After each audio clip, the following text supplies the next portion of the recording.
Hello everyone, this is Termuse, and today I'm picking up where I left off in Disco Elysium, which this will probably be the last stream of this game, this run, um, because we found the killer, we found the guy that killed Colonel Hangman. I mean,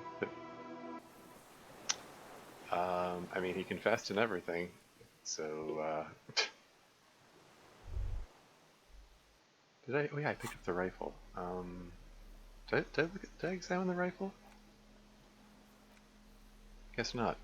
Bolt action 446 caliber. Triangong is the poor man's sniper rifle. Though not the most reliable of firearms, it is relatively precise due to a very manageable recoil, thus allowing the shooter to take multiple consecutive shots fast. This particular piece is missing a scope, though. Yeah, we never actually determined what happened to the scope. I mean, this is supposedly the rifle he used to shoot the colonel from a kilometer away. I feel like I can pawn it for 70 real. Wonder how much money I could get if I pawned everything. Like 50 for the filament. Could probably, yeah, between these two it's 120, and then I just need to, yeah, this is just that pawn the shot put ball. That would be enough for the 130 real that I would have needed to pay off guard, but I wouldn't have needed the money from Joyce. Anyway, we've got one bullet. Speaking of which, oh yeah, hey, René Arnaud. Wait, I get a reroll on this, but he's dead now. Oh well. I mean, that just comes down to the order I did things in, I guess. Like, was it possible to get to this islet and confront this guy before René died? That's what this seems to imply. I mean, apparently talking to this guy about René allowed me to do a reroll on that. Well, anyway, I guess there's nothing for it but to just arrest the guy. Excuse me? I'm clicking to talk on. There you go. The old man stares despondently at the logs. It's like he's forgotten you're there. Yeah, and he's despondent because René died because he didn't get to kill him. Okay, Josef Lilianovic Dros, you are under arrest for the murder of the Colonel here in Martinez. Here we go. What? But you said I would be taken to the... The little man's eyes fill with sudden unexpected terror at the words. You said I would be taken to the... I didn't say what was going to happen to him, did I? Was there some dialogue option somewhere where I said what was going to happen to him? This terror, the sum of all the uncontrollable movements and mood swings he's been exhibiting. Your Wayfarer rights have been suspended. Information provided to the officer on the scene will be used against you by the prosecution. Wayfarer rights? Was that brought up at some point? Did I like pick the wrong dialogue options or something and the game is confused? He looks around confused. You will be provided legal counsel within 1 week and must face court in 44 days. I guess this is me reading him as this game's equivalent to the Miranda rights, I suppose. Do you understand? Do you understand, sir? No, I don't want to. I have to stay here. He looks at the reeds, eyes full of terror. He's sweating. Beads are forming on his forehead. We don't need your permission. We do need to talk about that boat, though. How are we gonna take him? That is a good question. Does the boat have room for 3? I mean, hey, Kuno got here on his own. How did Kuno get here? We traveled separately, right? What's this? Perception, hearing, challenging 12. Wait, it's a red check. 72% chance. What's this +1 code to Mamadaka? What does that have to do? What does the code to Mamadaka have anything to do? Wait, am I? my first thought slash assumption is that did I just hear the other officers coming? But the Esprit de Corps indicated they're going to be waiting for us to return. I don't know. Well, I guess we'll try the check. Let's see what happens. You thought you I failed. heard something, but 4. it's just the reeds. A 4 again. Another 4. It brings up the count to like I think that's 24 4s that I've rolled in this game. If Diablo Gray said he counted them and he came up with I think it was 21. He said I have to double check what he said. And there were 2 more during the last session and 1 more here. Like these dice really like rolling 4s in this game. They do not seem to be well balanced. Okay, well. Thought you heard something, but it's just the reeds. Maybe we could all fit in there. You all fit in the little boat? Is the boat have room for 3? Yeah, no. Only 2 are gonna fit in that fucker. I guess you could take him back, but... Shakes his head. He squints, realizing something. But what? There's something I'm not getting, right? How did Kuno get to the island? Whatever. But what? There's something I'm not getting, right? Kuno understands what's wrong. Who watches this fucking killer in the village while you come back for me? How did you get here? Just go back the same way you came, Kuno. Come on. Like, you were waiting on the shoreline for me when I pulled up in the boat. Like, what?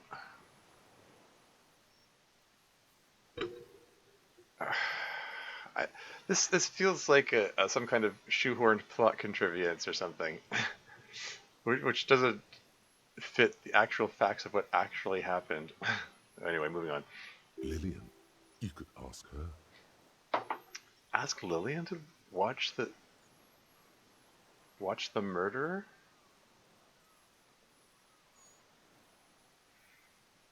If you can ask the netpick woman to watch. Why Lillian? I mean, saying okay. Surely he would ask the other police officers to watch him. That Esprit de Corps told him are there. Although maybe he doesn't. Is Harry not aware of these voices and things? Like the Esprit de Corps check said that he was aware, indicated that he was aware that there were other cops there. Okay, whatever. Anyway, logic is suggesting I go with Lillian.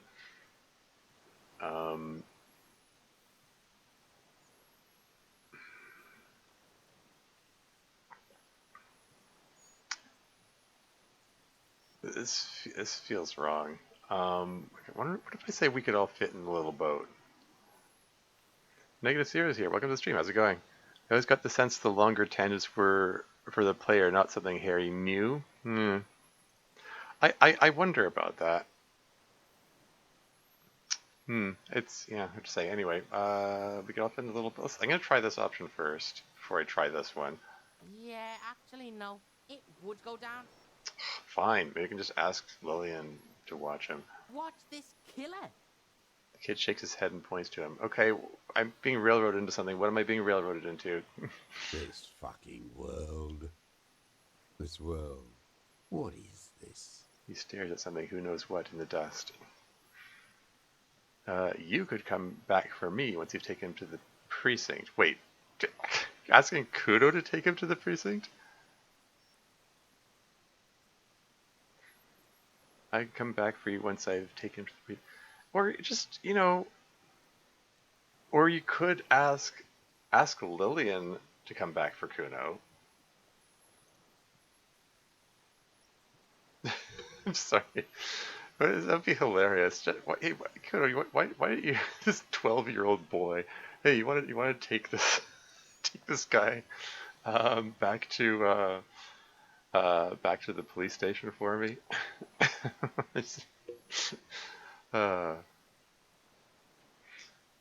I mean, presumably if I play this differently, I would have Kim with me instead of Kuno. Whatever. I'm gonna go with I could come back for you once I've taken him to the precinct. How about the Kuno comes back for you? I can't let a kid go and take a murder suspect to the station, or maybe you're right, dot dot dot. Yes, sorry, Kuno, I don't think... Like, come on, there are other options, guys. Again, I feel like I'm being railroaded into making a stupid choice when there should be other options. Like maybe I don't know, maybe if my logic score was higher, I'd say, oh hey, actually, maybe I could. It's Lillian's freaking boat. You can just send Lillian in her own boat to pick him up, but whatever. I can't let a kid go and take a murder suspect to the station. This fucking world. The old man repeats. What are you talking about? Is this? His voice drowns out in the sudden. His voice drowns out in the sudden gush of wind. Us. Cold from the east. Your skin is crawling suddenly. What's Shivers telling me now? Your skin is crawling suddenly?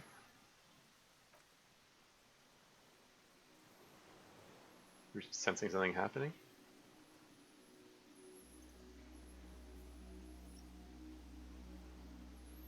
Is that a cryptid coming to life there? Aha!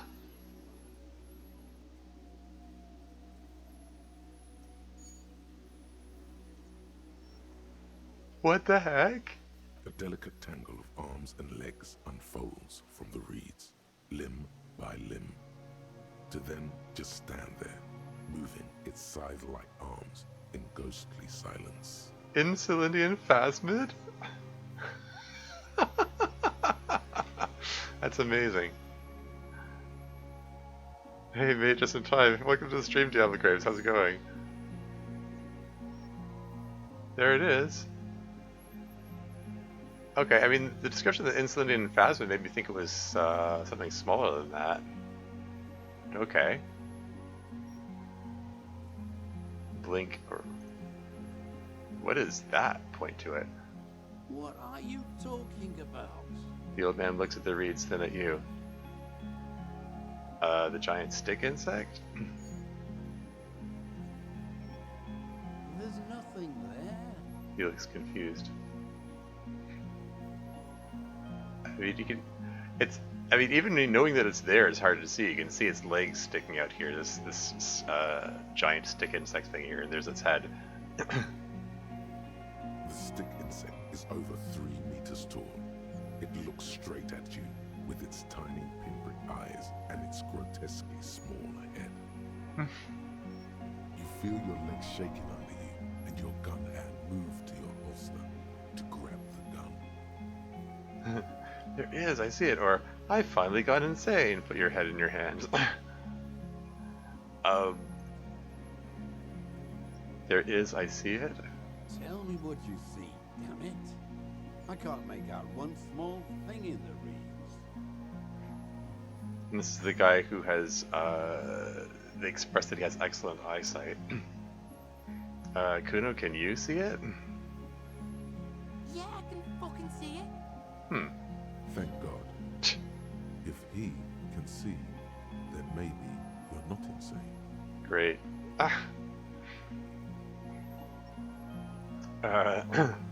The kid, the 12-year-old kid in speed withdrawals can vouch for me at least.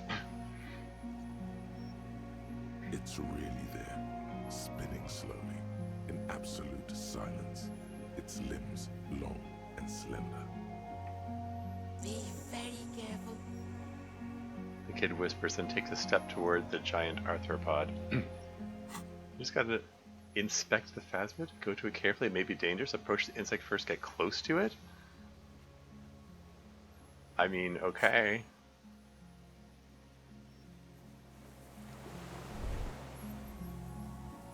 Zoom out.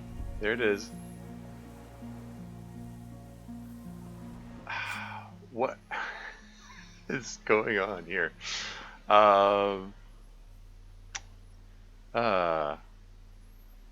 If I try to if I try to put it in, I'm just imagining what if I try to put this in the thumbnail in the VOD, like you're not going to be able to see anything because it's camouflaged against the reeds.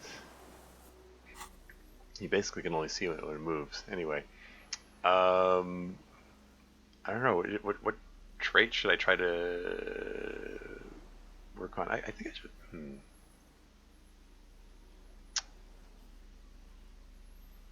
Put my perception boots on. You know what? If I if I'd been wearing the perception boots, I mean I rolled a 4. It wouldn't have helped my perception roll earlier. I gotta wear the right clothes, make a good first impression. I know, right? Like, I don't know what would. Maybe I should be boosting Inland Empire because Inland Empire is the one that keeps.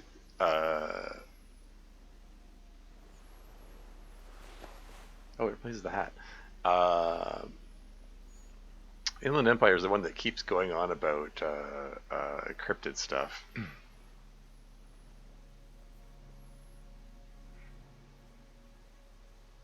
Beyond that, I don't know. Okay.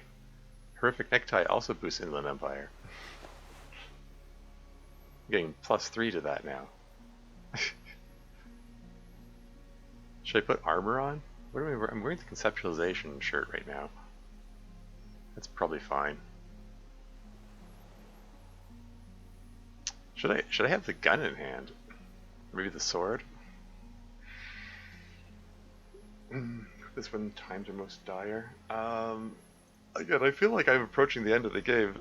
I think. I mean, I found the killer and all that, so probably not gonna need that one last bullet, right? But I don't know. Probably not gonna be shooting this thing. Okay, let's approach the phasmid, I guess. Should I be armed? The creature stands on long stilt-like legs, antennae hanging from its head like a woman's hair, white and curled at the tips. It is no more than 5 steps away from you. Reed-like tufts stick out of its joints. As the insect moves its forearms, it produces a faint hiss, like a reel-to-reel machine spinning after the tape breaks. So beautiful. Hey, welcome to the stream, Deb. How's it going? Oh, darn. Electrochemistry roll? Apparently I should have... Apparently I should have tried to boost my electrochemistry stat. +3 for Lena's childhood experience. Okay. -1 because shaved after pheromones. That's kind of funny. Is because yeah, because Morel did spray me with what he thought would attract a phasmid. +1, your corpse will be marked by stars. What's that supposed to mean? I mean, the thing looks too insubstantial to like be a threat. Like it's gonna kill me or something. I swear, if you break this rule, taking away your dice rolling privileges. I mean, it wouldn't be the first time. Hey, like I had a 92% chance on the you know, warning Kim before he got shot, and I rolled a 2 on that. I mean, this, like, my chances are so high. If I roll a 4 for the 25th time, because I mentioned, I mentioned earlier, the other guy said he counted well, he went over the old VODs and counted the 4s, and there were like 21 of them, I think he said. And then there were 2 more in the last session, and I rolled another one this session, so we're up to 24. Even if I roll my 25th 4 here, that should still pass. Anyway, whisper, that's the ... or say something to it quietly, something like ... or electrochemistry roll, or retreat slowly. I mean, the suggestion in the previous dialogue option said to try to touch it, so, you know, I guess I'm just gonna try the roll first. 92% chance, let's go. Wonder what I got. Slowly, 7. with your breath held, you take 2 small steps toward the phasmid. The creature lets out a series of ultrasonic clicks that swarm around your head like swallows. Thank goodness, yeah. Like laughter, a sort of happiness. Hissing and clicking, it extends its mandible-like antennae to greet you. You're right below it now, looking up at the colossal chitin of its white limbs. The head of the creature is crowned by reeds, and its eyes are like small droplets of water. Cool. By the way, strictly speaking, insects can't grow to this size. They can't sustain themselves. It would have to be a different kind of animal, but I don't know. As a cryptid, maybe it lives by its own rules.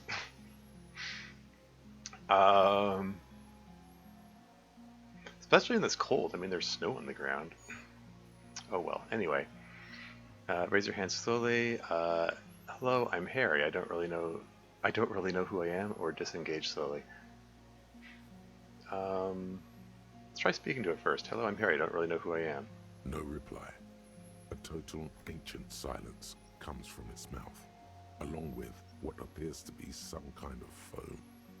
The stridulations of its limbs continue all around you. Stand on your tiptoes and look more closely, or back off. Let's go stand. I mean, it's here. I'm here. Let's look more closely. You were right. Little bubbles form on the mouth parts of the creature, on its segmented lower lip. It looks to be foaming slowly. The foam is white, then yellowish. Okay. Is this thing venomous? Should I be concerned? Okay, whisper Kuno it's foaming, or let your heels drop back onto solid ground. Whisper Kuno it's foaming? Whoa! Maybe it's poison? Fucking hell! The kid watches you apprehensively. The foam slowly turns a darker shade, like burnt caramel, as the insect moves its mouth parts, masticating. The little bubbles begin to burst, one by one. I mean, Merle did theorize that the phasmid might be carnivorous. That's why he had the locusts in the traps. Use your hands slowly, or I can try an Inland Empire roll. I had a feeling Inland Empire is going to come into play here. +1 because I spoke to the Hanged Man. +2 did not give up on the phasmid. Haha. +1 knows of parthenogenesis. So, yeah, anything but a 2 or 3 should succeed at this roll. I say 2 or 3 because apparently, according to Diablo, the precarious world increases the chance of critical failures as well as critical successes. Anyway, here's another one where a 4 should still win. Let's give it a shot. I exist? Rolled an 11. What a time for an 11. Like, where are those 11s when I need them? A 4 would have sufficed. I rolled an 11. I exist too, or I am a detective, or is this a dream? What is happening? Or what exactly are you? Or I have to say goodbye now. I have no more thoughts. That was all. Hey, we'll take it, sure.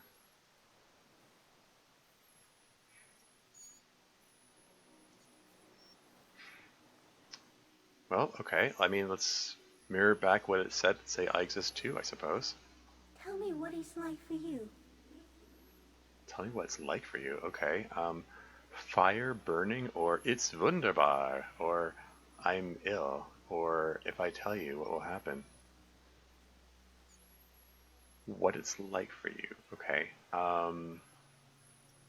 Like fire burning, it's... I don't know, it seems like a weird answer. It's wunderbar, meaning wonderful. It's... I mean, if he just said it's wonderful, that would be something, but wunderbar, like, why, why are you using that word anyway? I'm ill? I mean, might be technically true, but it's not an answer to the question.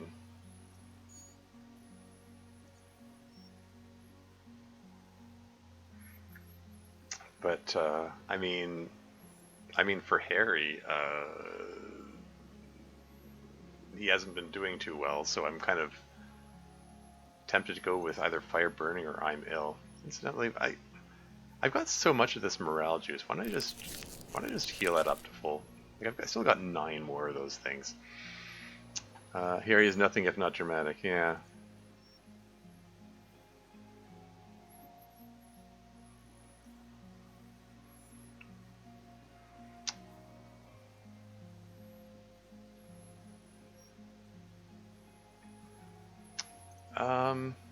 I don't know. Fire burning might be a little too dramatic. Might just go with I'm ill. What is your illness? My body aches, I'm bleeding. Yeah, that's true. I'm ill in my head, I'm insane. That's how it is for me? Maybe. In my heart, for me, it's sadness, input after input.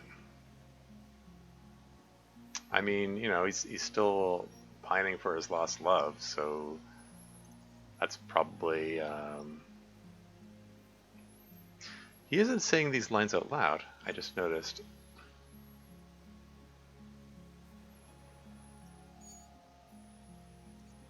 I mean, like, this is technically true, but I get the feeling this is the more pressing input. Okay, let's go with this. In my heart, for me, it's sadness, input after input. For me, it is not like that. I have states, not emotions. For example, I experience excitement at unexpected sugar rewards. But that is not important. States, not emotions. Okay. So stimulus response. Excitement at unexpected sugar rewards, okay. Now I will tell you how it is for me. For me, it is a series of half-lit images, a kind of darkness, being intruded upon, transient, dim, moist. Okay. Half of the images, kind of darkness being intruded upon, transient, dim, moist. Intruded upon by what? I'm a detective, this dream was happening, what exactly are you? Well, let's continue the conversation. Intruded upon by what? Shapes of plants and animals, and internal sensations. A swarm of sounds, tiny vibrations on the inside of my forearms. All speak of complexities totally beyond my understanding. If Harry's hearing this conversation in his head, I kind of wonder, is Kuno hearing it too? Maybe he's having his own separate conversation. I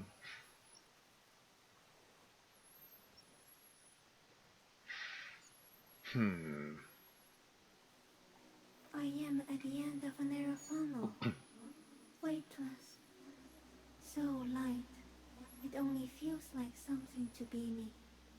In truth, perhaps I'm nothing. I certainly do not have a soul, and if I did, it would never ache. Speaking with such certainty about that, haven't ruled out the possibility this is just a hallucination. Okay, you're the type of animal I would like to be, or I'm glad to be me, an incredibly sensitive instrument, or F is happening to me right now.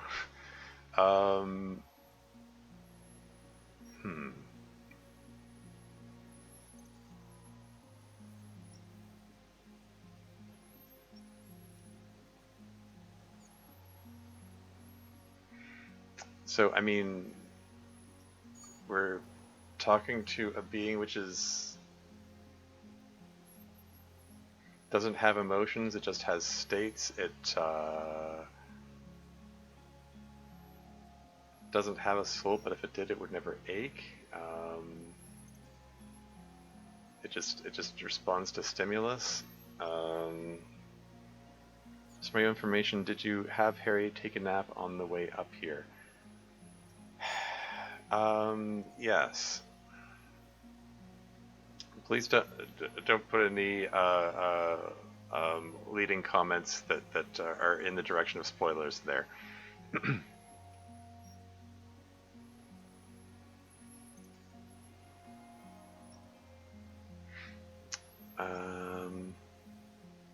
I'm just trying to analyze what it's saying. Like this feels like another one of those moments where the game is philosophically judging me or something. Like, you're the type of animal I would like to be. Like, not thinking and feeling, just reacting to the environment. Or I'm glad to be me, an incredibly sensitive instrument. Or the F is happening right now. Well, I mean, I'm kind of leaning towards the middle option. Incredibly sensitive instrument. I mean, I like, you know, having intelligence and being able to interact with people and experience things and do things and stuff.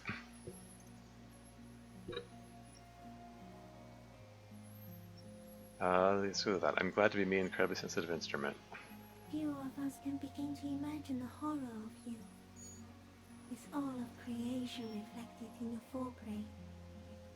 It must be like the highest of hells, a kaleidoscope of fire and rotting glass. Eternal damnation. Yeah, it's the fire burning option.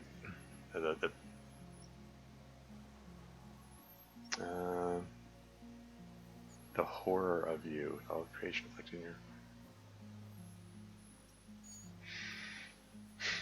The highest of hells, not the lowest of hells? Even when you're sleeping, and when you wake, you carry it around on your neck, with eyes open that cannot help but swallow more behind the mirror. I feel great, mute empathy for you. It's hell, I changed my mind, I want to be you. Or, it was very disappointing at first, but I'm keeping my shit together.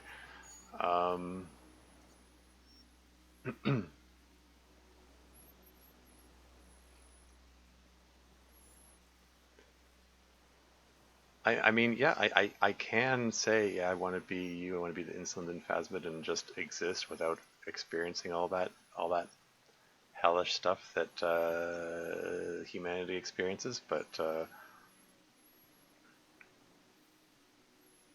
all things considered, I think it's better to press on in the very disoriented at first, but I'm keeping it together. Let's go with that. That must be incredibly hard. The Orthobots are in silent and meaningless awe of you. Know that we're watching. When you're tired, when the vision spins out of control, the insects will be looking on, rooting for you. And when you fall, we will come to raise you up. Bud from you, banner-like, blossom from you and carry you apart in a sky funeral, in honor of your passing. But not me, because I'm just a leaf eater. Okay. Now, so much for Morel's hypothesis that they're carnivorous.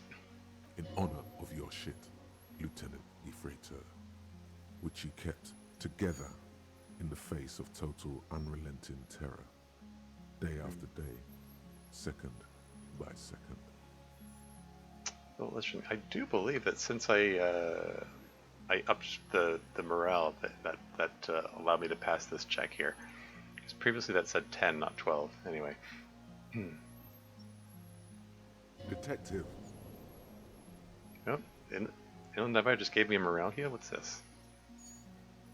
Arriving. This be decline? On the scene. The player is to declare authority. All gave me morale heals. Detective arriving on the scene. Now is this a memory that the Lieutenant Freighter myself, or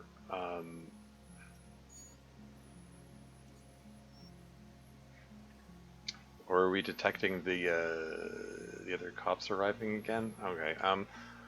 How about what exactly are you? Just wait. Do you still have volumetric shit compressor as a thought? I do indeed. It's in there. I never got rid of it.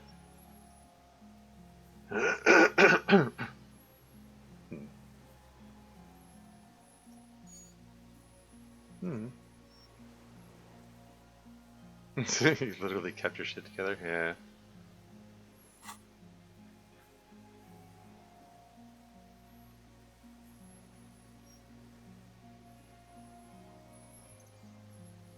Anyway, what exactly are you? I am an unknown species of the order Phantasmadia, endemic to the insulating Isoma. For the last 350 years, I have hidden in plain sight, masquerading as the reeds, molding, cloning myself, unfolding at night to play with trash bins and boys. So it's 350 years old as well?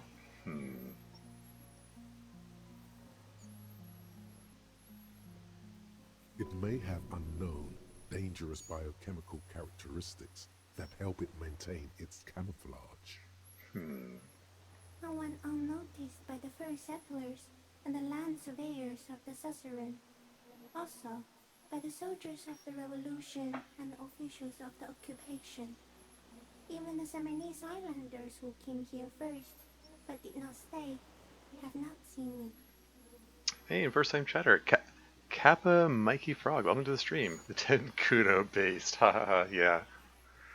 I mean, on the one hand, it's a little weird to bring a 12-year-old kid along, but on the other hand, Kim got shot and I was feeling lonely, and I said, after all that bloodbath that happened, worst check to fail, I thought that the dancing one was the worst check to fail. Which I also managed to fail in this. Yeah, dice haven't been the most kind to me in this game.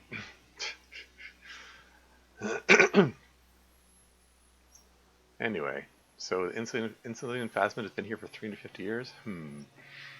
This is probably better for him than sitting around doing drugs at least. That one is probably worse. Yeah. I have stayed hidden through 4 forms of government and 2 scientific revolutions until I was accidentally discovered by a detective of the citizen militia in Rebelshaw, district of Martinez, March 51. So, you're talking about me now?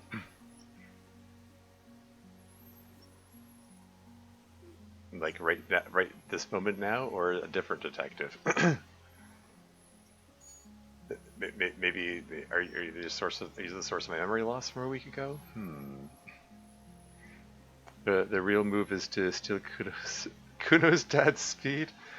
I mean, for this run, I decided to go in the direction of avoiding like the booze and the drugs and stuff. I did have one drink earlier on to help me beat up Measurehead.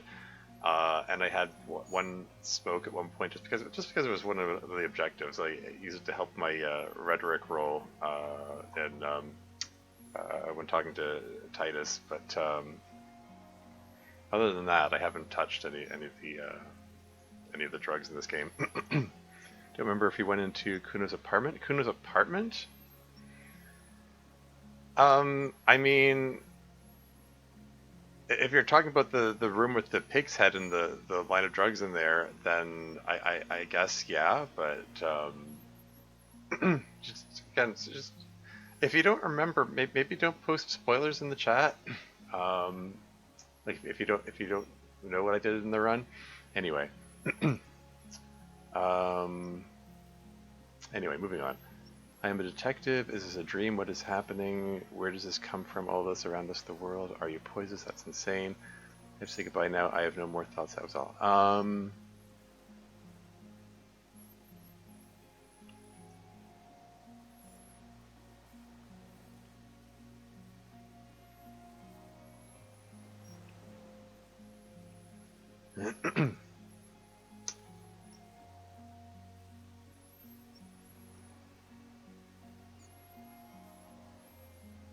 Let's go with I am a detective. I mean, it's talking about a detective.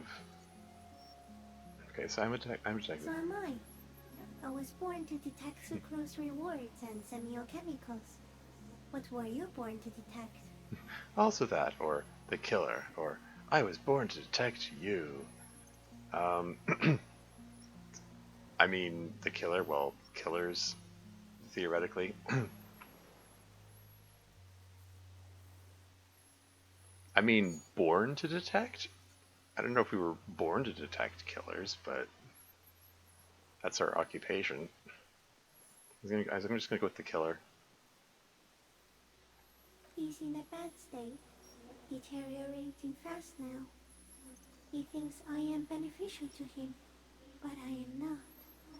I only quicken his deterioration. Okay, you're destroying him? Very slowly, and only because he won't go away. It is meant to keep them from noticing me, to interfere with the pictures in their heads. But he has looked at me for too long, and I am destroying him. It is meant to keep them from noticing me, to interfere with the pictures in their heads, but he has looked at me too long and I'm destroying him.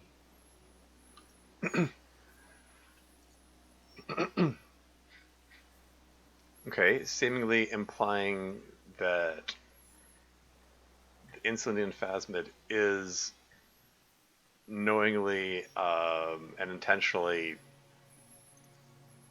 using some supernatural mechanism to make itself invisible, and whatever that may be, and using that on this guy for so long is that what is giving him cancer, I guess. Not sure if the Fastman understands the concept of job versus the concept of purpose. Oh yeah, I get that. Hmm.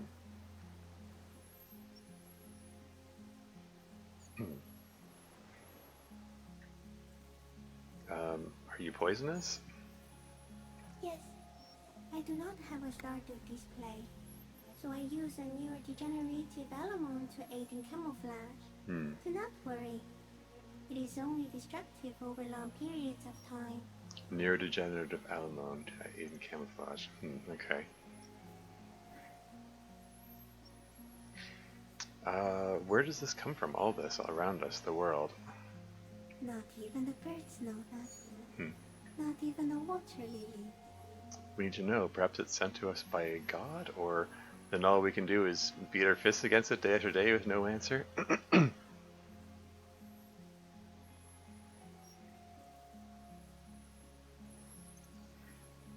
I mean, as Diablo indicated, it doesn't seem to understand the concept of job versus concept of purpose. I mean, yeah, so using a metaphor like beat our fists against it, I mean, I'm assuming he's speaking metaphorically there.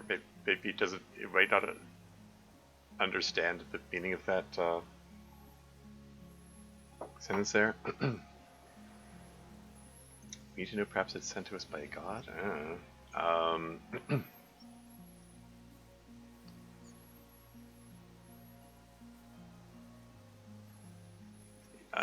I have misgivings about the figure of speech, but I'm going to go with this anyway. You can also eat it. If it's a leaf, you can put it in your mouth. Yum yum. Or read. Is this a dream? What's happening? No, you're awake. I am real. Light is forming me. This is real. Okay. So I can say that's insane, which feels mean. Where am I? Something objective. Investigate the insect until it's no longer there. Okay. I guess that's. I mean, unless I want to go through all the sub options again, I think I'm just going to say I have to say goodbye now. I have no more thoughts. That was all. No, there is one more. Oh yeah. No, there are no more thoughts. Or of all the creatures I've met, you are the kindest. Or of all the creatures I've met, you are the scariest, or of all the creatures I've met, you are the most beautiful. Ooh.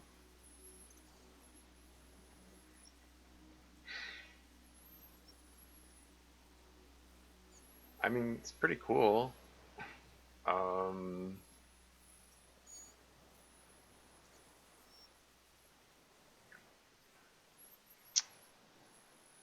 I wouldn't say it's scariest. I don't find it scary. Um, excuse me. It's a toss-up between kindest or most beautiful. I mean, kindness can in itself be beautiful. So, I mean, I don't know. That's how I see it anyway.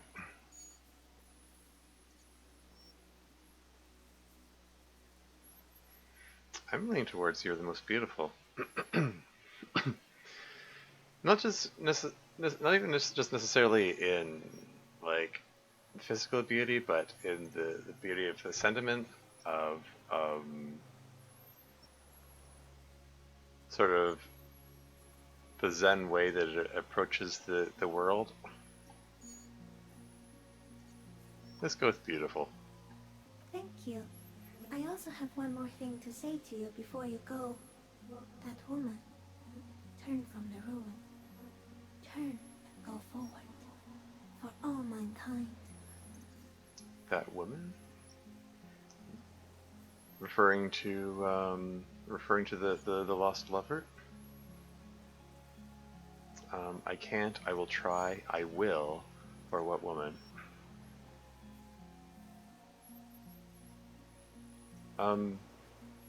For confirmation purpose, let's say what woman?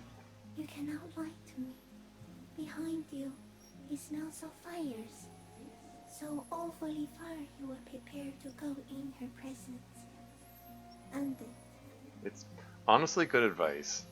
I mean, she's off with someone else. I mean, we learned in the course of the dream sequence that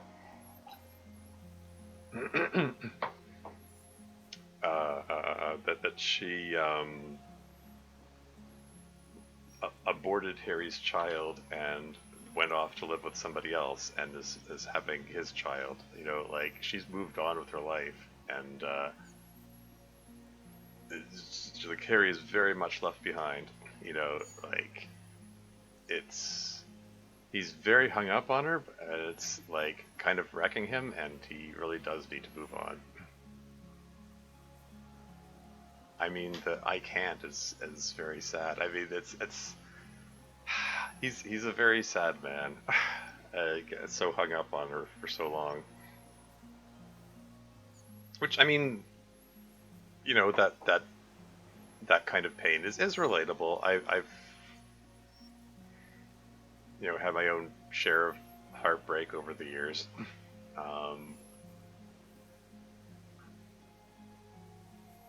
Let's go with I will. Or should it be I will try? I'm gonna say I will. she was hell on earth. It doesn't take a 3-meter stick insect to tell you that. Raise your hand slowly. The insect stops its stridulation, seeming to observe you. Below its crown of reeds, little pinprick eyes detect motion, glittering. The world stands still around you. Suddenly, there is silence. No, stop. Be afraid.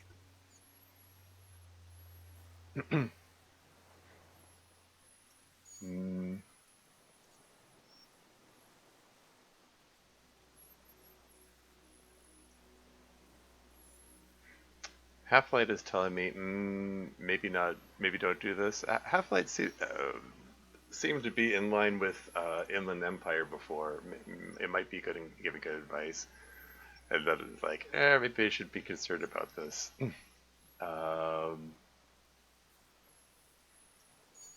But I don't think the phasmid means me any harm. I'm gonna click raise the other hand too for the content. As you do, the invertebrate comes to life, its limbs moving independent of each other, as if each has a mind of its own. They are white, like stalks of porcelain, knitting above you, praying to you. Praying to you? A whisper, that's right, pray, or don't pray to me, I'm nothing, or put your hands down instead.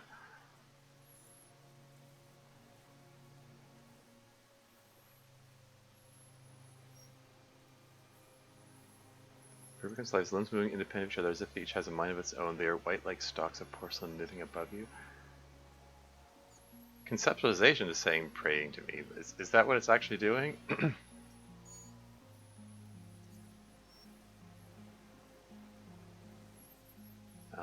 Don't pray to me, I'm nothing. I mean, that feels like one of those self-deprecating comments that might give me a morale hit.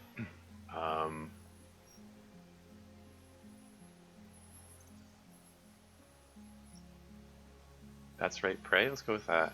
Unwittingly, the insect continues its stridulations. As it moves, tuft-like structures, still pretending to be plants, rustle along on its joints. Perhaps it is preparing to eat its god.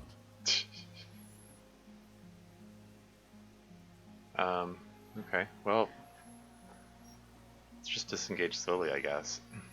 You already gone through all the options there. As you're turning away, the phasmid mirrors your movements, stepping on the water, the long limbs carrying its feather weight without breaking its surface.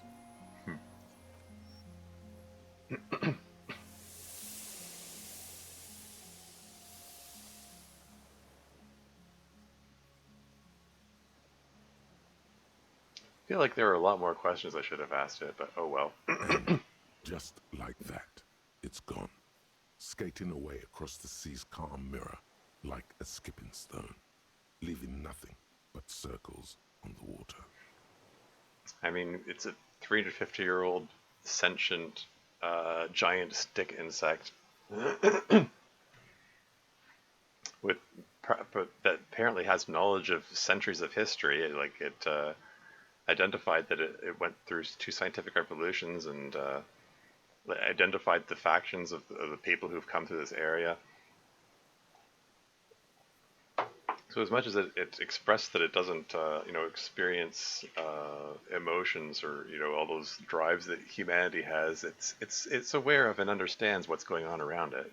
Like it has intelligence and consciousness and self-awareness.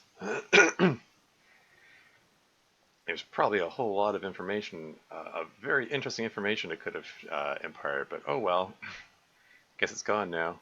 And something under it, in the place it stood, bobbing there, among the reeds, a collection of items. A collection of items? It's gone. Between those reeds there. Fucking hell, it can... Kuna stares to the north. What's that in the water? The fuck? Is that ceramic? And more stuff? Like a nest in the reeds? We should peep it. Fucking hell. Ceramic? Wait, is this the helmet finally? The one piece of the armor that we never tracked down? What now? The old man behind you says suddenly he's put his hand into the ash. It's dirty and black. In some kind of strange, semi-catatonic state. Yeah, Grandpa's not looking so good. We need to check on him.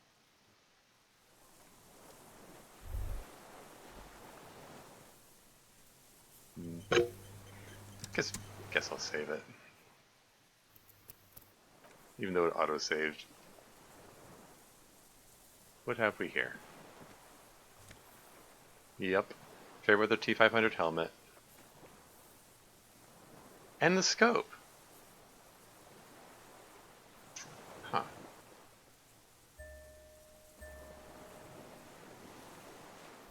Well.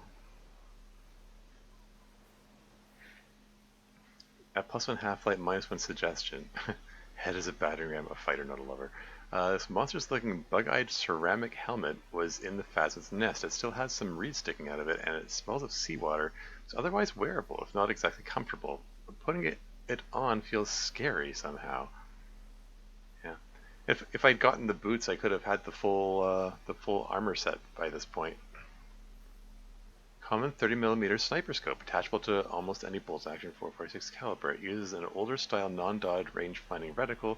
Seaweed is still stuck on the lens, and it suffered some water damage from its time in the Phasmid's dowry. Let's see. Phasmid's gone. Check up on the deserter now. Yeah, I will. I'm curious about what's this here. Evidence. Classy's passport. Okay.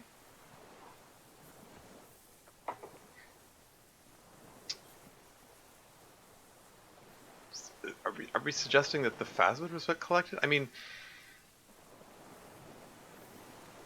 it said that the scope is in the Phasmid's nest. Okay.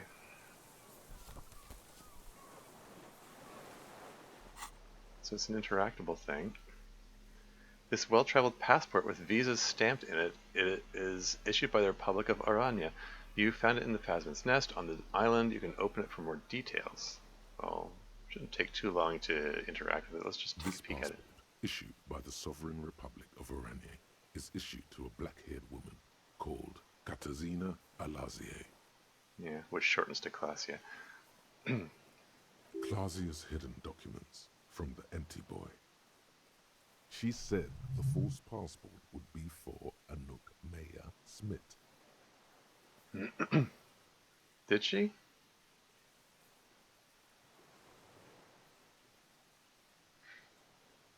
Okay, anyway, look at the photo. It's Klasia, with short black hair and glasses. She looks boyish, younger somehow. What was this doing in the Phasmid's nest? Fuck if I know. Maybe it's collecting shit. Like an octopus can get, like, curious. Sure. It says Katarzyna Alazie. Okay, so what? Loop Kuno in on this? Katarzyna Alazie was supposed to be her real name. Where Klasia comes from, remember? God damn it. I remember. I'm just clicking the options on the screen here, Logic. Don't get snippy with me. I told you she kept lying to you. She's probably lying to someone else right now, in another city. She moves fast. She told me it was her real name, and it isn't this. It isn't even the name she said would be on here. I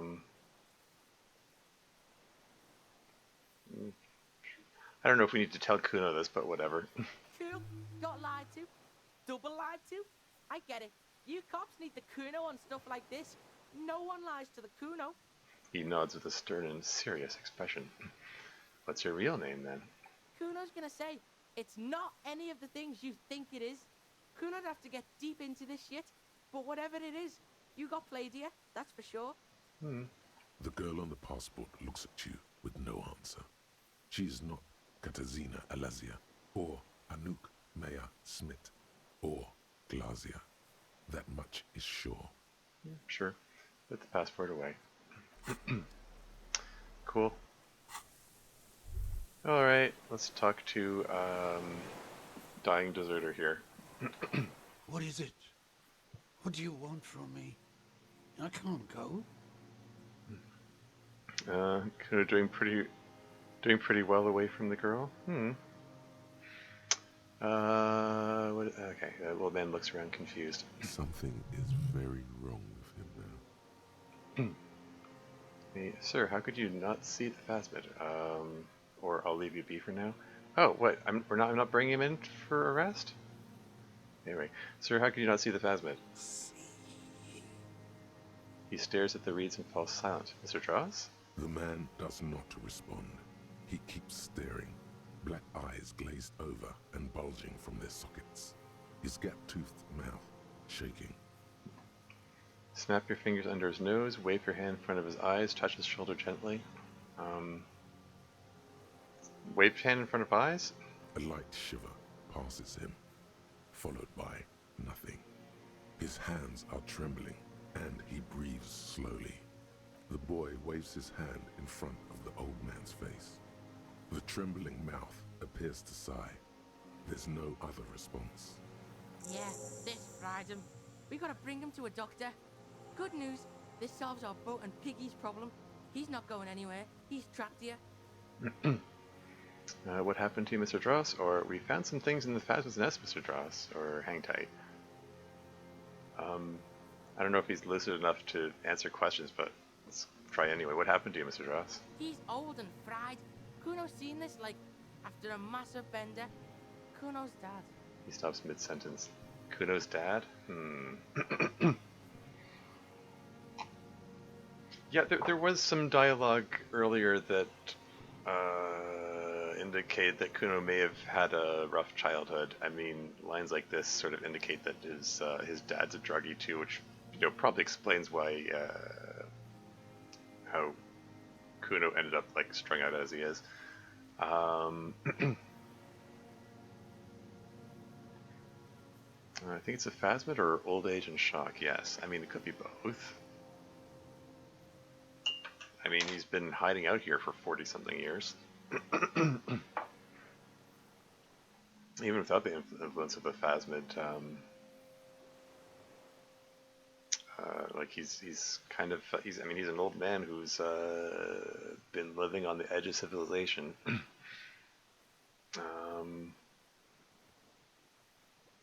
Anyway, let's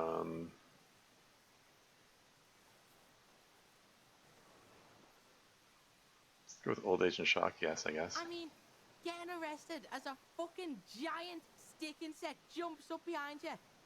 That shit would break any man, even a Kuno man. He shakes his head. We found some things in the Phasma's nest, Mr. Dross. He stares into the reeds. Your words don't stir anything in him. Perhaps you should. Show him the detached scope. I mean, that's the thing he most likely recognize. I lost. He turns his eyes to it. You lost it, Mr. Dross? He turns his eyes to the reeds again, as he's done so many times. Beige and white stripes. Hey, you took the shot, bang, and got rid of the evidence. Bug brought it back. Sounds about right. Puts his hand under his nose. Silence. Not even a sigh. You've gotten all you will out of this poor bee. I mean, probably. I'm going to show him the other options anyway, just see if it rings a bell. Ceramic helmet? Nothing. Just dull staring. Not even rage left, wherever he is. The last embers have gone out. The war is over. I can't believe that helmet, man. I kicked it into the fucking ocean and it washed up here. Or do you think the phasmid brought it here? He squints, looking around. That does seem to be the implication. Yeah, last embers have gone out, the war is over. I kind of... He did say he was saving one last bullet for Renee. I mean, I wonder if I hadn't told him that Renee is dead, if it would have changed the way he's reacting now. Oh well. Show him the passport. No reaction. His breathing is slow, and he appears very old all of a sudden. Around 80. This is an old man, at last. No longer a tin soldier, but the broken down remains of a man. I'm going to let you rest now, Mr. Dross. The plastic cape flaps around his face in a gust of wind. His back is slouched, and his mouth open. The blacks of his eyes are receding. His pupils are returning to normal. Black as eyes, we're seeing pupils return to normal? Okay. Hang tight, I guess. Yeah, old man, hang tight. Let's slowly start shuffling off Death Island, okay? We're about done here. He looks to the flak tower. Okay, the return. Use the boat to return to mainland. Alright. I guess that's, guess that's where we're at now.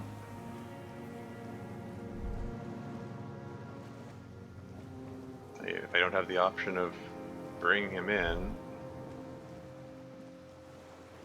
like if we're just leaving him there after he confessed to murder, like okay, I guess.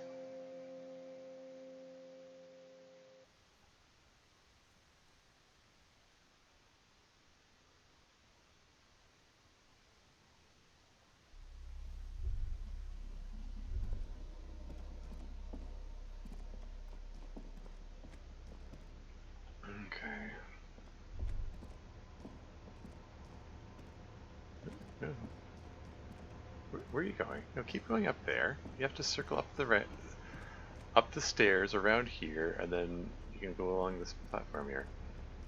I think he was trying to walk underneath the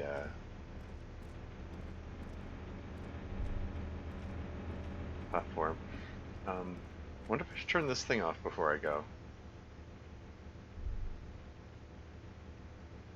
Should I turn off the generator? Are we doing it?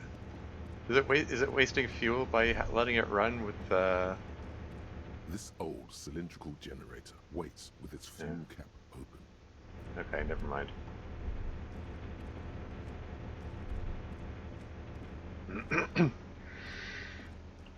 Again, I'm deliberately choosing to not run because he did take a bullet in the leg earlier, and it complained when I ran briefly. So we're just gonna keep walking everywhere. Well, boat's down here.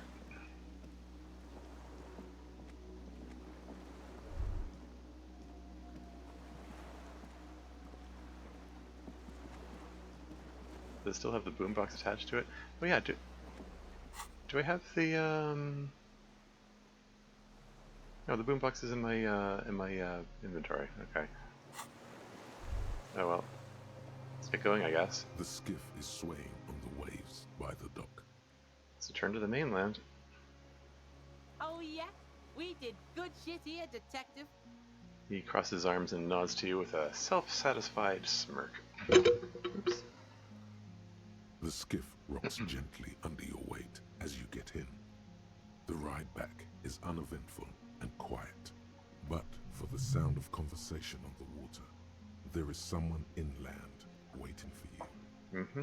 2 men and a woman stand on the concrete square of a nameless village, looking at a small yellow boat as it draws closer. The sea is calm. You reach the jetty and climb out of the skiff. Oh. Shoot, it just occurred to me I should probably swap clothes back to switch back to the police uniform. Let's put on the logic shirt. What was the other thing? Oh yeah. Drama bow tie? Sure, why not? Still carrying the trash bag and the multi-tool. Yeah, whatever.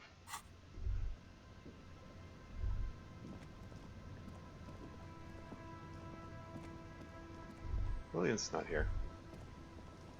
Here, we're here because you were worried. What was that other dialogue? I didn't read it in time. Don't know what I'm even doing here.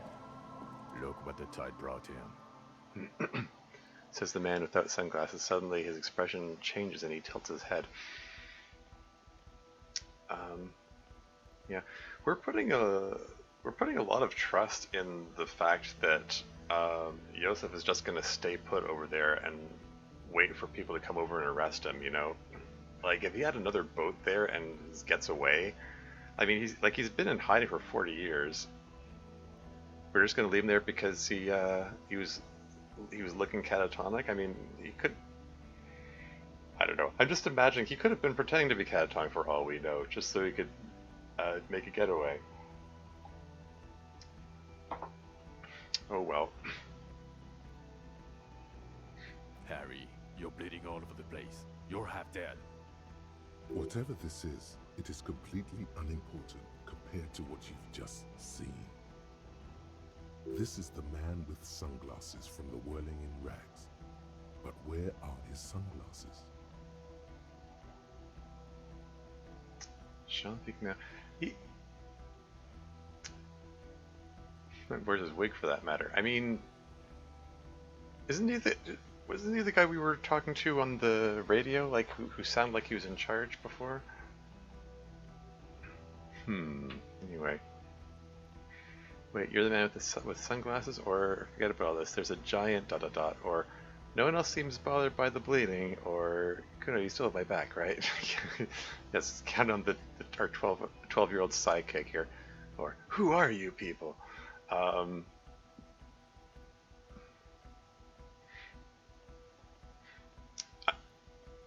None of these dialogue options says, "Oh, by the way, we found a murderer over here." Um, you'd think that, these being police officers, that would be their primary concern here.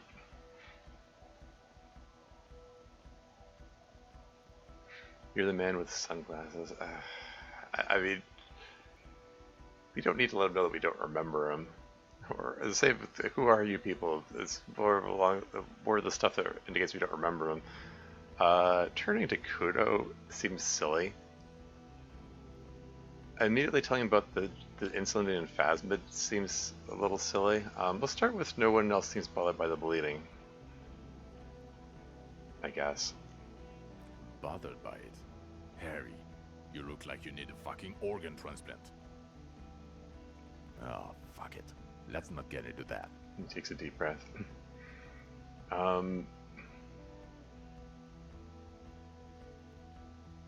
Let's go with, I guess we'll go with wait, you're the man with sunglasses, I guess. That's right. And you're bleeding.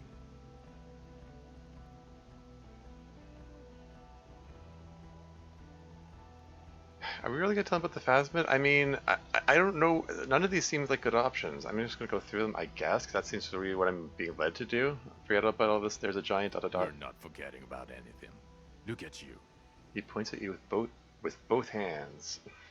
Look at you. Kudo, you still have my back, right? Like,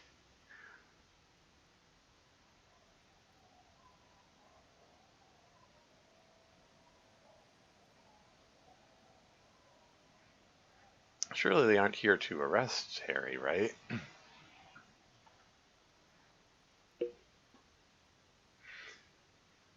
Kudo, you still have my back.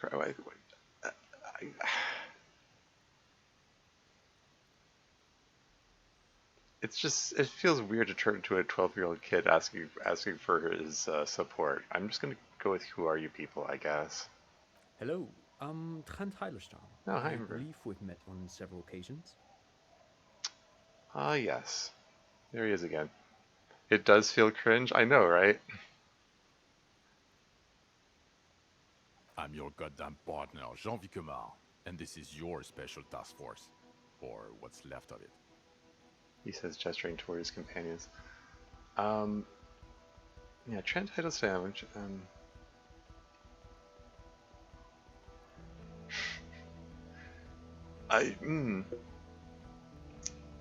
Is Trent, is he the third guy? Because Ruby indicated there were 3 other people that arrived with Harry when he got here to Martinez.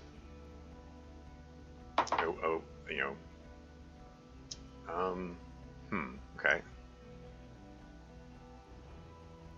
Your special task force, or what's left of it. Special Consultant Trent Heidelstein, Battle Officer Judith Minot. Hi. We've come to scrape what's left of you off the pavement. What about the re of Disco Elysium? Oh, yeah. Task force. Cool. On the Kuno. We just came from the fucking island. He points to the seafort behind him. Listen, Kuno. The man assesses the kid like a strike team leader about to kick in a door. Harry and I are old friends. From way back. Mind letting us have a moment? Won't be long. I just need to talk to Harry about some of the things I think he's done wrong lately. Great. Good luck with that. Sounds like you're in some shit. He turns to you. What is this about? Move on.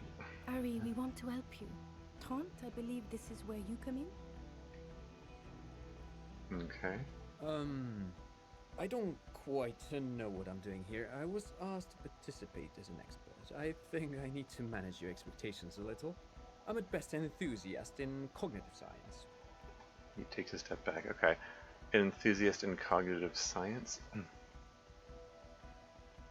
In fact, Kuno and John have the same voice actor. Oh, really? That is funny.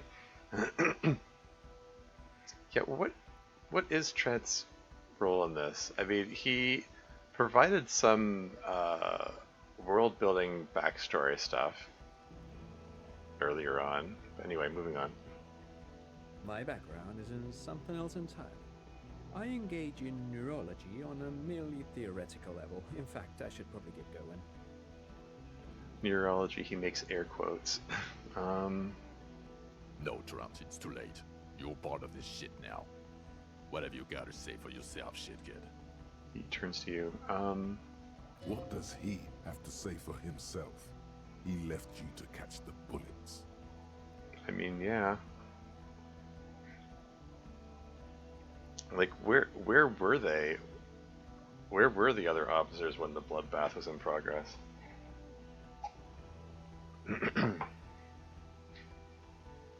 I mean, that's a good question. Shit, kid.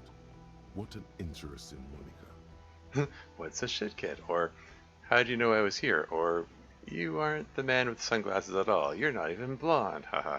Or, you never told me you're not the horse-faced woman, pointed her. Or, so Trent Hiddleston turns out to be Special Consultant Trent Hiddleston. Or, duped again, no one's who they say they are. Or, you mentioned a task force. Or, where have you been all this time? There was a mercenary tribunal.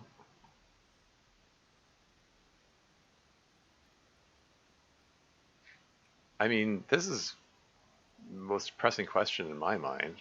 Where have you been all this time? There's a mercenary tribunal. I mean, there was a big shootout. A bunch of people died. Both Kim and I got shot. Where were the other cops when this all went down? God damn it, Harry. He shifts his weight, crosses his arms, and looks you in the eye. You told us to fuck off. You said we're cramping your style. Your detective god. Fuck everything. All we burn. Detect or die. Cramping your style. I mean, that phrase, cramping your style, it came up as dialogue options a few times. Like I had the option of telling Kim I was cramping her style.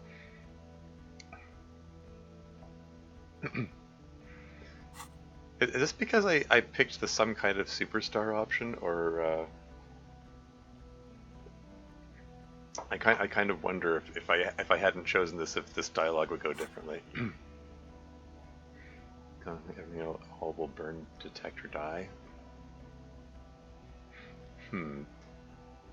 I mean, okay.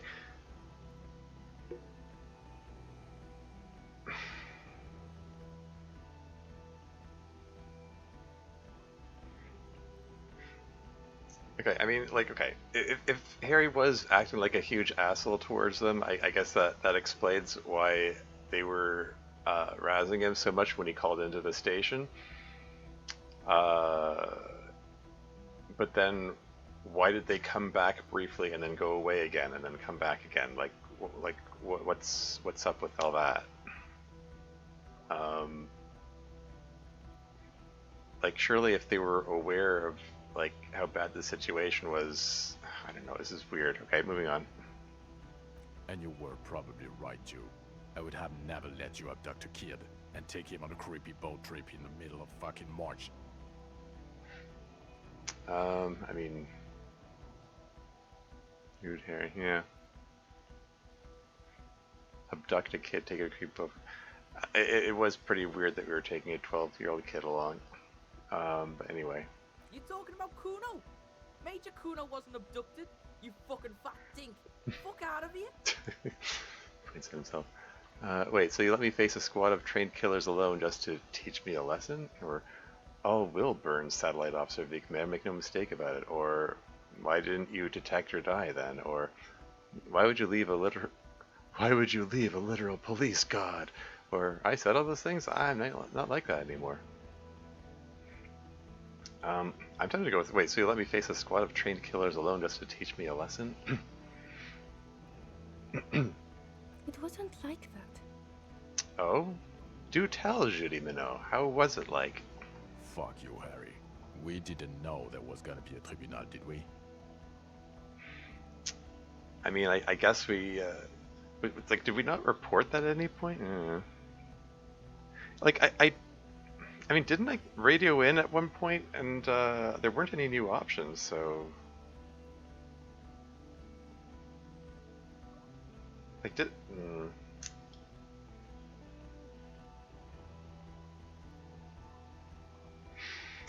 I mean, I'm just trying to think back. I mean, like, didn't I radio in after learning about the tribunal? Like, maybe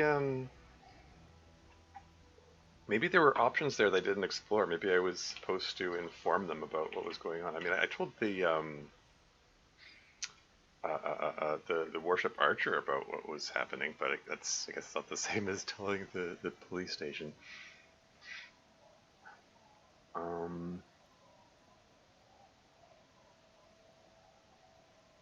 Okay, so I can say all will burn satellite officer making a mistake about it, so I can lean into the everything will burn thing, or lie detector die then, like again leaning into the rude comments, or why would you leave literal police god, like again leaning in these, all three of these are basically the same, like leaning into the rude comments he made.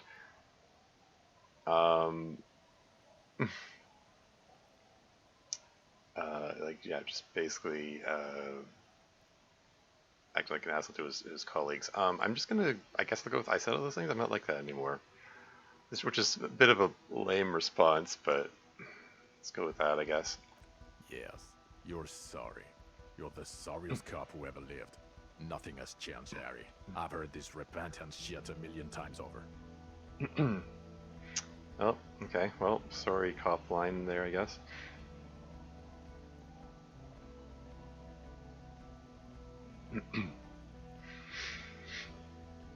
Okay, so Trent Hiddleston turns out to be Special Consultant Trent Hiddleston.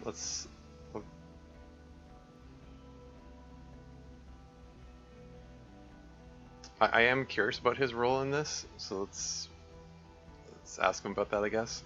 Yes, I'm Han Heilerstein. I never said I wasn't Han Heilerstein. Wait, what was up with the kid then? Or, so what are you special consulting here? Or, okay, you're trying to have some special consultant, I get it. What are you special consulting here? What indeed? I was asked to share my take on some of the more obscure theories developed in Königstein in the 30s, like partial psychotraumatic amnesia, group personality theory. Looks at the dilapidated shacks than you. The more obscure theories developed in Königstein in the 30s, like partial psychotraumatic amnesia, group personality theory. Psychotraumatic amnesia? I mean...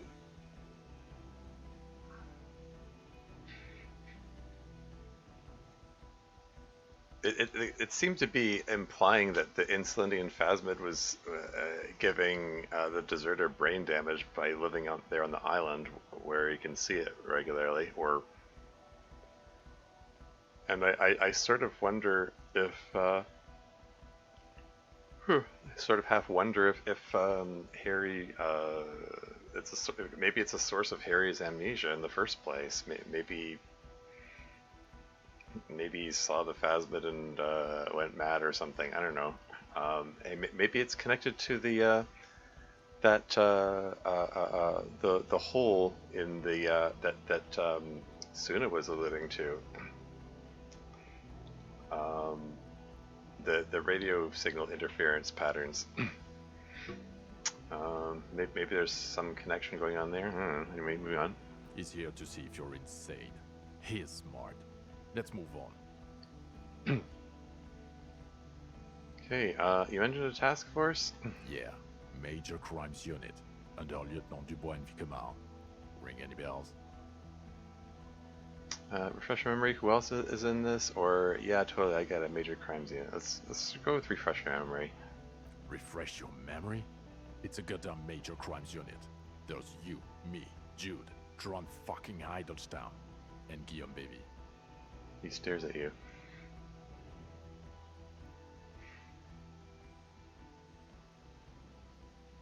So Jude being Judy Minot, and Trant, Guillaume Bevy. That's someone we haven't met, I think, or is it? But 1, 2, 3, 4, 5 people then. We've got 4 people here. Where's the 5th? I'm technically just a civilian advisor. Oh, fuck you. You're part of this shit show. Okay, yeah, first, who's Guillaume Bevy? Oh, that's an interesting story, actually. Guillaume Bevy is a police reporter who joined our team. He was really good. Then he left because he lost faith in your ability to lead the unit. He's not smiling. Other people have left too. Good, smart people. People we won't get back. Only me and this really patient patrol officer are still here. And Tron because I'm forcing him to stay. Okay, so what does the unit do? Do? It's a major crimes unit. We clear the desk of cases so Precinct 41 doesn't look like the worst station in town. We are shit tier now, Harry. Because of you. Well, how'd you know I was here? You aren't the man. Yeah, I don't know. Harry's sounding like he's got some like bipolar disorder going on or something. I mean, all that description of being like he's majorly swinging back and forth between extremes of like manic, you know, a manic episode of I'm the best, I'm a superstar cop, you're cramping my style, F off, etc. And then crashing into the other extreme of depressive episode of, you know, drinking himself into a stupor and talking about killing himself and saying he doesn't want to be a cop anymore and all that other stuff. Yeah, I mean, Harry needs some serious professional help, honestly. He probably needs medication. I mean, like, actual medication. Not the self-medication that he's been doing.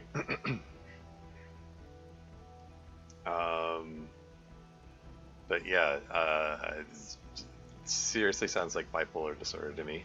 Anyway. Yeah. Okay. Duped again, no one's who they say they are. Should we get passive aggressive? Nobody likes it when people are passive aggressive. I'm going with it anyway. Duped? Hey, here's a brilliant idea. Don't be a morbid drunk and you won't be duped so easily. Gardener, scab leader, this, turn to Kuno. Tell me at least you are who you say you were.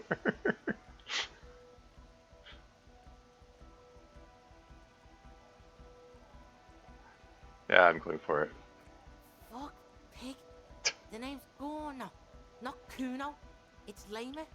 My name's lamer than I said it was. Oh no. Boy looks slightly uncomfortable. Oh man.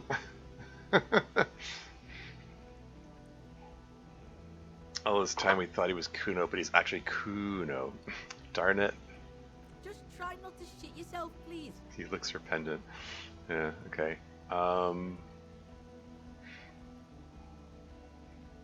How did you know I was here?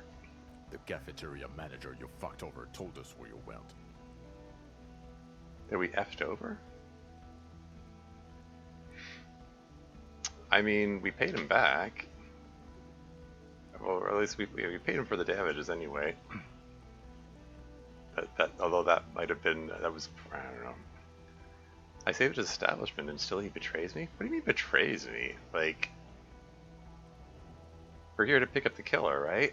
We found the killer. Found the guy who killed the colonel that started all this. Turn to face the general direction of the world and yell, "Damn you, cafeteria manager, you betrayed me for the last time." That's hilarious. Or, I understand, okay, guard told you. Like, betrays me. Like,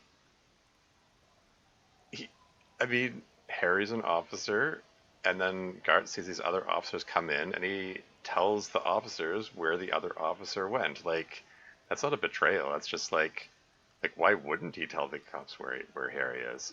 It'd be weird if he didn't. Anyway, I understand. Okay, Gart told you. And people on the street helped us too, with your whereabouts. She looks around. You're a legend among the drunks, Harry. A legendary local drunk.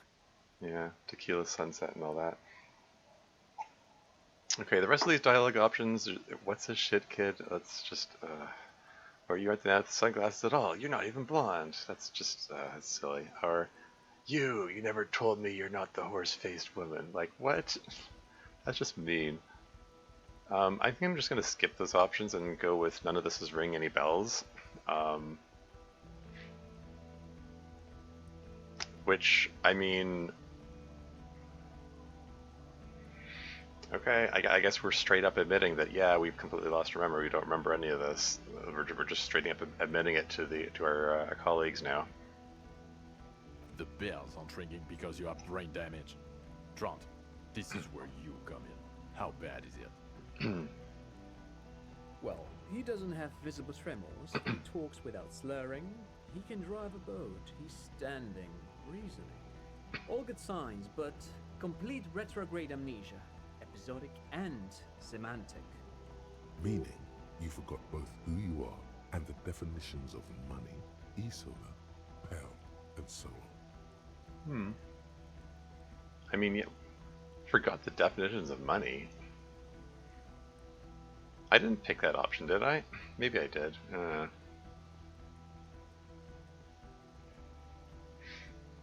I mean, the Pale, sure. We never got the information about that. Isola, I don't know. The word Isola has been thrown around a lot, but whatever. As displayed in the station call, our interactions with him, and I don't want to be a snitch, but also mine with him before when Harry did not seem to know who I was. It's all very interesting. The station call, our interaction with him, don't want to be a snitch, he makes air quotes.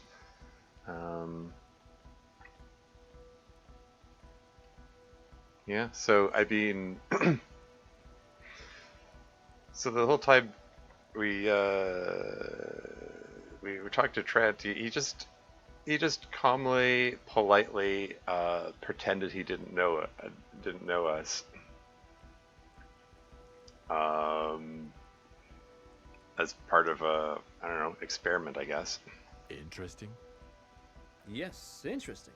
I have my theories, but I would like to hear Harry's thoughts first. Harry, what do you think happened to you?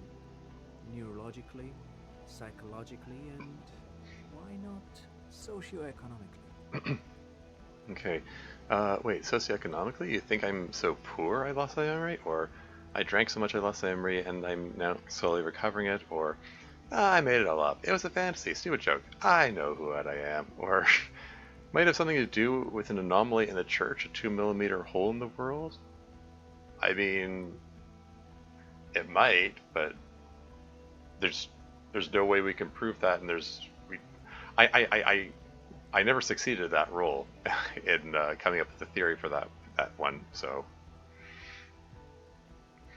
I'm a highly experimental detective. This was a method I used to solve the case. Or something so sad happened to me that I couldn't be me anymore. It was a defense mechanism. Okay, well that's...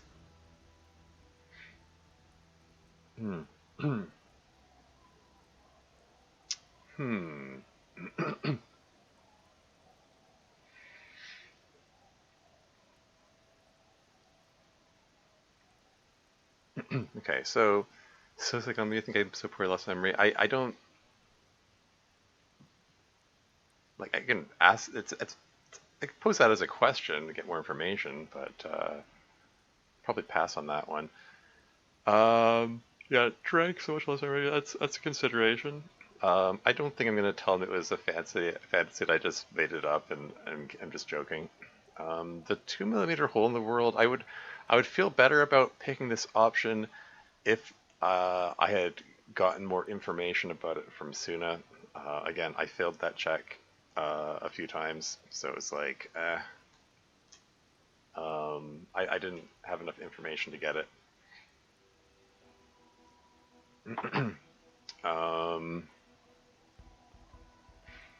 Highly experimental detective, this is the method I use to solve the case. I mean, that's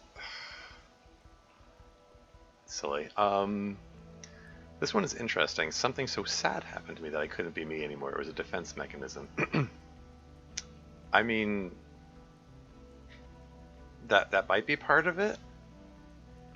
Like, I feel like it's a toss-up between the drank so much and the something so sad happened. I mean, the something so sad happened, Um, presumably, like referring to like remembrances of his lost love and all that. Um,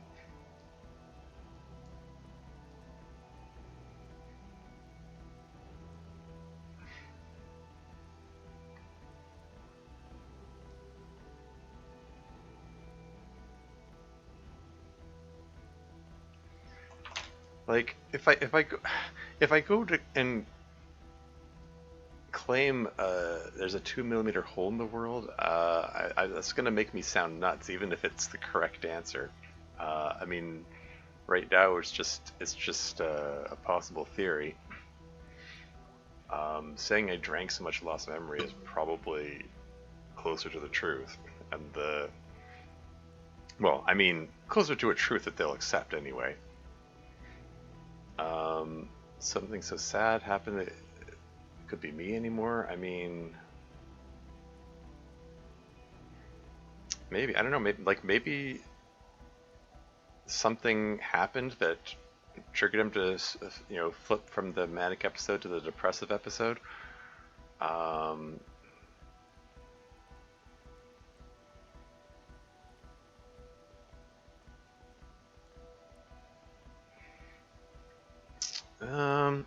like saying I drank so much lost memory is seems like the obvious answer. I have a feeling I want to lean more towards something so sad happened to me it couldn't be me anymore as a defense mechanism.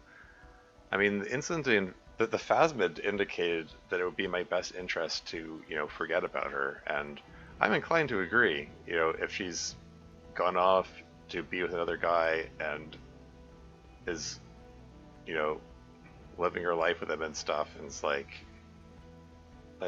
getting so hung up on her is just, it's gonna wreck your life, dude. Anyway, let's go with that. Something so sad happened to me that it couldn't be me anymore. It was a defense mechanism. Psychotraumatic amnesia, Trant? I can go for that. Shit kid is a broken man. Always has been. Who isn't? I know I am. But you know what? Interested in the special consultant. I keep my shit together. Also, I know a person can't wipe their own mind, however traumatic it gets. That doesn't happen. You're lying, or insane, or both. But Detective Vigmer, he has blanked out before. She interjects. He has blanked out before, really? I have? Yes, a couple of times. After some of the more serious benders. One was after the two drunks case, the other when we looked into that mural. She pauses, remembering. The two drunks case? Shoot. Other one we looked into that mural.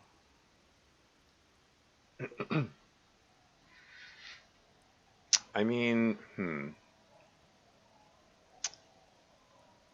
Is one of those cases the one where he beat the guy with the ledger and then broke down crying?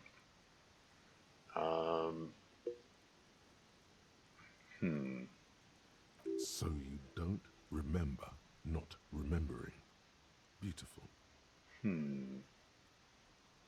The two cases in your ledger, the unsolvable case and Yeah. the next world mural, those were recent. Yeah, the unsolvable case. Yeah, that's the two drunks. That's the yeah.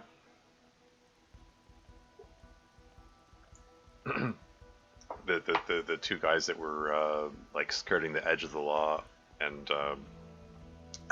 not enough to actually be brought in, and then Harry solved the case by beating the crap out of them.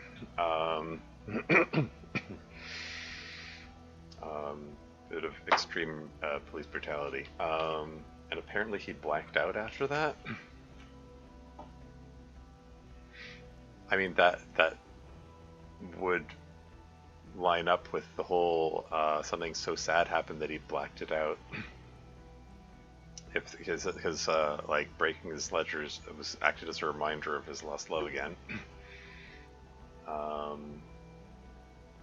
Say nothing of the fact that he snapped and started beating a man senseless in the first place.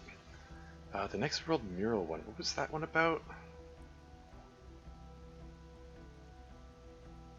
I remember there was one of the cases. I read through all the cases. One of them was about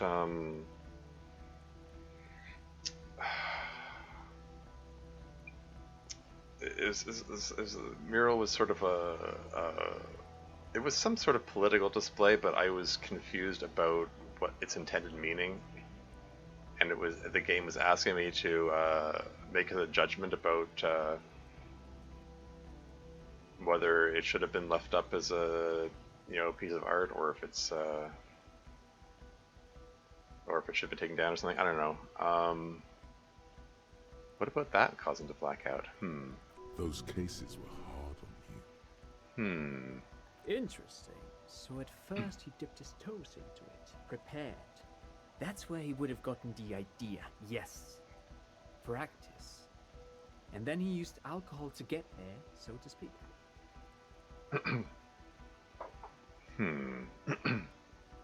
What do you mean? Well, here's my theory. What if this is an absolutely normal reaction to the world we're living in? Yeesh. What if this is not a significant anomaly at all? Something to be explained, approached as a defect? Look at the sensory input here. He gestures toward the scenery. So you're suggesting that the amnesia is just a natural response to seeing what a shit world you're living in? Look at the ruins, the neon, listen to the radio, the multitudes, the people. Live here for 40 years. As a police detective, he's like a magnetic reader on the world tape, to borrow a known metaphor. Harry's been pushed flat against it. Total input. This is some new agey bullshit train. Yeah.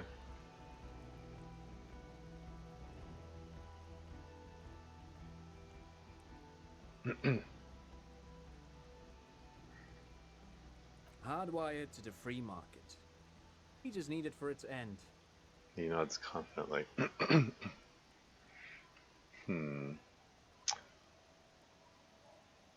Yeah, I don't know if the sadness that Harry alluded to is as generalized as that, but hey, I mean, everything adds up. Okay, Trent, thank you. That's absolutely meaningless. I'm glad we brought you. Will he or will he not be able to work in the major crimes unit? Is he a cretin now? I want to know that. He's not a cretin, and he is able to do work. If not in his previous leadership role, then as a line detective. I'm ready to lead again? Great. Or line detective is good for now. Or he's wrong.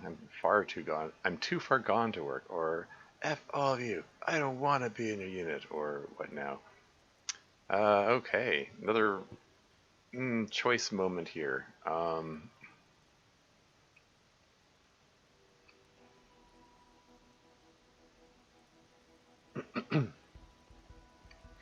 I mean, the state that Harry's in, if it's true that he told all his colleagues to F off to the point of driving everyone out of the Precinct 41, and these are the last few people that left that were willing to work with him, and he told them to F off as well. Maybe he's not like, I mean, even if he's completely changed now, he's like, the damage is done, and he's already lost the confidence and trust of the folks in his unit and the folks in his precinct, and I don't think any of them would trust him to lead, especially if he's like gotten total retrograde amnesia. I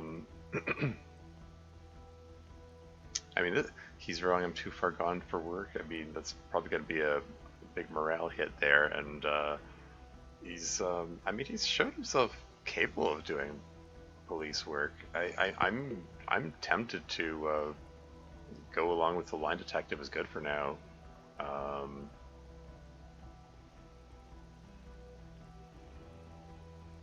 I mean, I seem to have Trent Hiddleston's confidence, at least, that I'm good to be a line detective. Let's go with that. For now, I misphrased my question. It should have been, is he able to put his clothes on and use the body? Or do we need to get him on a disability pension? Looks at you and then Trant. Okay. Well, what now then? Now nothing. Now we're just going to stand here. Really? Or just stand there? We're not gonna say. We're still not gonna say anything about. Hey, by the way, our murderers suspect that I was specifically sent here to catch. He's over there? He's on the island, you know.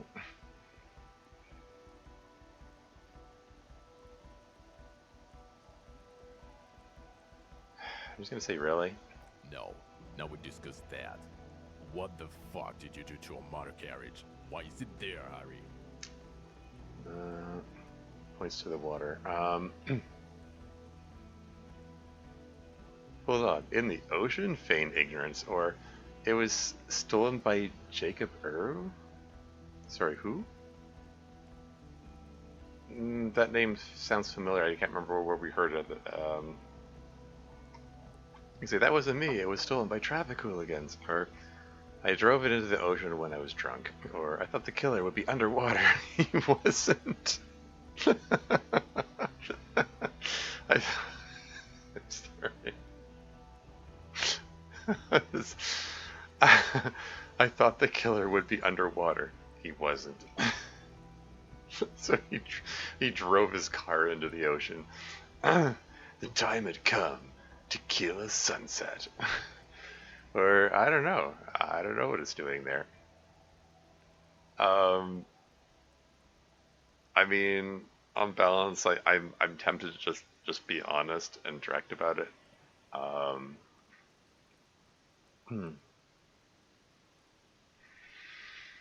I drove into the ocean when I was drunk.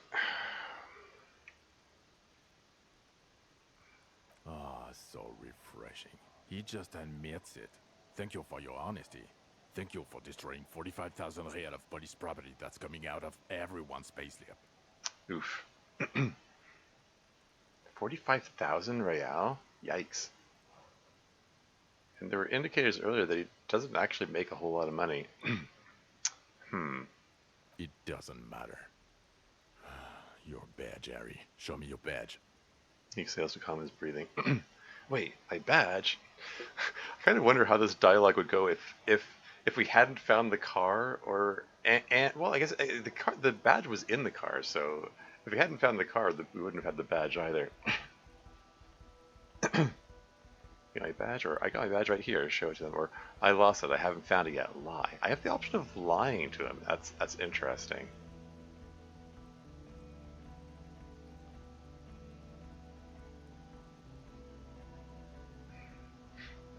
I can at least show him the badge, I suppose. In a rush to demonstrate your badge, your eager fingers can't sustain a grip on the smooth plastic, and the badge slips out of your hand. Interfacing legendary failure. If I'd taken a couple points in that, and I'd been wearing the interfacing gloves, I mean the armor, I could have succeeded at that roll there. Oh well.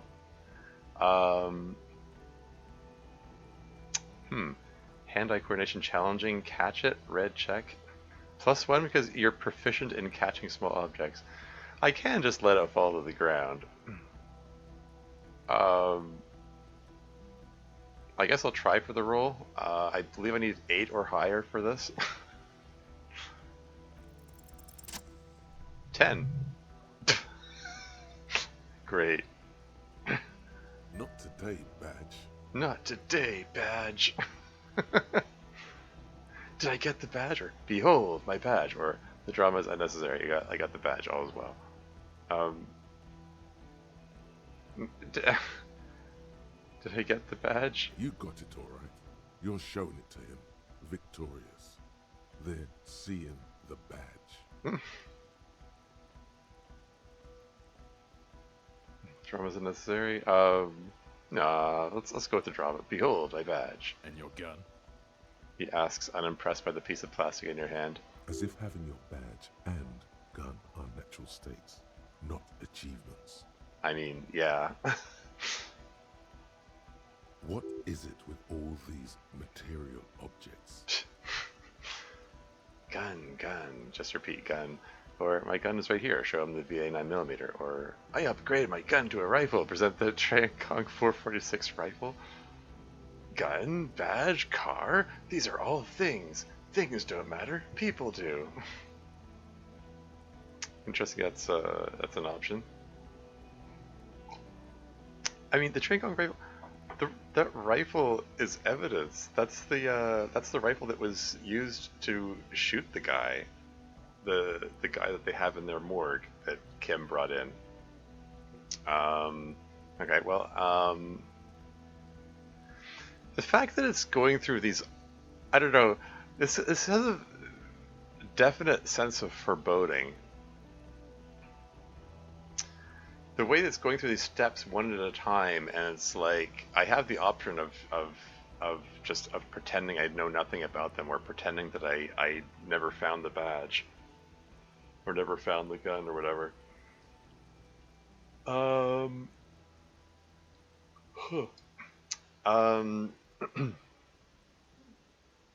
I don't know. Like, if Jean-Vic Mer was like my superior, I would think that the fact that he's asking for my badge and gun is like a prelude to him firing me or something. But he refers to himself as a partner. I don't think he outranks me. I mean, like, Lieutenant double your freighter, like as in we turned down promotion twice.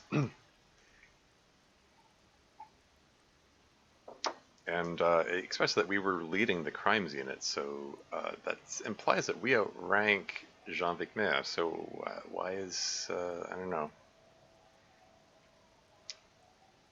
I still feel a sense of foreboding about this. Anyway, I'm going to show him the gun, I guess. The gun is right here. Show him the VA 9mm.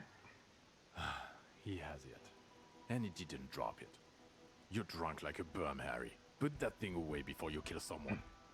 Wipes his brow in mock relief. I didn't lose my gun. I have my gun. Show him the gun. Or, so it doesn't even matter that I found my gun? Or, I quit drinking forever. It's only me in this boring hellhole now. Or, so what? I've had a little drink. Or, I tried not to, but I can't work as well without it. Yeah. Well, we did pick up Wasteland of Reality.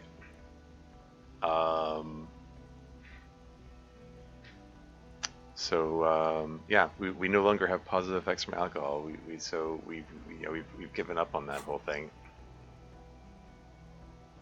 So I guess I can say I quit drinking forever. It's only me in this boring hellhole now. I don't buy it. Why do you smell like a corpse then, huh? Well, I mean, we've gone through for a whole week wearing the same clothes. That's probably. Yeah. Oh, come on! You're gonna cut him some slack. Pig's been working hard, digging through the guts of corpses and shit, getting shot and shit. Thanks, Kuno. Hold on, I just haven't washed myself after the autopsy. I mean, the autopsy from a week ago, you mean? He hasn't bathed at all at any point? Oh, oops. Oh well, wait. Maybe because of the pheromone? Heh. Yeah, I've handled an actual corpse. Or, yeah, it's been a bit of a week. I'm sorry I smell bad. Or, none of this matters. My odor situation is meaningless compared to what I've discovered.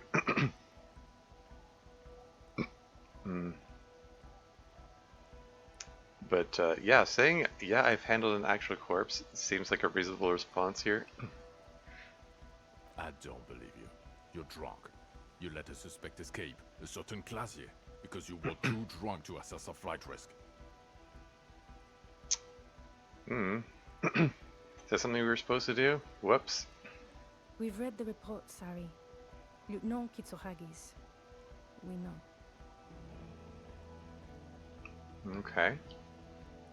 I mean, Kim did mention that, I mean, when we found out that Classy made a run for it, Kim was like, damn, we should have arrested her. He didn't suggest that we arrest her. Like, I didn't think that we had enough information to arrest her, quite frankly. Like, we knew that she lied about some things, but that didn't seem like a sufficiently like arrestable offense. We didn't have enough information to make an arrest, in my judgment. Like the deserter's the first person I felt like we actually had grounds to make the arrest. I don't know.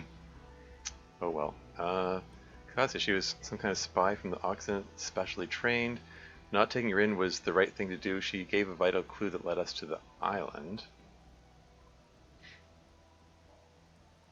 Oh, are we actually going to talk about the actual killer actually now? Or, okay, I got duped there, she pulled on me, or yes, I let her go as an act of mercy. That's just a small detail in a huge case you know nothing about, or that doesn't matter, none of it does, you have no idea what I just discovered. This feels like it's going in the direction of the Phasmid thing.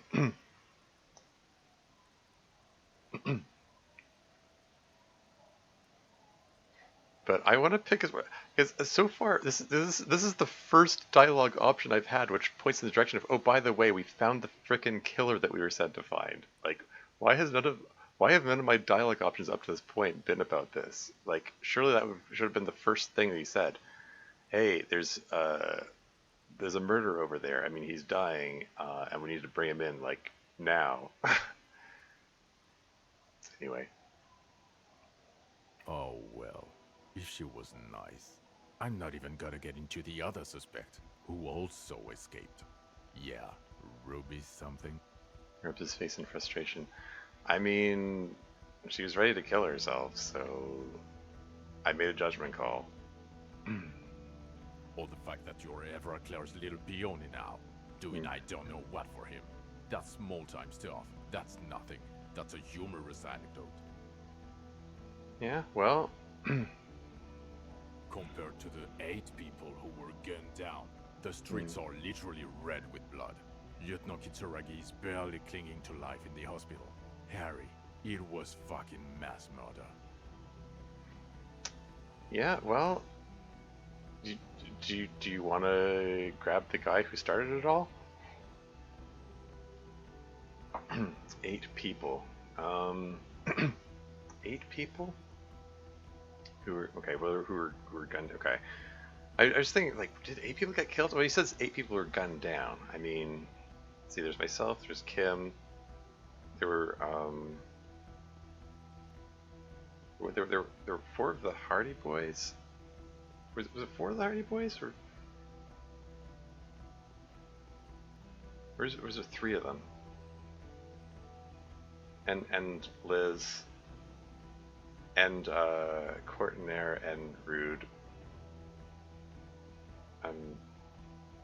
Is that 8? Is that a camp for them? Then what about DePaul? Did she get away?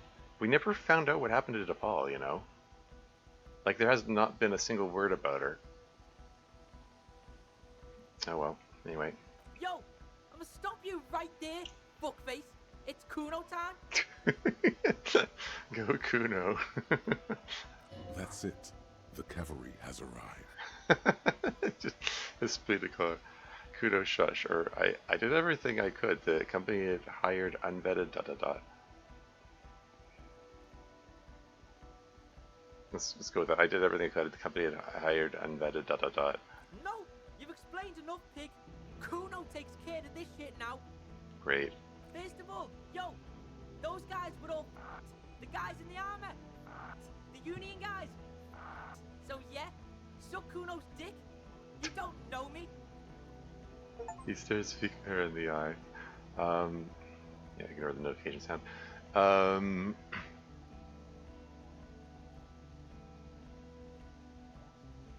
Okay. You don't know what happened here.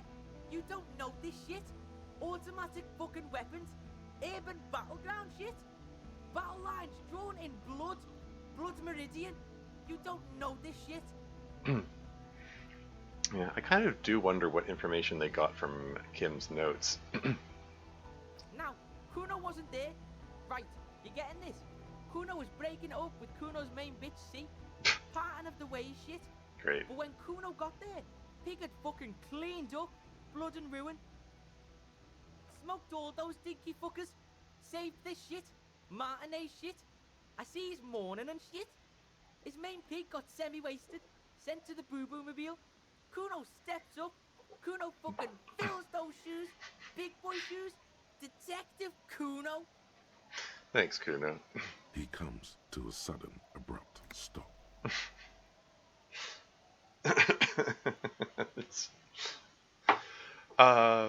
You know, he's an obnoxious kid at the beginning of the game, but it's actually kind of nice to see him stand up for me here.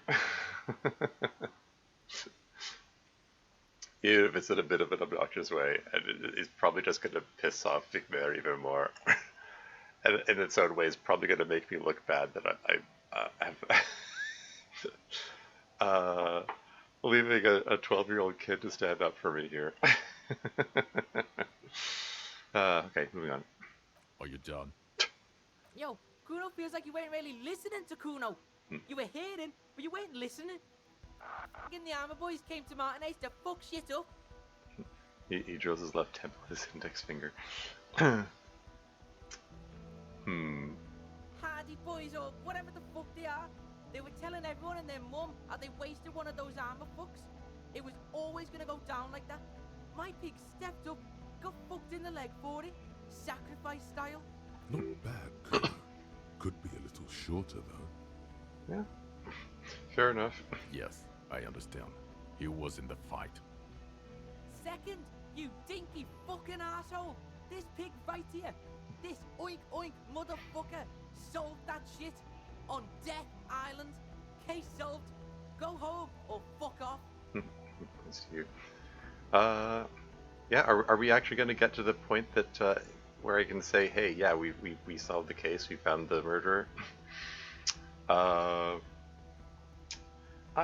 need some more water. I'm gonna go use the washroom while I'm at it. I'll be right back. Just give me a moment.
And I'm back again. Okay, alright. So, Kuna's had his little rant here. Yeah, and he's not 10, he's effing 12. Did anyone... What, did he say he was 10?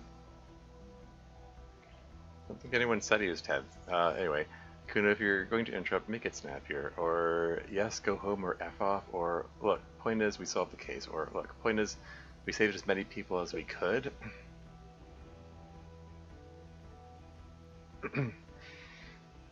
I want to say, look, point is, we solved the case, because, like, hey, I really think that we should be, you know, picking up that murderer and bringing him in. Like, he gave a confession. He could be dying out there. Being out there is not doing wonders for his health. Like, we have the murder weapon in our possession here. Anyway, point is, we solved the case. Yeah, it just occurred to me. You know, along the lines of like all the different directions that the game could go in, I had the option of leaving the rifle there, and he did say he had one last bullet that he was saving for Vinay. I kind of wonder if I'd left the rifle there, if we'd come back to find that he'd shot himself. Anyway, let's go with the point is we solved the case. Let's go with that. Yeah, some fucked up grandpa did it. Fucking grandpa in the woods or some shit. Old shit. Kuno doesn't know about that. Look, the real shit here is... He was a straggler from the revolution who stayed in hiding for 50 years. I found him. Yeah, straggler, sure. Are you getting this smart shit? The old fuck killed him. Confessed to it too. We got him snitching on himself. Popo style. Popo style. You know, see then turns back to Vigman. A straggler from the revolution. He sounds incredulous. Yeah, fucko. He's on the island right now, in a coma or some shit. Oh, and we also got the gun. Gun of the killer shit. You know what I mean? Now, let's get our big boy shit on. There you go. Big boy shit? Yeah, big shit. Now listen up, suit fuck. You're gonna shit yourself because it's gonna get wacko natural. Nods and crosses his arms regally. It's gonna get wacko natural. Is he about to talk about the phasmid? Wait, it's not going to get that. Let me ... Or, oh yeah, it's going to get wacko natural. Tell him. Or just say nothing. The fact that the first option ends with an ellipsis here kind of suggests to me that Kuno's about to spill the beans about the Insulindian phasmid, no matter which option I choose, and he's going to immediately destroy his credibility. And then it's going to be,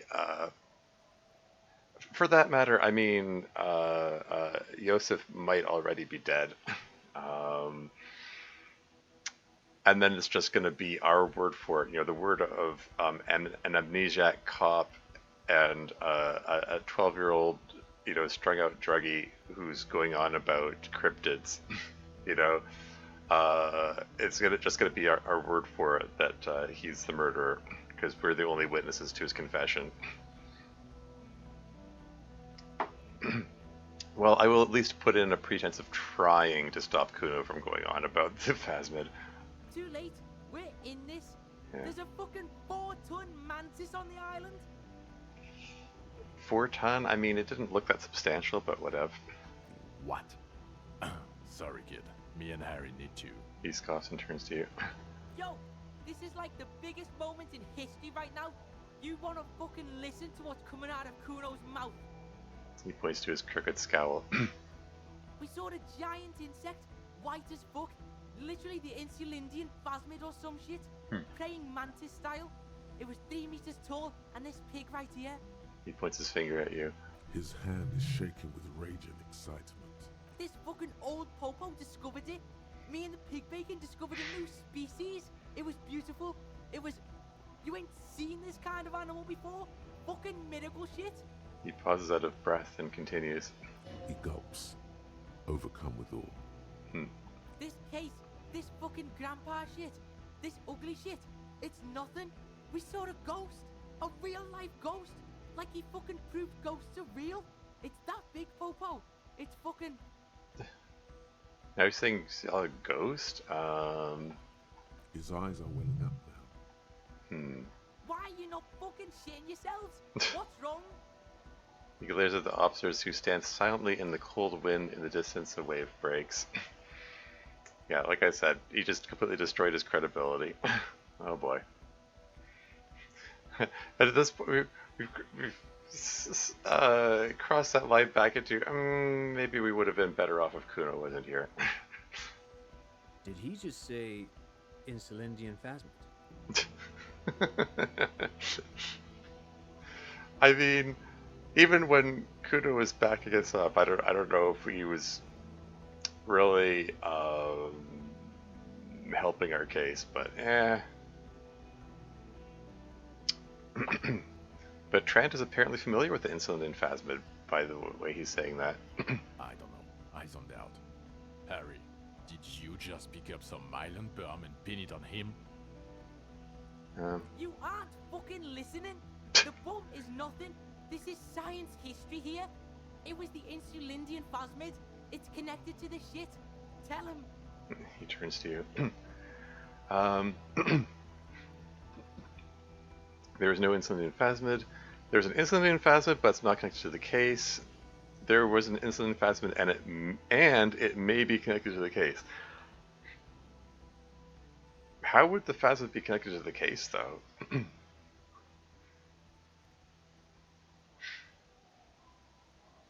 I mean...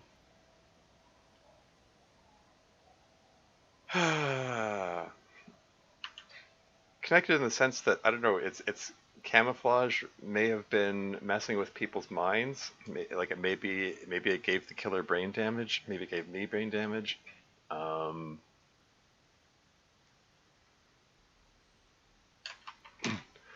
But yeah, I mean,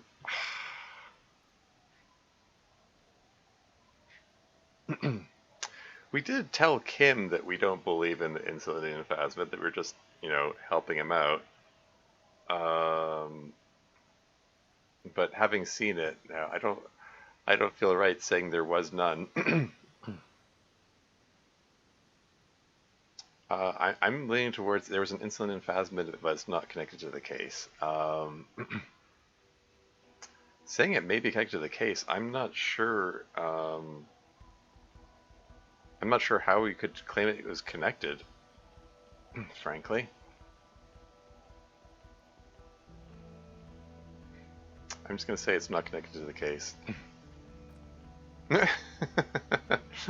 Vigmea unimpressed. No, please. You have to have more than just a mantis. The struggler, stick to that. You said you solved the murder. I mean, yes. Yes, please stick to that. In fact, we should have stuck to that right from the beginning. I mean, like, just in the general interest of, solving problems over placing blame. It's not going well.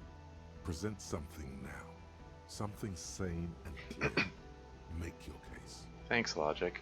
Something that proves you haven't lost your mind. Thanks, Authority. Can we, let's do that for the first time in this conversation. No, there was a giant insect, and they have to understand that. You will find proof. Don't give up. No thanks to Volition.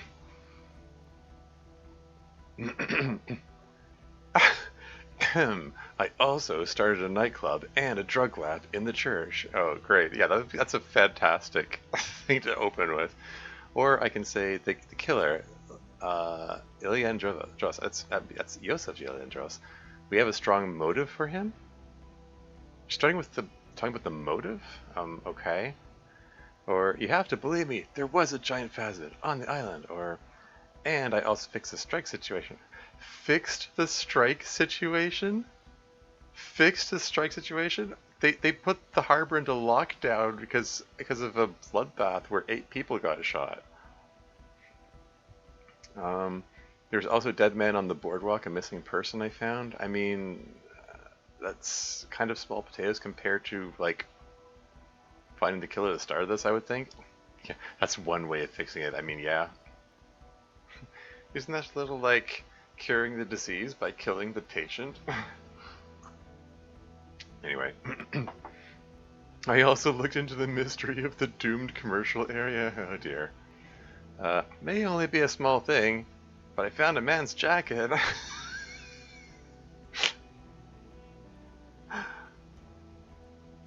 You know, considering that this mission, this meeting here was seemingly, I assume that this was triggered by finding the killer. Like, is it possible to come back to this and have this meeting without having found the killer, and you have it being forced to fall back on one of these things? Wouldn't it be, actually, for that matter, wouldn't it be hilarious if you hadn't done any of these things and I found a man's jacket is the only thing you could say? Anyway, so what do you say? Want to take this hot shit back? Point to yourself. Anyway, the killer and us, we have a strong motive. Why are you opening with motive? Why don't you open with, hey, I have the murder weapon here, and, like, hold up the rifle, you know? Like,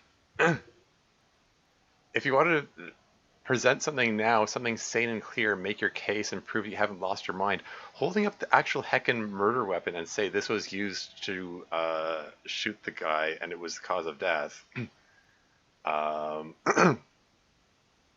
like, I think that would be a good thing to open with. Can you prove it was the murder weapon? Well,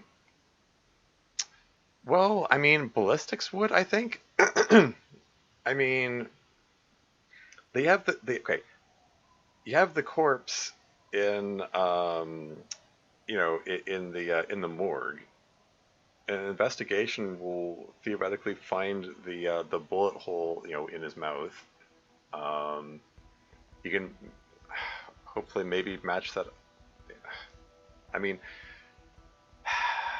if the confession wasn't credible enough, which, you know, fair enough, he's an old man who's losing his mind, and we're like an amnesiac cop and a druggy kid. Okay, fine. Maybe the confession itself isn't good enough, but like the gun, I would hope would be admissible as evidence that we could use, like ballistics check, but yada yada. In any case, yeah, the motive and all that.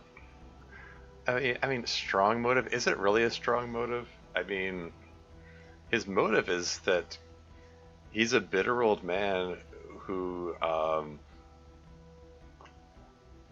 feels guilt about giving up his cause for the revolution at the last minute, and so he wouldn't die with all his comrades,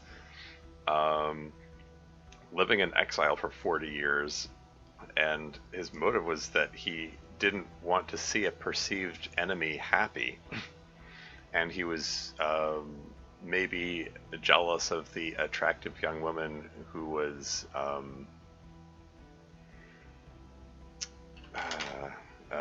who the guy was with, but whatever. This is my only option that goes in that direction, so I'm going to pick at the killer. Ilian Yodros, we have a strong motive for him. Lilianovich. A revolutionary matronym. The special consultant raised an eyebrow. A revolutionary matronym? Wait, you mean you know him, or you just recognize the name, or? A revolutionary matronym, or I don't have time for the straight to the motive, please. A revolutionary matronym? The custom started in Grad, where they have patrons, Prasovich, Lasovich, etc. The revolutionaries saw this as a chauvinist atavism, so they used matronyms, derived from the mother's name instead. Interesting. The revolutionary says... Okay.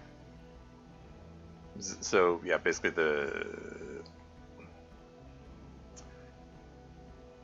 Okay, yeah. Revolutionaries, they wanted to be different, so they went by a matriarchy instead of a patriarchy. He wanted to he like named himself for his mother. Interesting. This man would be Lillian's son, Lilianovich. The custom was overturned after the revolutions failed, but not before making it to Revachol. This man would be Lillian's son, Lilianovich. Is he related to Lillian then? I mean, he's an old man, so I mean.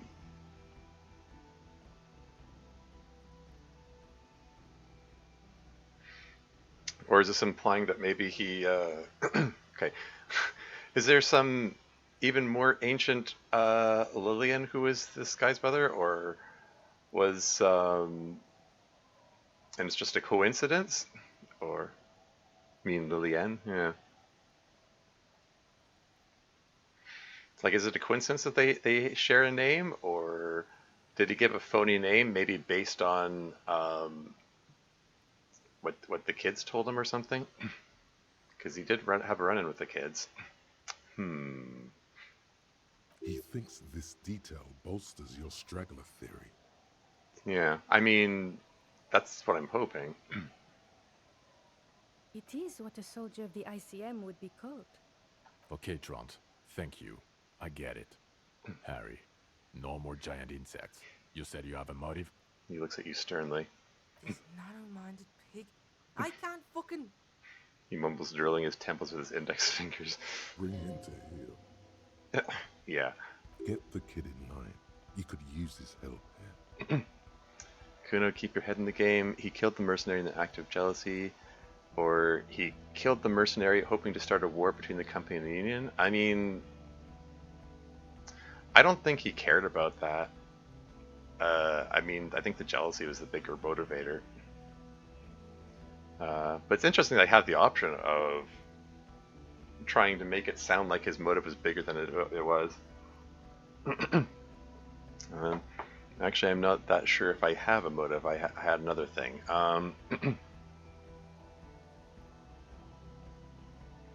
Authorities making the suggestion to bring Kuno to heel, but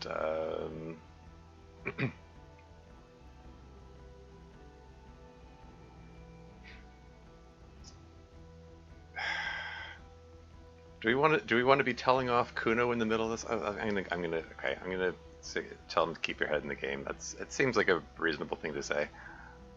Alright, yeah. Kuno's in it. He bites his lip. He understands you have to nail this. Yeah. I killed the mercenary in an act of jealousy. I'm gonna go with he killed the mercenary in an act of jealousy. Jealousy? He's what, 80, 90? Didn't you say he's been in hiding since the revolution? Yeah, Suit. Check this shit out. The Merc was banging some chick he wanted to bang, so we shot him. Chick's called Klaasje. Klaasje, as in the suspect he let escape from Kitsuraga's report. Fucking snitch beano clad. Yeah, that chick. Get over it, pig. She didn't do it. It was Grandpa on the island. Merc was fucking her, and he couldn't hack it. Kuno can hack it. Thanks, Kuno. He also had political reasons, or he's a trained sniper. The weapon he used is more than capable of making the shot. Well, we're talking about motives here, so probably I should stick with he also had political reasons. He also had political reasons. Yeah, politics shit. My pig also connected, like, the weapon to him. He looks to you. He's a trained sniper. The weapon he used is more than capable of making the shot. Okay, and he confessed to the prosecution too? He rubs his temples. The state he's in now, I don't know, but we got a confession. He confessed to us. Or I think once he's resuscitated, yes, we got him talking once. He'll talk again.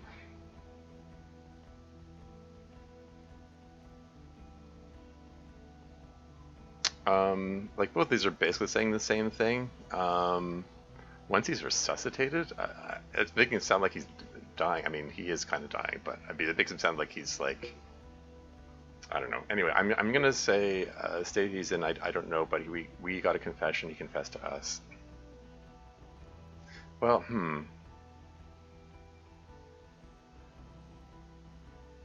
I mean, okay. This option makes it sound like I don't know if we'll be able to get confession out of him again, but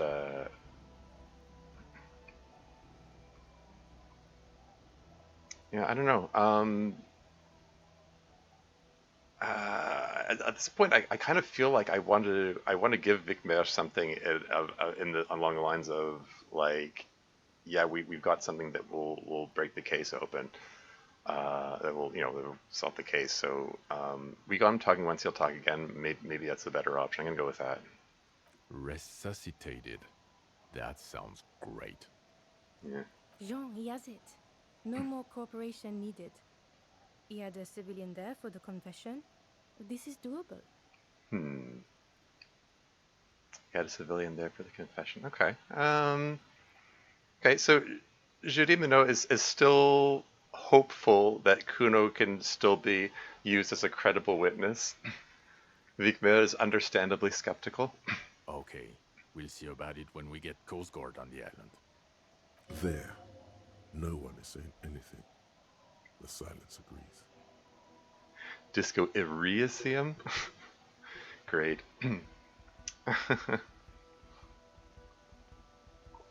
This is good.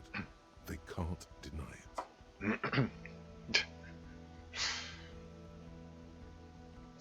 it. Okay. My blood sugar's crashing. I need to take I think I need to take another quick break to grab a snack. I will be right back.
And I'm back again. Hey, Slayer Rabbit, welcome to the stream. How's it going? You caught me just as I was on break. Yeah.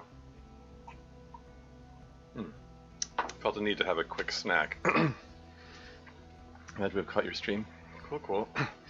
Yeah, I think we're close to the end of the game. It's hard to say. Yeah, it's sort of. There have been a couple of points where it felt like it was at the end, and then another thing occurred, and not much. Okay.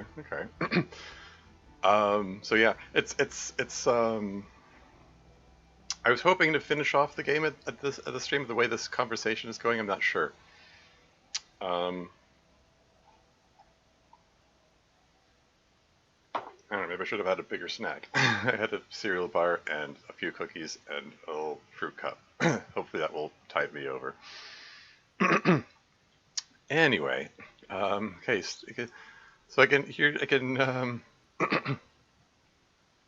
started a nightclub at a drug lab in the church. This seems like a horrible thing to admit to them. I think I'm going to skip that. You have to believe me, there was a giant phasmid on the island. I mean, like, Trent seemed curiously interested. Like, he seemed curious about the comment about the insulindian phasmid, but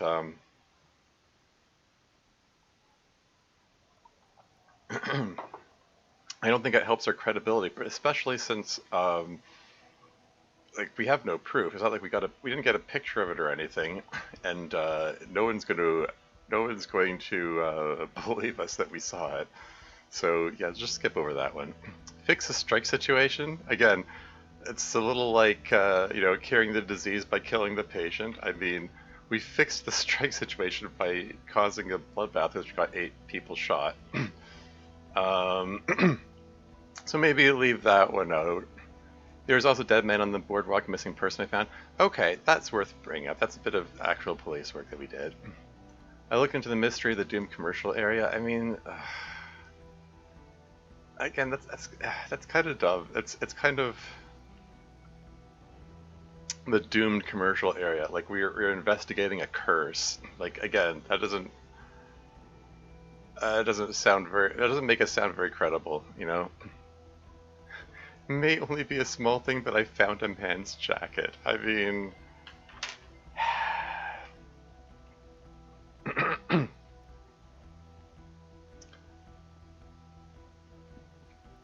mean, okay, but anyway.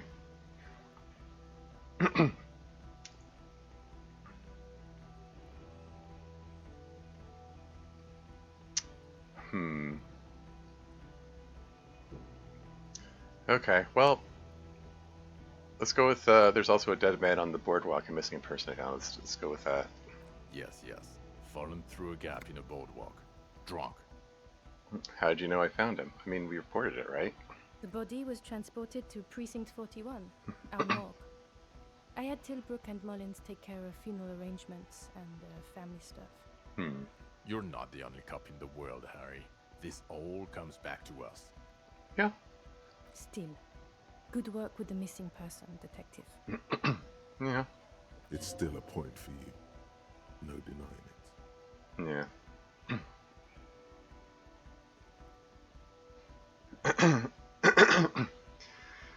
Do we really want to say we fixed the strike situation? It feels bad. I mean, it's certainly not fixed in a way that pleases Wild Pines. How's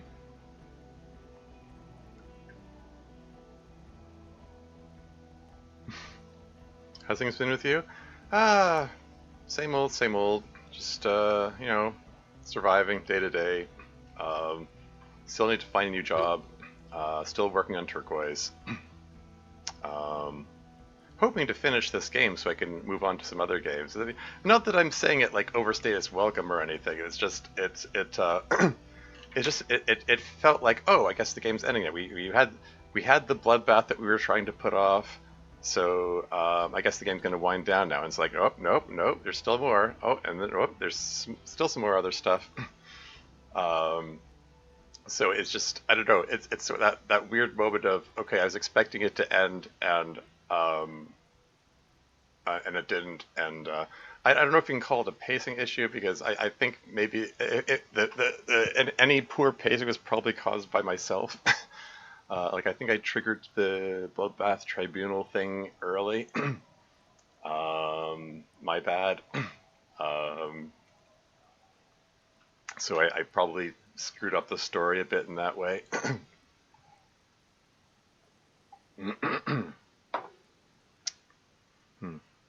Not done much recently with my mod, although it's been somewhat successful with new characters and other related topics. Cool, cool.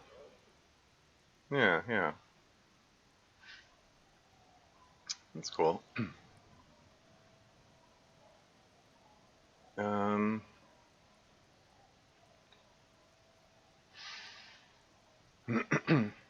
Yeah, I don't. Okay, so I definitely don't think we want to pick all of these things here. Maybe only the small thing, but I found a Mad's jacket just sounds so lame compared to we found a murderer and helped a missing person case. Keep turquoise, so it's Seal. Yeah, oh yeah. Oh, absolutely. No, I'm very close to finishing it actually. Like all the, I mean, the writing was done a while ago. I finished all the posing and coding pretty much. I just need to pick out some music. I'm working on that, figuring out what music works where, what fits the various emotional transitions of the story. So that's the latest thing I'm working on. Also, I'm down to the last art piece that I'm waiting for. Like various art pieces that I commissioned are complete, and yeah, there's just one more CG that needs to work on, and the artist I have working on that sent me well, not a sketch, but you know, those 3D render blender things to give an idea of what the setting would be. So you know, they're starting on it. It's I mean,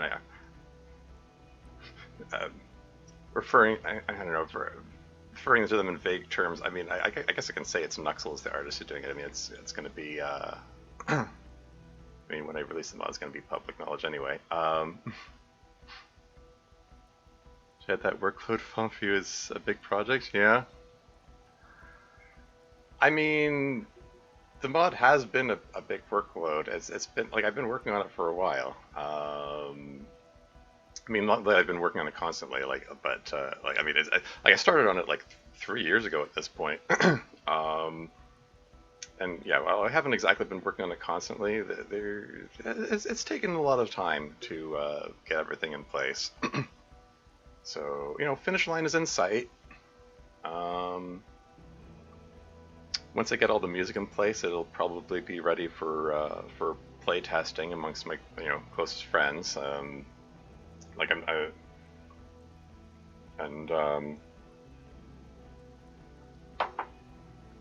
yeah. Then there will need to be some tweaks and finishing touches and stuff after that, but it's getting close. It's getting close.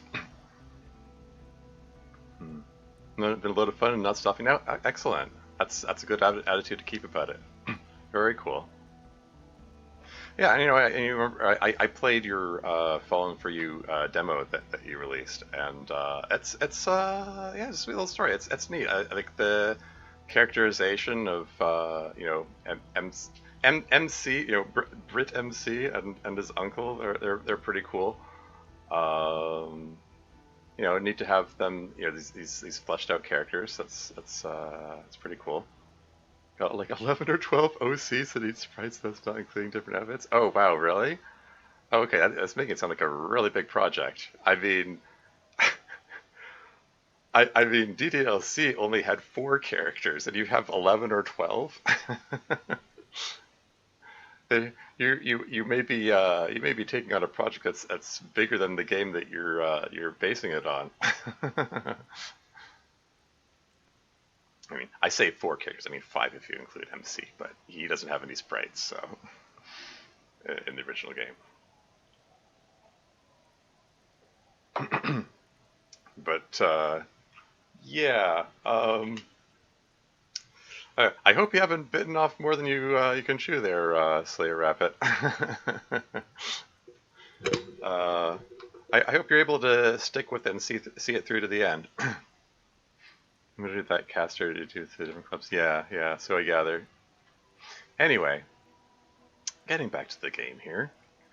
Yeah, telling about the drug lab. I mean, you know, if I had shut down the drug lab aspect of it, I would be more tempted to tell them about the nightclub. Curiously, the community, you know, Everett's community center isn't among my accomplishments. I mean, oh well. Mystery of the Dune commercial area is like, do we really want to bring in the discussion of curses into this? Maybe I'm not stopping now. I put too much work into it so far. Yeah, there you go. Anyway, maybe only a small thing, but I found a man's jacket. I can already hear Vicbert scoffing at that as soon as I say this. I'm going for it anyway. You're right. It is a small thing. Does anyone care about a jacket? No one? See, no one cares. I mean, I figured as much. Yeah, look into the Mystery of the Doom commercial area. Like, can we even say we accomplished anything with that? Like, we investigated it. We didn't really find anything. We found the dice maker. Like, like we're talking to our fellow cops here, and we're talking about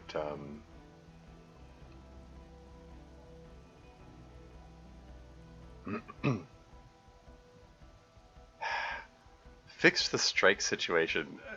Just it feels like a bad thing to say when, like, the resolution to the strike situation was a bunch of people getting shot.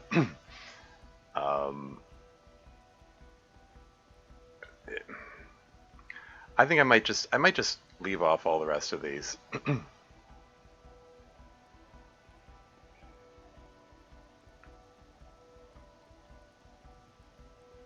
Let's just go with, what do you say? Want to take his hot shit back? Point to yourself. No. Sure, you get the case together. You can do police work. In bells. That's not a surprise to me. There's a silence. Even the insect. I don't care. But you're an alcoholic. And you've been drinking. Again. I won't let my life unravel because of this. Yeah, but we took on waste and reality, and we've stopped drinking. Oh well.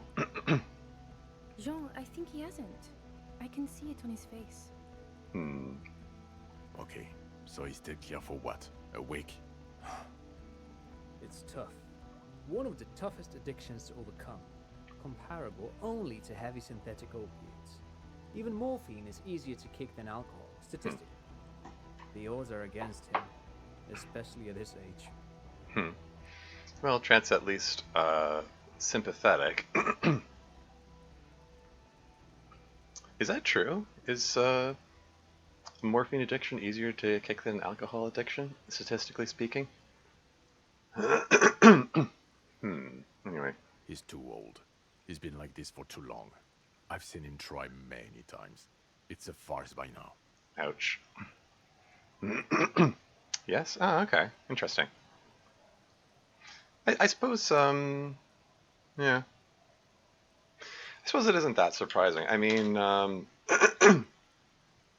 for one thing, alcohol is easier to acquire than morphine. It's more readily available.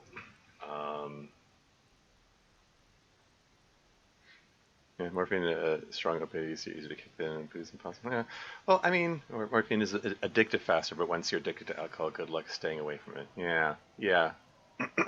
Yeah, exactly. I mean, good luck. Yeah, it's like you said. Good luck staying away from it. People become addicted to morphine chemically. Yeah, that's what I was thinking. Yeah, morphine chemically. It is chemically and behaviorally. Yeah. Yeah, like it's faster to become addicted to morphine because it's the chemical reaction. Like you like your body develops like a dependency on it, like a feeling of a need for it. um. Anyway, moving on. They're leaving. They're all turning away from you. Oh dear. Oh dear. If you declare yourself a doomed man does not need comfort from anything. He can go on without drink or help, like a clockwork. Okay, so conceptualization suggestion here, if you if you declare your life forfeit, I think the voice actor left that line out there. If you declare your life forfeit, if you declare yourself a doomed man, does not need comfort from anything, you can go on without drink or help like a clockwork. What you're suggesting, I declare my life forfeit? For the Revachol Citizens Militia, a blue forget-me-not in the grey sky. Okay, thanks for your contribution, Rhetoric. Think you can detect in Jamrock, Boogie Street, Coudon, Leroy Underground, Coal City, on the 881. It will all be yours to sift through when the last snow has melted. Okay, my life is forfeit. All I'm good for is this work. I will quit. Or, I need to be the greatest, Sean. I was born for this. I will stop to be better. Or, I know it's difficult to believe, but I will do it for the ICM. Or, I'm not that person anymore. I became something else, and that something else has quit. Or, I cannot live without this job. F you then. F me, I'll go. I'm a superstar, Sean. Yeah. Are there any other options? No, that's it. Okay. I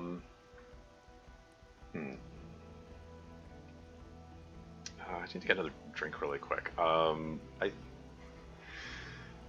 The snack I had it didn't do the trick in terms of let's check. I'm just gonna get something. I'll be right back.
And I'm back again. Sorry, I'm just prone to hypoglycemia, and I thought that snack would help, but I'm still feeling disorientation. So I got a mug full of pop here, which my dentist hates the fact that I've taken to drinking it, but I just want it for the high glucose content. Anyway, stealing the X something's line for number 4. X something. What? I'm not that person anymore. I became something else, and that something else has quit. For number 4, or for season 4? Oh, is that like that's line going in club meetings somewhere, or X something's line? Wait, X something's line.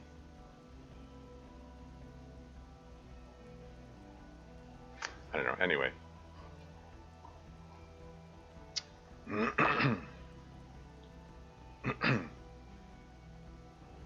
No, item number 4 there is reminiscent of a line that X something says. Oh, okay.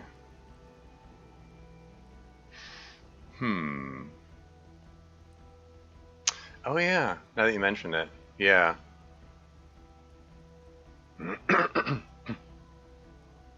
Yeah, 'cause she did say she wasn't that person anymore.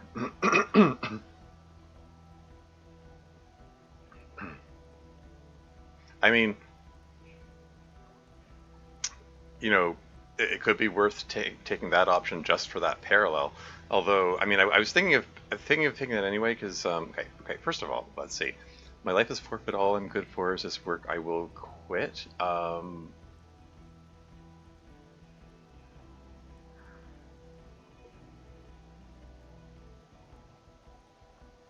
Like, okay. Like conceptualization, and this is a medium, sorry, a challenging check here. Wants me to declare myself a doomed man. Seems like a weird thing to choose. I don't know. It doesn't feel like this is going to convince them that I'm a competent officer who they should take back. I need to be the greatest one. I was born for this. I will stop to be better. Excuse me. Again, like Jean Vicmer said that he's heard this all before, and he's like he's seen me go on like drunken benders before, so that's probably not going to be very convincing to him. And the whole "I was born for this," like it feels like it's skewing too close to the superstar cop thing, which drove everyone away. So, it's difficult to believe, but I will do it for the RCM. I mean that's an option, but I'm not that person anymore. It became something else, and that something else has quit. Honestly, I'm liking this option best so far. Because like Vicmer is very unimpressed by the person Harry was. You know, trying so much to put himself out there as a superstar cops that he told everyone to F off, and he just pissed off all his colleagues. I mean, and then there's this option. I cannot live without this job. F you, then F me, I'll go. That's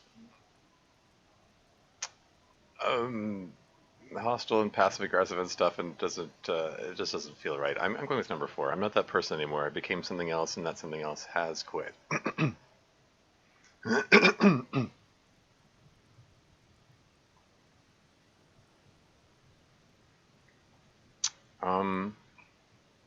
Sorry, I'm hesitating.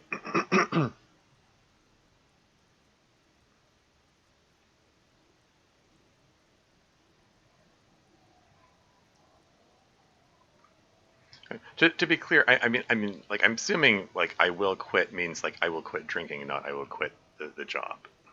So whatever. Anyway,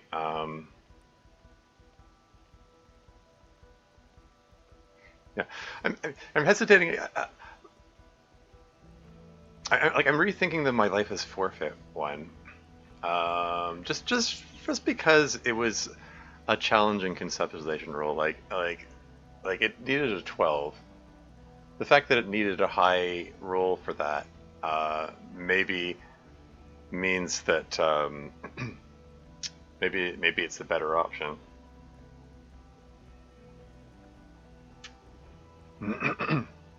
But saying I don't know. Saying I will quit is putting it in the future.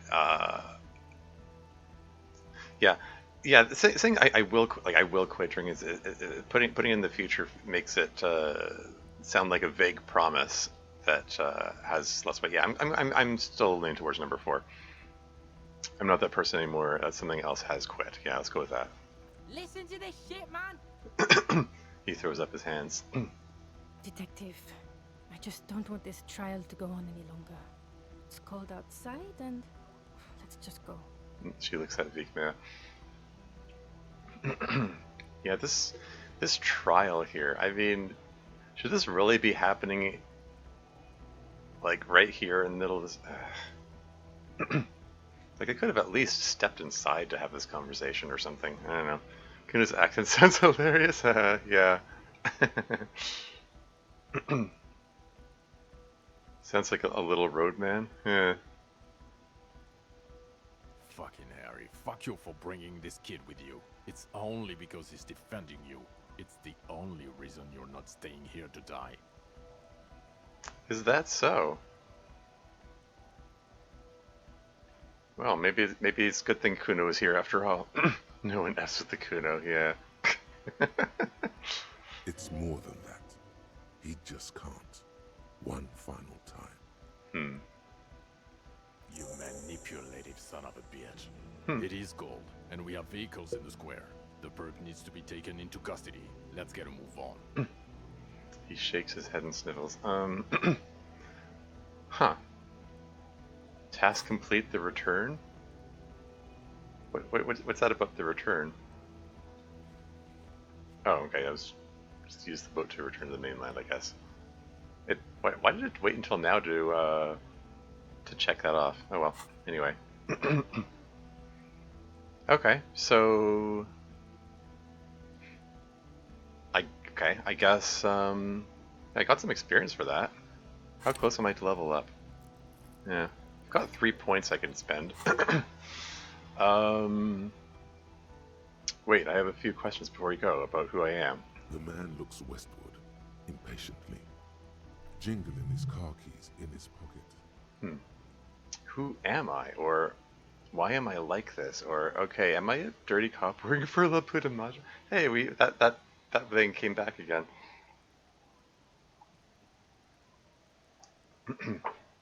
Precinct 41, what kind of station is it? The Phasmid, I need to tell Lena about this ASAP. Or, Kuno, what will you do now? Huh.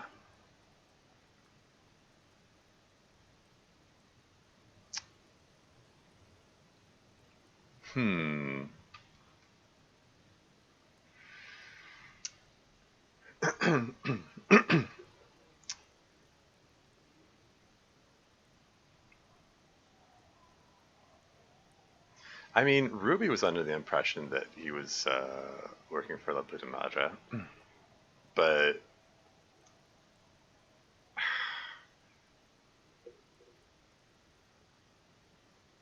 what? This just seems like a just putting it right out there.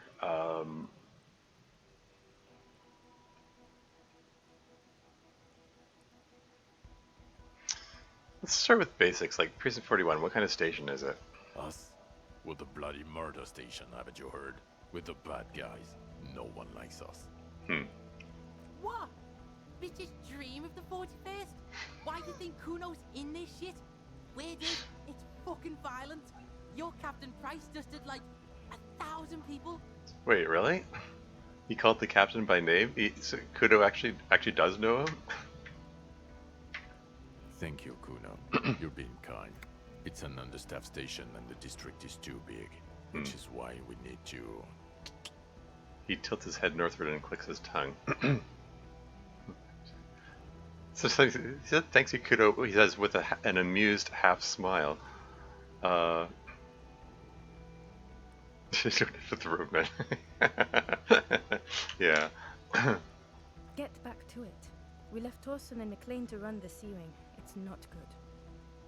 We left Torson McLean to run the Sea Wing?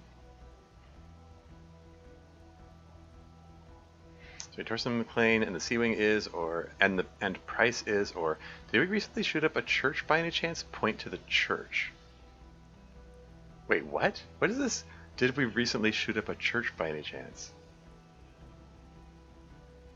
What? So I work in the bloody murder station. what is this option here? There was never any evidence that we shot up the church, right? That is not a thing we did. Anyway, and the C wing is? God.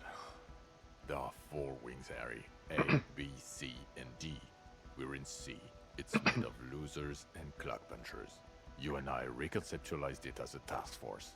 It was a mistake. There's also a lot of outside help involved. Not only me. Other losers too. He smiles. Yeah. You think perhaps the church will accept it? Hammer fatty, oof. Yeah. He's anything but a loser, although he would like to be seen as one. It's cooler that way. I'm half wondering if is it a mistake to be asking all these questions? I mean, Vic Mayer already has a low opinion of us, and even with Trant vouching for us, saying, hey, yeah, he has retrograde amnesia. Do we really want to be revealing that we really know nothing at all?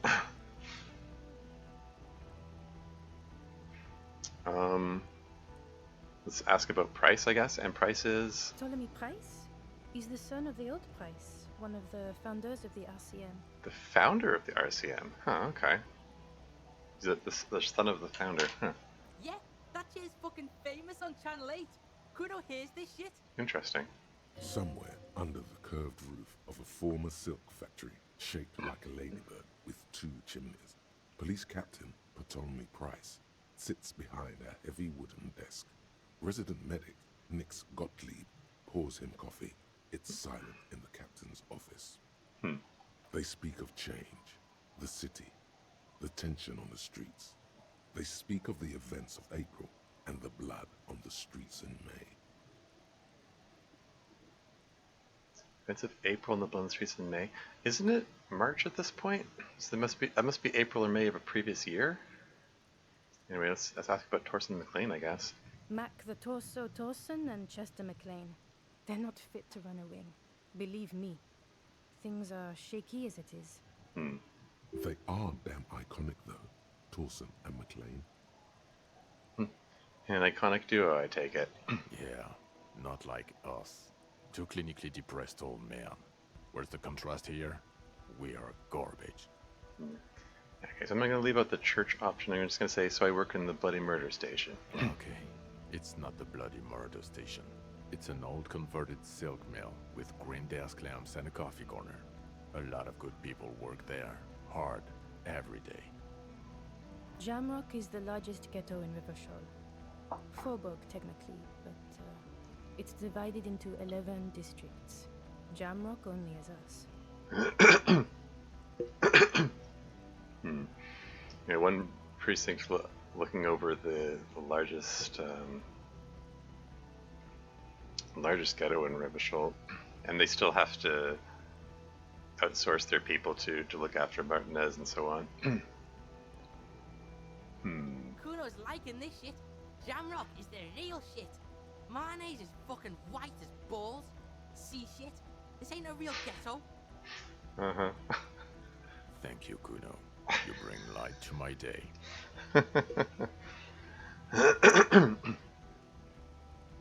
Yeah. Jury's out on this one here. I don't know. Do I want to bring up that little Plutamaja stuff? Like the racist lorry driver was under the impression that I might be working for him, and Ruby indicated that she thought I was working for him. The crime boss guy.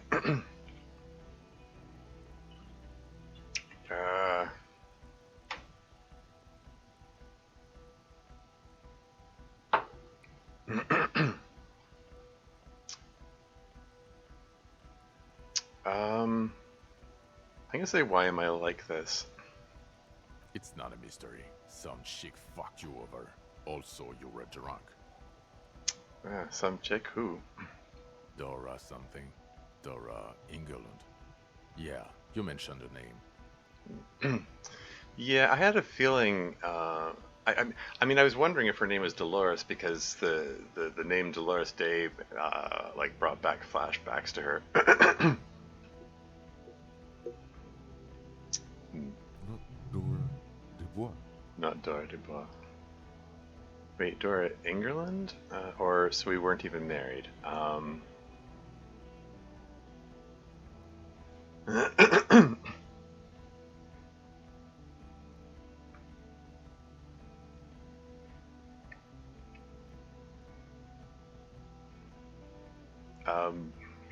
so we weren't even married, I guess. No one is married anymore. This is Revachol. Oh, things that bad, eh?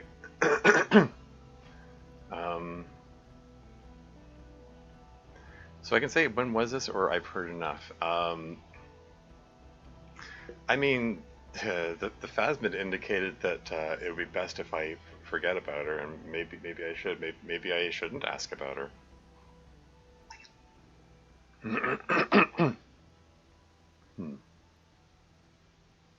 I mean, I could ask for the sake of getting information, but yeah, let's go with the you know what? It's better that she's in the past. I've heard enough. So have I.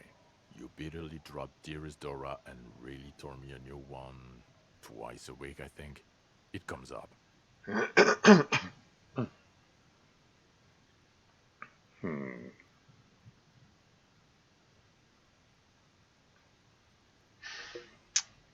Oof, twice a week, eh? All these years later, he keeps bringing her up. The special consultant glances at his wristwatch.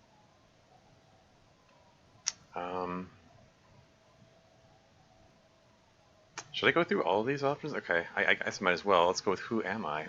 Who are you? You're a gym teacher, Harry. What? Well, obviously you're not a gym teacher anymore, But before? Before you were a cop, you were a gym teacher in Coron. Oh, interesting. It's getting really cold outside. Should we maybe... She looks around. That does explain a lot, or no way, I was a flagellant monk. A gym teacher? Really? I kind of wonder if coach physical instrument, yeah, from gym teacher to law enforcement, yeah. I kind of wonder if this dialogue here changes depending on like what traits you pick at the beginning. Like, 'cause I picked average traits all across the board, and also maybe it might change depending on what options I choose throughout the game. And yeah, I did pick coach physical instrument along the way.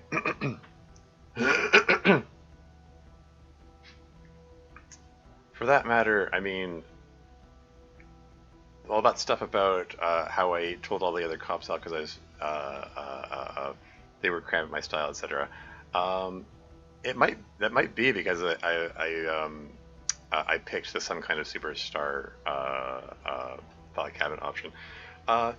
It wouldn't it wouldn't completely surprise me if this entire conversation is sort of it's basically the culmination of everything I've done in the game, and these people telling me my backstory is based on what options I chose along the way.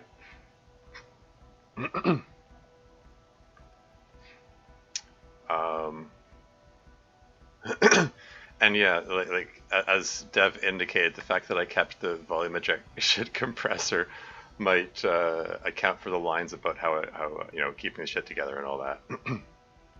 What's the case about? Oh boy. I mean, we're at the kind of at the end of the game at this point, I think. The case was originally trying to find out what happened to a man who was hanged in the backyard of a hotel in a rundown, poverty-stricken neighborhood. And that's the basic of it.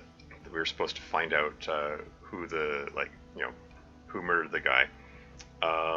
But along the way, we found out a whole bunch of stuff. The murdered guy was a mercenary who was there as a security detail, or part of the security detail of someone who was representing a big multi-billion dollar or multi-billion real company that was looking into a strike from the dock workers who pick up the shipments of their goods.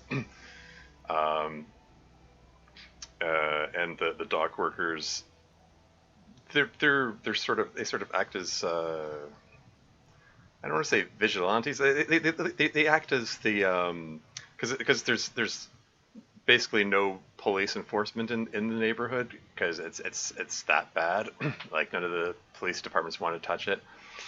And so the dock workers sort of act as informal police there, and they're rather militant, and so the company figured, yeah, we should send armed mercenaries as your security detail, and and the basically the dock workers hanged the guy and put him up on display there as a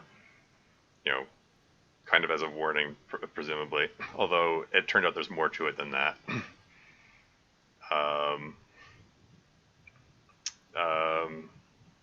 Yeah, I don't know if I want to give all the details of everything that we discovered along the way.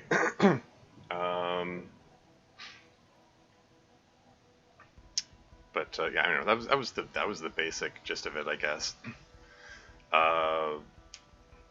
Yeah, the mercenary in question had two other buddies, which later turned out to be three,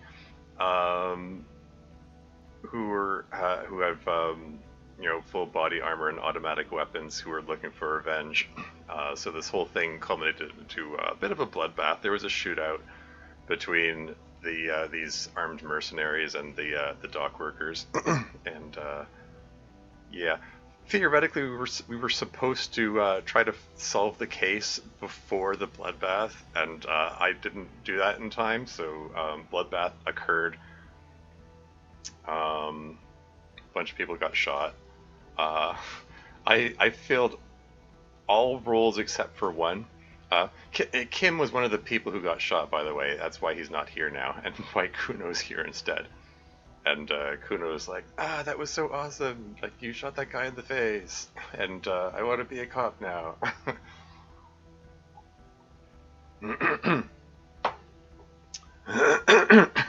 So I just kind of let him tag along. Anyway. I'm just going to move on now. Getting really cold outside. Okay, yeah. Does explain a lot. No, Pig. That explains everything. The running, the jumping, the guns on your arms, your whack mustache. How I can run for 6 hours a day? How you spin kicked the kipped out, gymnast style. Kuno's seen this shit before in gym class. Yeah.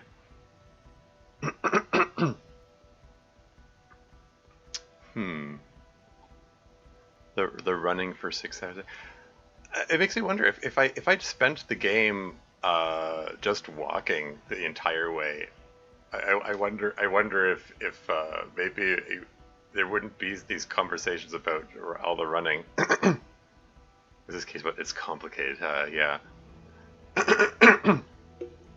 I mean, if Chad hadn't told me that double clicking makes him run, I probably I might have figured it out by accident.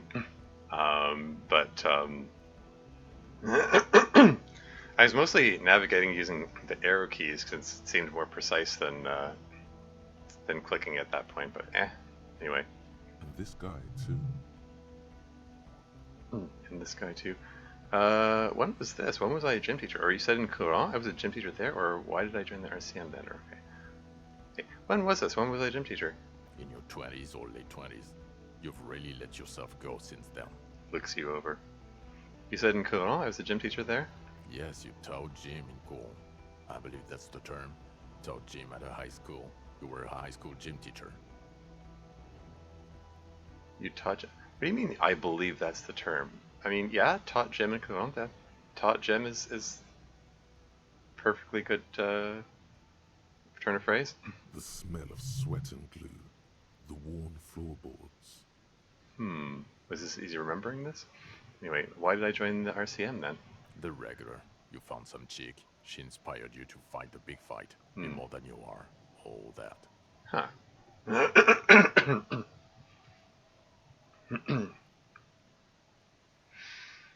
So that would be Dora then. And he said that he was in his 20s at the time.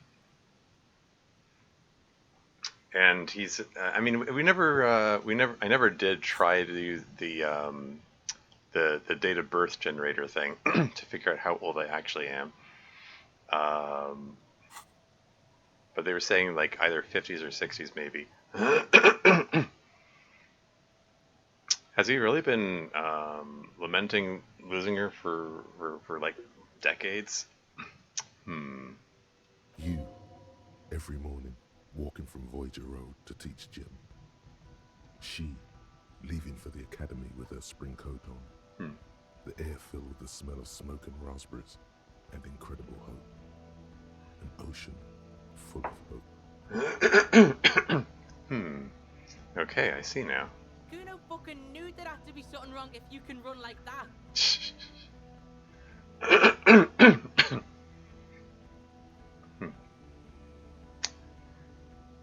Yeah, there is no option that says, okay, never mind this, let's go on. So I guess I'm just going to go through all these options here. Am I a dirty cop working for La Puta Madre? No. No, because the suspects seem to think. Excuse me. You're too unstable to work for a mob boss. You're suicidal, Harry. No mob boss would take you. That bad, eh? I assure you, I wouldn't consult for a corrupt unit. Should you get your morale point back for that? I mean, that's part of the reason I didn't shoot up the morale juice here. He would immediately backpedal out of it. I told you it's not that bad.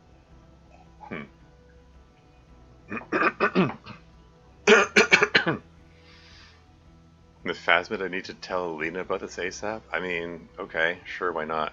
Who is Lena? A cryptozoologist. She lives in Jamrock on Tabernacle Road. She told me about the Phasmid. Or I'm going to say no and forget. I don't think Vigme would care, but whatever. I'll say it anyway, I guess. Tabernacle? It's on the way over. Near where you live on Perdition. She looks at Vigme. Fine. If we're gonna drop you off anyway. She's going to be over the moon. It will do you good to deliver some good news to someone for a change. There you go. It's been interesting games so far. Oh yeah. A lot happened. Like there was a lot of back and forth and intrigue and figuring out what happened. Like the dock workers, they showed up trying to solve the murder, and the dock workers all came together and said, "Yeah, we did it. We killed him. We did it all together." But their story didn't add up. There were inconsistencies, and best written video game of all time. Cool, yeah. I mean, considering how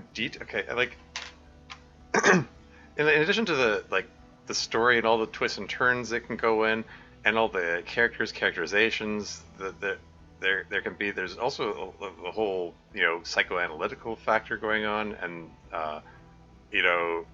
socioeconomic analysis going on, and the fact that you can choose what kind of character you are, what his politics are, and so on. Like, you can pick options which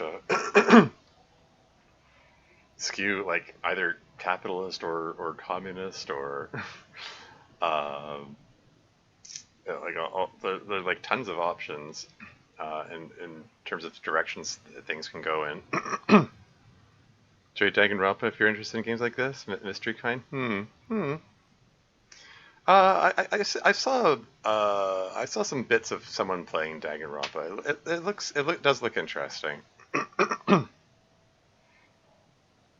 But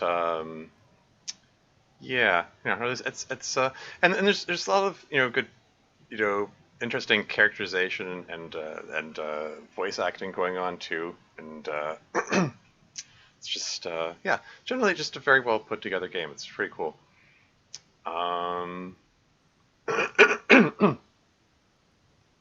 Yeah. Anyway, let's move on. Kuna, what will you do now? Fuck do you think? Gonna rock that law enforcement shit with you guys? Detective Kuno? Like you promised? You chews on a piece of imaginary chewing gum. What's this like you promised? I didn't promise him anything. Yeah. It's got quite the following, though it's got its fair share of crazy looking details. Detective Kuno, yeah. I mean, yeah, regarding Danganronpa, yeah. Anyway. Like you promised? I didn't promise anything. Or, guys, Kuno's enrolling in a junior officer program. Or, yeah, no, you're staying here, Kuno, you're too young.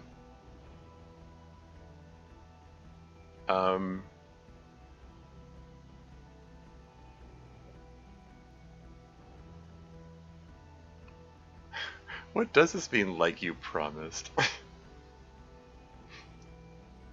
I mean...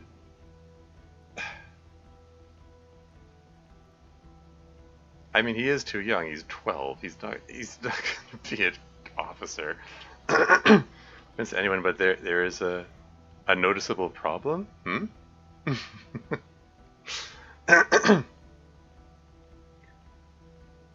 I sort of feel like I guess I could have back to the yard throwing rocks. Yeah. Doesn't even have the body now to throw the rocks at. Yeah. I mean, true.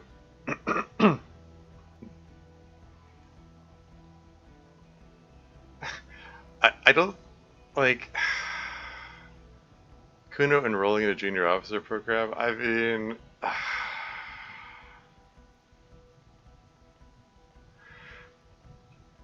it seems like it just seems like a silly idea. I mean, it's nice that Kuno has some kind of drive of something to shoot for, something to go for. When previously he was just sitting around in a drug-addled state, going on about how great he is.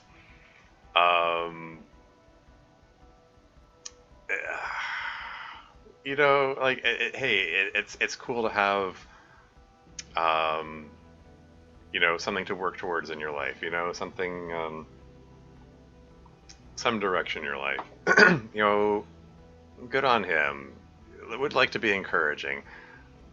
Saying we're enrolling him in a junior officer program is probably going a step too far, though. I mean, he does need some time to grow up. He's freaking 12.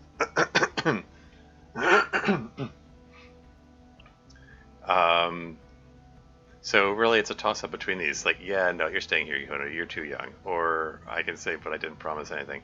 And I'm leaning towards I didn't promise anything because Vic Bear's looking at me like you promised? Like, what the F did you promise this kid? I think I sort of feel like I need to save face with Vic Bear. You gonna lie after what we just been through? Let Kuno refresh you. Kuno said he'd take your crippled ass to the island if you take Kuno to Jamrock. Boatman Kuno. From roadman to boatman.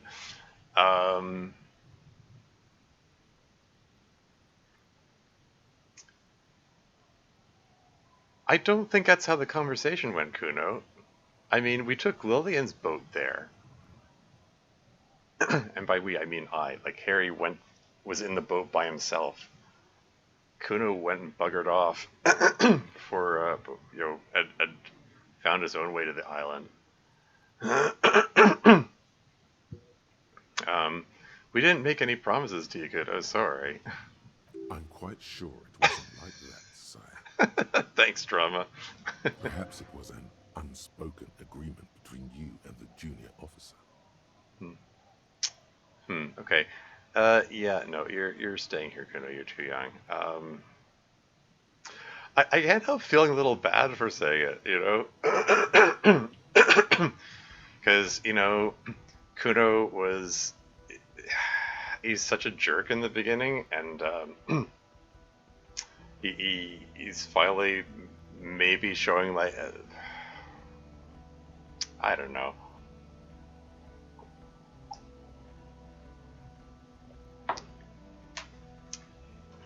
I mean, if we're honest, can you imagine Kuno as a cop? That's kind of yikes. He's making such progress, I know, right? He's still packing those sweet drugs. Yeah, no, exactly. It's that is a concern.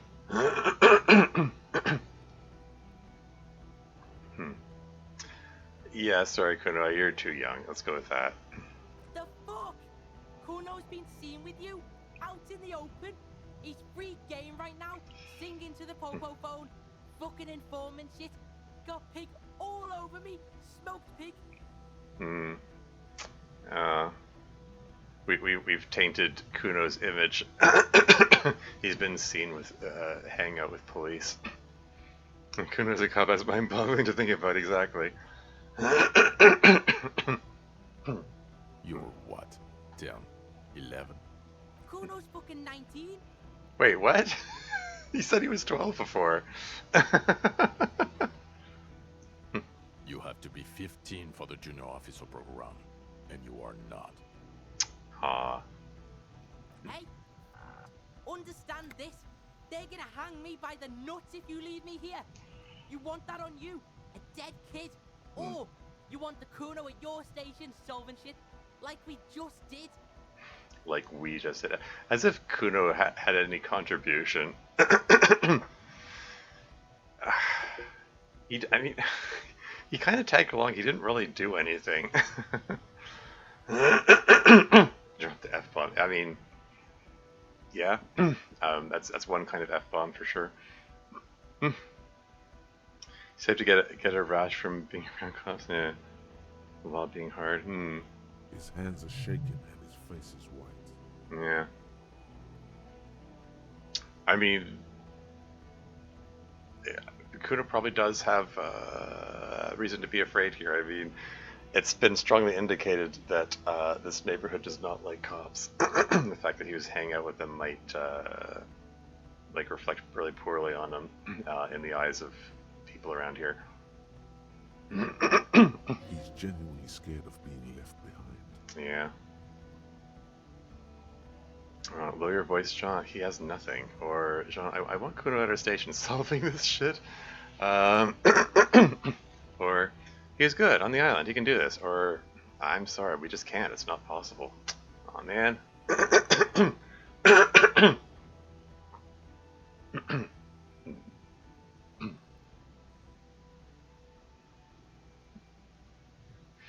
Do we want to vouch for Kuno? And,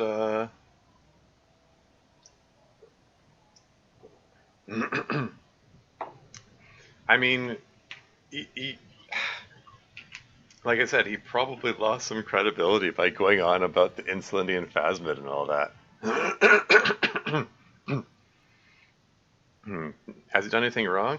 Well, I mean, at the beginning of the game, he spent like an entire day like throwing rocks at the body that was hanging there, and when we tried to question him, he was dropping F-bombs left and right and doing nothing but insult the police in general and us in particular.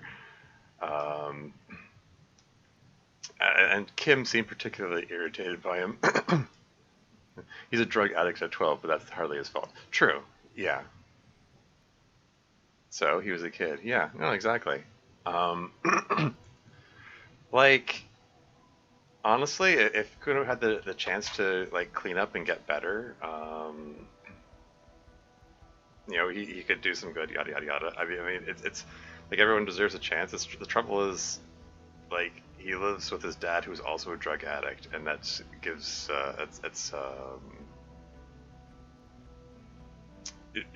like he's someone he's gonna have a hard time putting his life together, you know. But at the moment anyone gave him the chance to do anything cool, he became 1,000 times better. Yeah. Freedom of speech if he insults the police. Yeah. I mean, the fact that he was insulting the police doesn't. Like, I'm not saying that's what am I trying to say here? I'm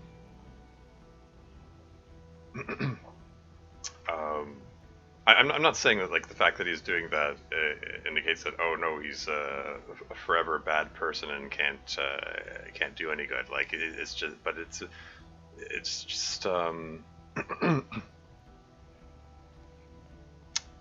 I don't know. It's down to what you say to them and how long you do the insults. Right, if it's an arrestable offense. Oh yeah.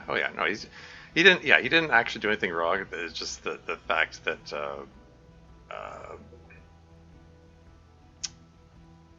yeah, I don't know. Anyway.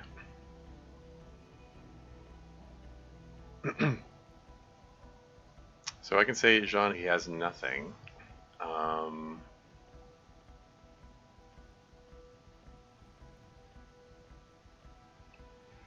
Which I'm presuming means, like, he can't do it. So it looks like options 1 and 4 are in the direction of, no, Kuno can't do this. Yeah, I'm sorry, we just can't, it's not possible. And numbers 2 and 3 are more in the direction of, like, accepting Kuno.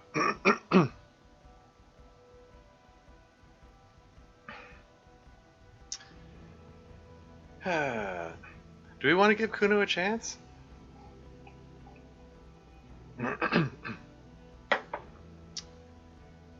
Do we want to give Kuno a chance? I mean, this sort of, again, it sort of feels like this is the end of the game, so maybe give the roommate a chance. I'm considering it. I like trouble youth do so well when you believe in them. Yeah, I mean, no, that's the thing. That's what I'm thinking. Like, I mean, it's part of the reason I brought him along. Is like, if for once he actually wanted to help.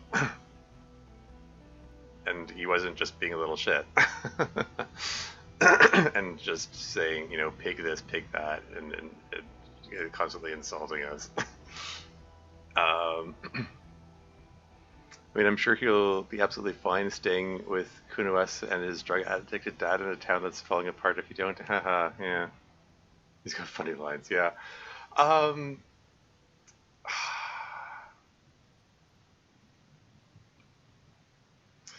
Yeah, I mean, even like without the concern that he has about people picking on him for associating with cops, like, he's in a rough state. Like, he's you know, living with a drug addicted dad, and is just I don't know, just kind of struggling to live, really.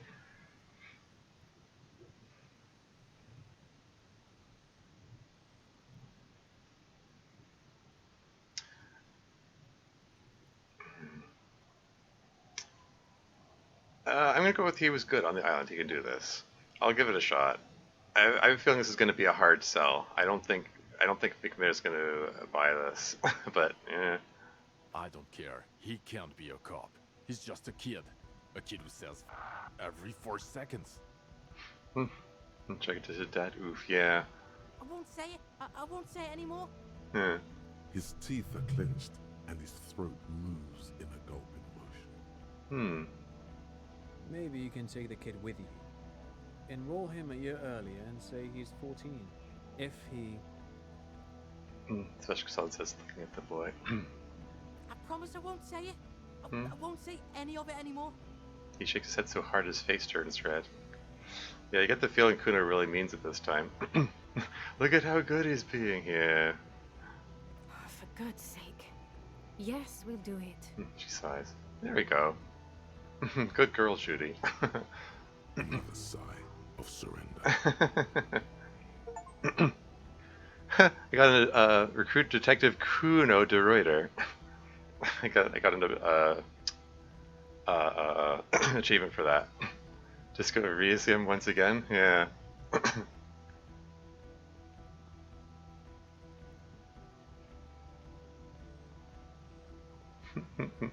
You know, honestly, like, the fact that we initially said, yeah, no, you're staying here, you're too young, and then and then gave in. It actually might have helped in the sense that, you know, give Kudo a little fear of, hey, don't screw this up. They can and will turn you down if you if you mess up. You know, like if we accepted him right away, Kudo might have been might have strolled in there, cock of the walk kind of thing, and expected everything to be handed to him. You know what I mean? Like that wouldn't go well for him. But maybe it works out better this way. Anyway, I'm ready. Good. She looks at you, then Vigmir. Fuck it, let's go. Trump brought his motor carriage. It's a 20-minute drive to Jamrock. The man points down the street. The great district hums in the slowly falling snow. A chessboard of wooden houses, 80,000 living souls, and chimney stacks. Fire traps as far as the eye can see. From Main Street to Precinct 41, to Boogie Street, forking into the white horizon. You close your eyes and hear the dogs bark. A lone woman sits by a factory window, dreaming of meteorite strikes. On Rue de Saint-Jérôme, a square bullet slides into a square-shaped chamber. In Old South, a man without eyelids smiles. Spring has come. It's time. It's Shivers chiming in with a sixth sense about what's going on around the city. The square bullet hole murderer? Okay. Yeah. Dawson? Yes. McLean? Yes. Heidelstein? No. Vicmere? Yes. Dubois? Of course.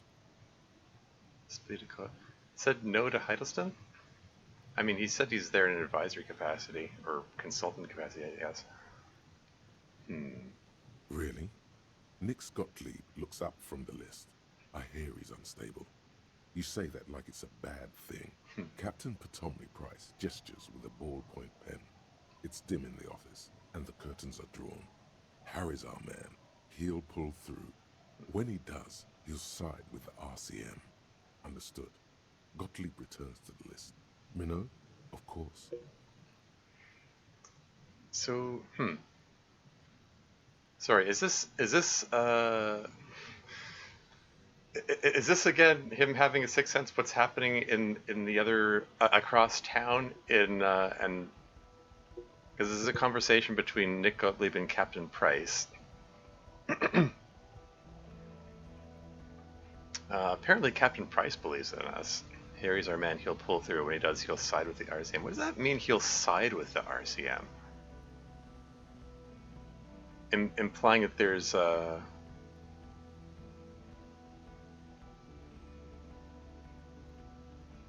side with the RCM? Implying that there's some conflict between the RCM and something or somebody? The fact that they didn't include Heidelstein in that lineup suggests that he doesn't believe in something that the RCM are trying to do. Like I'm trying to decide. I'm wondering, like, is this happening right now, or is this some sort of flash forward, and the dev team didn't feel like actually showing the police station? Wonderful. Then can we please just go back to Jamrock now? Newman looks north. Okay. And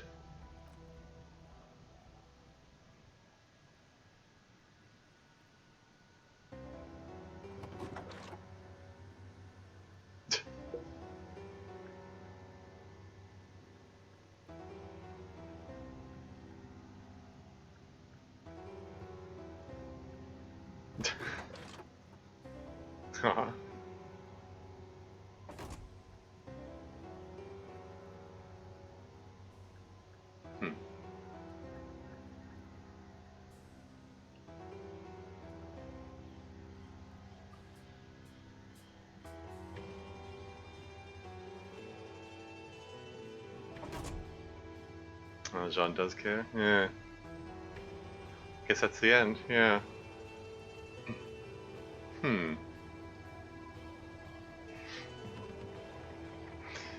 Yeah, so that little conversation between Gottlieb and Price at the end. Okay, yeah, it's at the end. So it seems. Yeah. I guess they really weren't going to show the precinct. I mean, that would have been a whole new like background and characters to draw, which isn't really necessary. I suppose. But she'll develop by the Knights of Unity? Anyway. Yeah,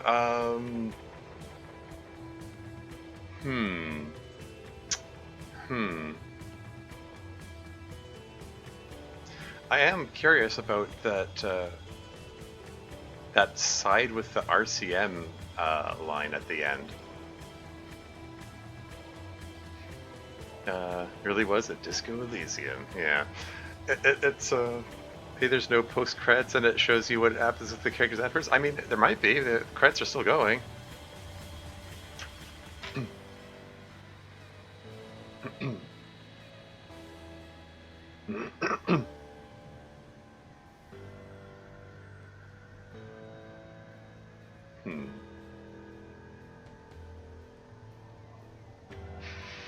Yeah. I kind of wonder if I picked different, dialogue options or something, or just general picked different choices along the way, if I would have found out more about whatever conflict the Price is alluding to. You can read Kurbitz's book, or alternately wait for Disco Elysium 2, although that is a doomed project since they fired everyone who wrote Disco Elysium? Aw. Usually is in those cases. Kurbitz's book, you say? Oh hey, it is the... Oh, this is the... Kuno jumping, yeah, the same voice actor.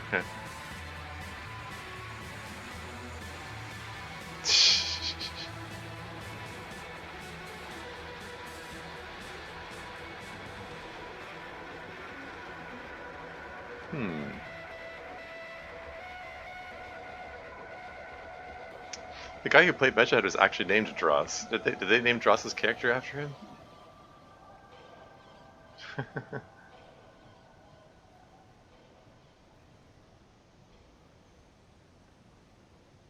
Cool.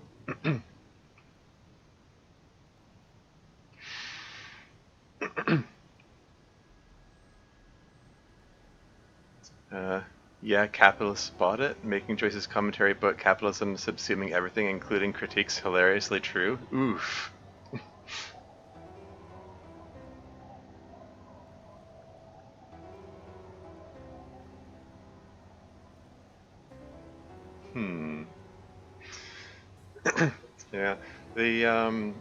Yeah, it kind of makes me, yeah, because it makes me wonder, like different, choosing different options, particularly the socio-political options. Like if I picked all the communist options, for instance, and just like went all communist all the time, like if it would change the captain's opinion of me, for example.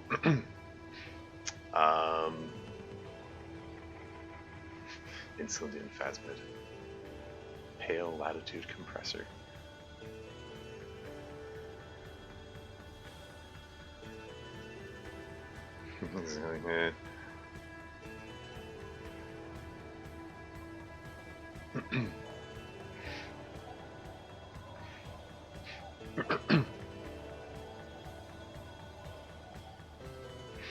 Yeah, a little disappointed we didn't get any kind of reunion with Kim at the end. I mean, it was said that he survived being shot and he was recovering in hospital. There was no dialogue option saying, "Hey, can we stop and visit Kim?" or anything like that.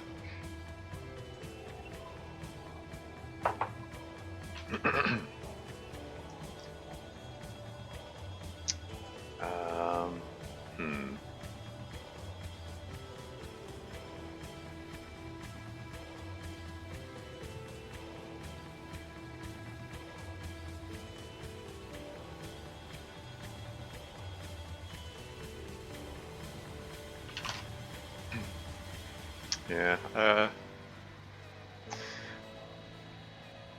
I don't know about that comment. Nobody likes a commie there. It's how do I put this?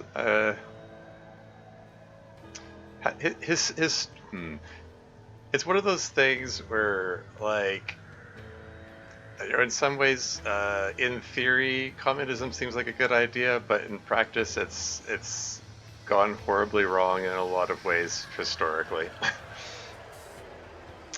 um, I still kind of, I mean, I wonder if I should. I don't know how well I can be heard. I have a feeling I should turn the volume down a bit.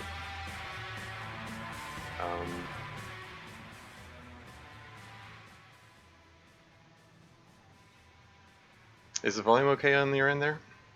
Spoken like a true moralist? Yeah, yeah. I just I just feel like there's you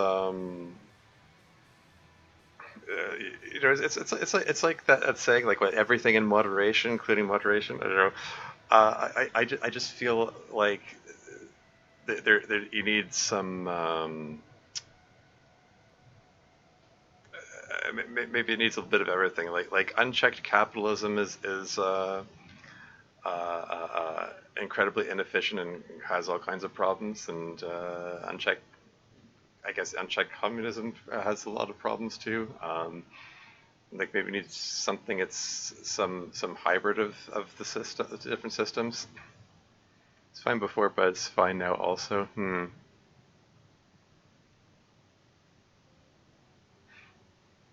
Like, I guess what I'm saying is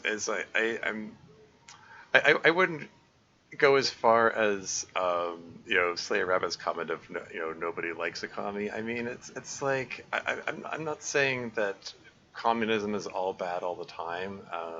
There's like there's something to be said for sharing and helping people out and so on. Part of the problem with communism is like how do you stop people from taking more than their fair share? But the trouble with capitalism is it also has a problem of people taking more than their fair share, because unchecked capitalism tends to funnel all the money towards rich people, and rich people get richer and richer. Or as one person said, like, all the things that we were warned would happen under communism have happened under capitalism. Given the past, communism has its problematic. Oh yeah, oh hell yeah. There's a lot of atrocious goings on under communism historically.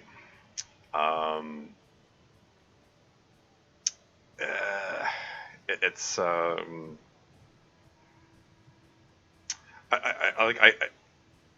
just saying I wouldn't. I don't know. I wouldn't want to write it all off as saying all of it, and therefore all of it is bad. Like there's some kernels of good ideas in there. You just need to temper them, because like the capitalist system is proving to have a lot of problems as well. So it's I don't know. I mean, I'm just some guy. I don't have all the answers to all the socio-political problems that the world experiences. I can't claim I have any kind of secret knowledge or solution or anything. I just have some ideas that I see some problems with the system, and I also see some problems with this system, and maybe we need to find something halfway between them.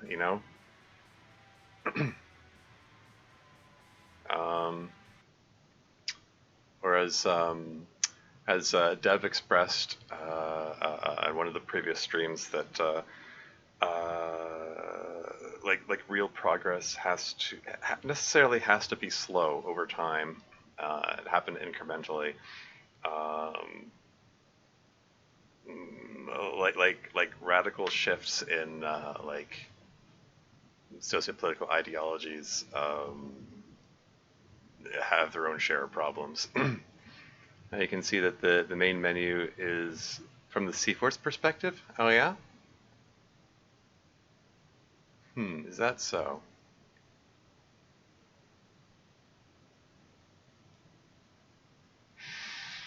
Hmm.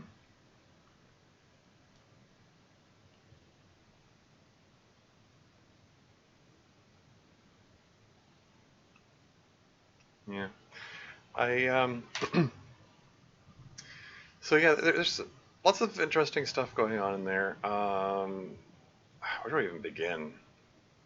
I, uh, One thing that was interesting at the point in the game where I was communicating with Warship Archer and reporting the situation with the mercenary tribunal and all that.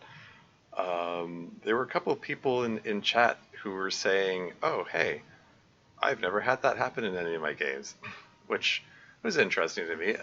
Did I accidentally stumble into a unique set of options, um, encounter some kind of rare event or something? um, I don't know. Like ultimately, it didn't seem like anything came of it. Like I have a feeling I needed more information about the case or something before making the call to Warship Archer. Was at least at the very least some interesting world building happening in there. I've got this huge warship overlooking the events in Martinez and Revachol in general. Um, um, yeah, I don't know. I mean, ultimately, it's probably just as well that the warship decided not to intervene because they probably would have sent the military in anyway, and might have made the situation all the more uglier.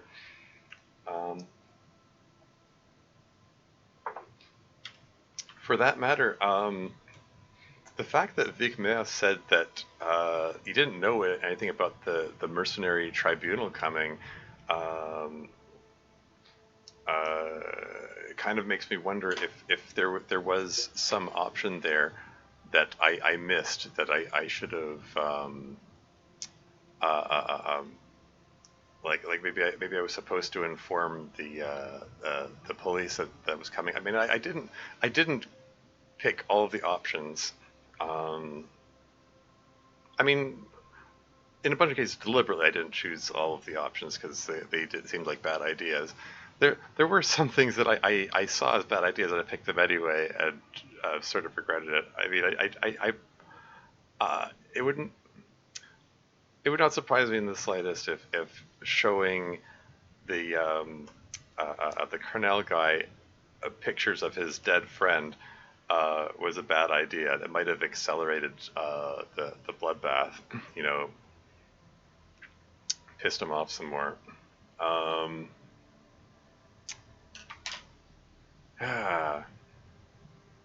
Anyway, I need a moment to collect my thoughts. I'm just gonna use the washroom really quick, and then I want to give my final thoughts on the game because this is going to be my last stream of the game. I'm probably going to play some more off camera, but I do want to, having gone through the game right to the end, I wanted to give some thoughts on it. I'll be right back.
And I'm back again. Yeah, I just wanted to be sure I'd be able to concentrate as I'm giving my thoughts here. Yeah, cool game. I mean, as I said, I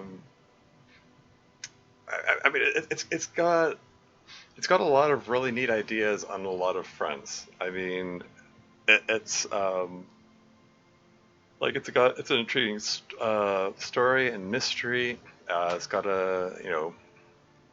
like a wide-ranging cast of interesting characters who are all very well voice acted. The art style looks pretty neat.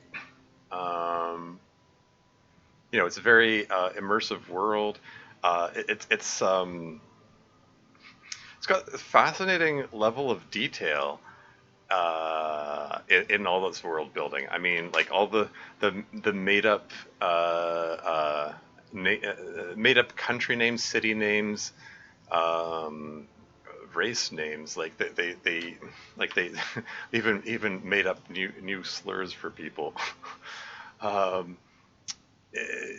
like there's also world building going on in terms of establishing like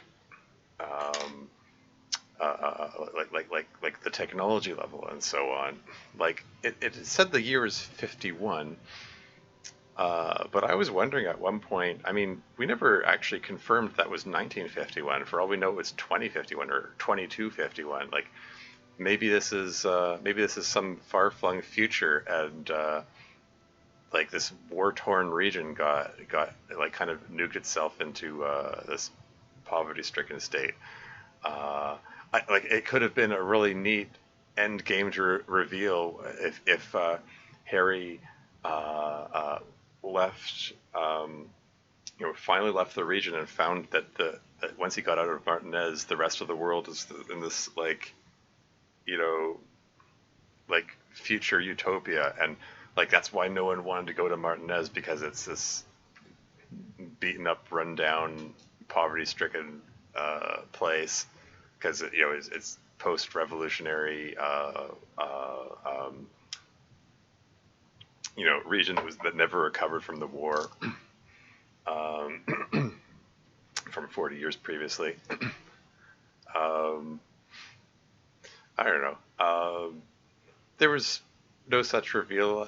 I mean, it did. I just found it kind of curious that. I mean, like, okay, the vehicles look very old style,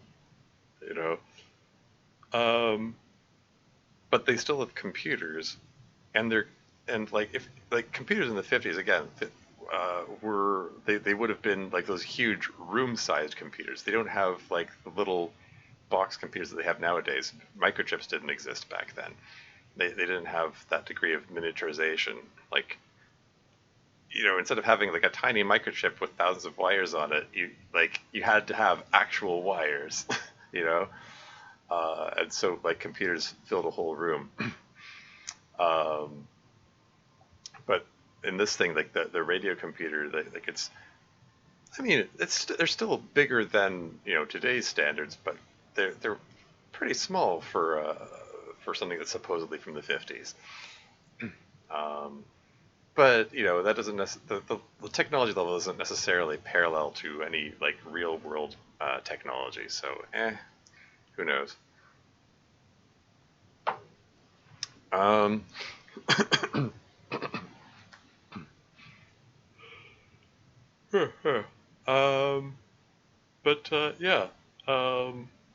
Yeah, neat world building going on there.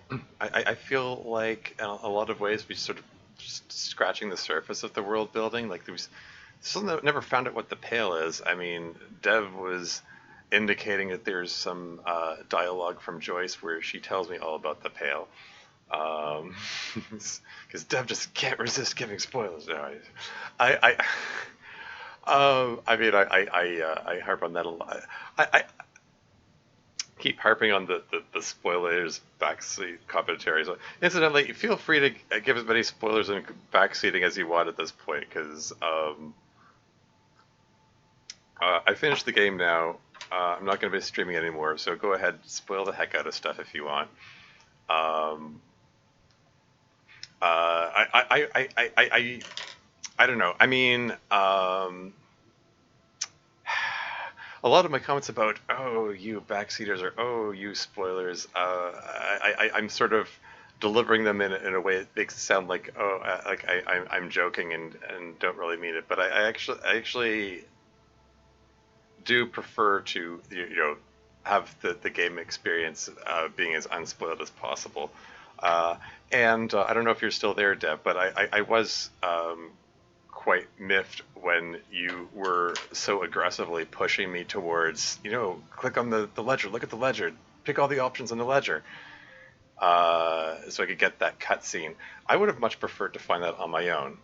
Or if I didn't find it, then I didn't find it. And then I get that particular piece of backstory from the dream sequence later,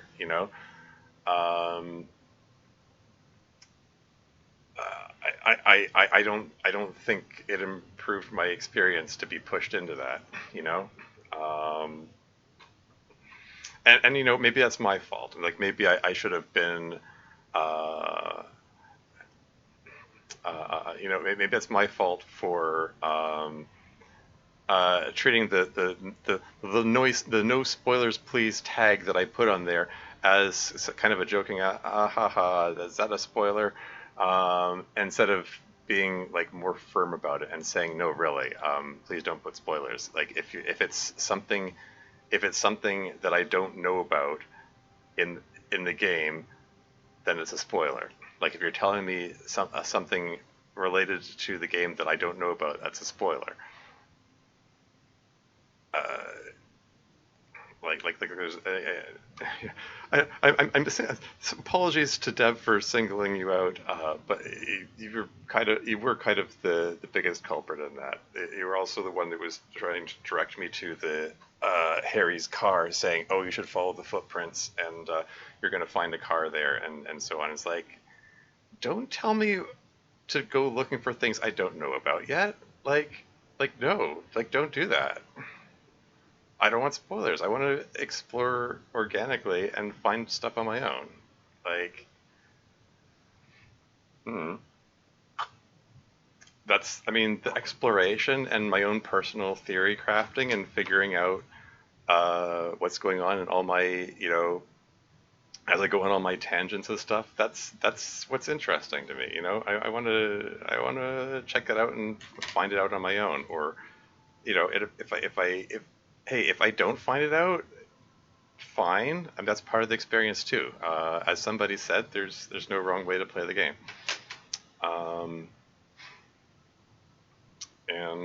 Yeah. I don't know. I guess in the future, if I stream other games, I'll have to consider how I approach that whole topic of spoilers, backseating, etc., etc. That's something for the future. Like I said, hey, maybe it's my fault for not being clear and specific enough about what I consider to be spoilers. Yeah. Anyway, honestly, because different people have different ideas of what constitutes spoilers, and I'll say it before, I'll say it again. I use the example of Doki Doki Literature Club, because one of the characters hangs herself. Anyone who's played it knows who I'm talking about, and there's a certain subset of people who will watch someone playing it for the first time and they'll go, hey, you want to go hang out with her? Hey, you want to hang with her? Oh, hey, she said you left her hanging. Oh, hey,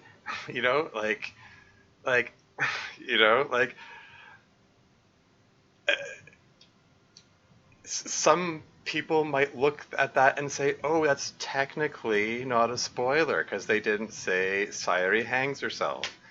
But it's like, come on, guys, you know what you're doing. It's like, come on. Don't hide behind technicalities. You're like, you know what you're doing. It's the same, and it's kind of the same with again singling out Dev again. Sorry, Dev. You like I said, you're the biggest culprit. When Liz, the gardener, came up, and you're saying, "Oh, she seems so trustworthy." Um, it's like, Dev. I mean, anyway. Um, yeah, I don't know. Something I need to think about going forward, I guess.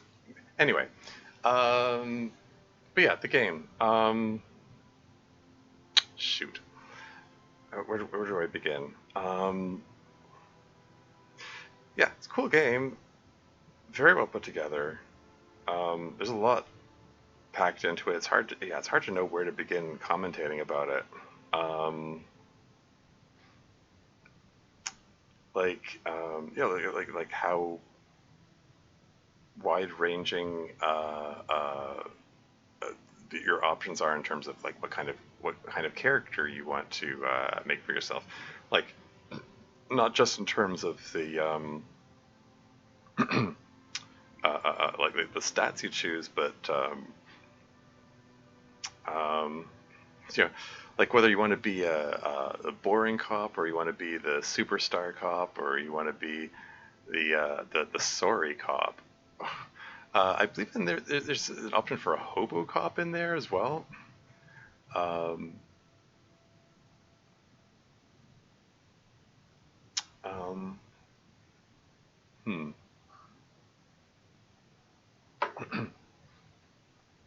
Yeah, I don't know. It kind of makes me. Yeah,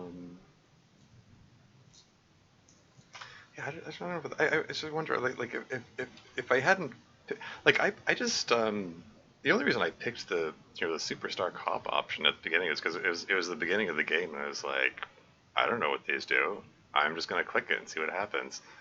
And I never even really liked it. It reduced my logic score, but I have a feeling it influenced how the other police officers treated me.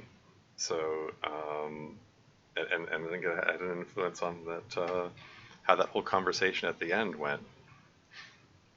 And oh wow, oh I'm getting a raid from Bren Glovich. Hey, smelly Brendan raid. Oh my gosh. Oh wow. Hey, 19 people too.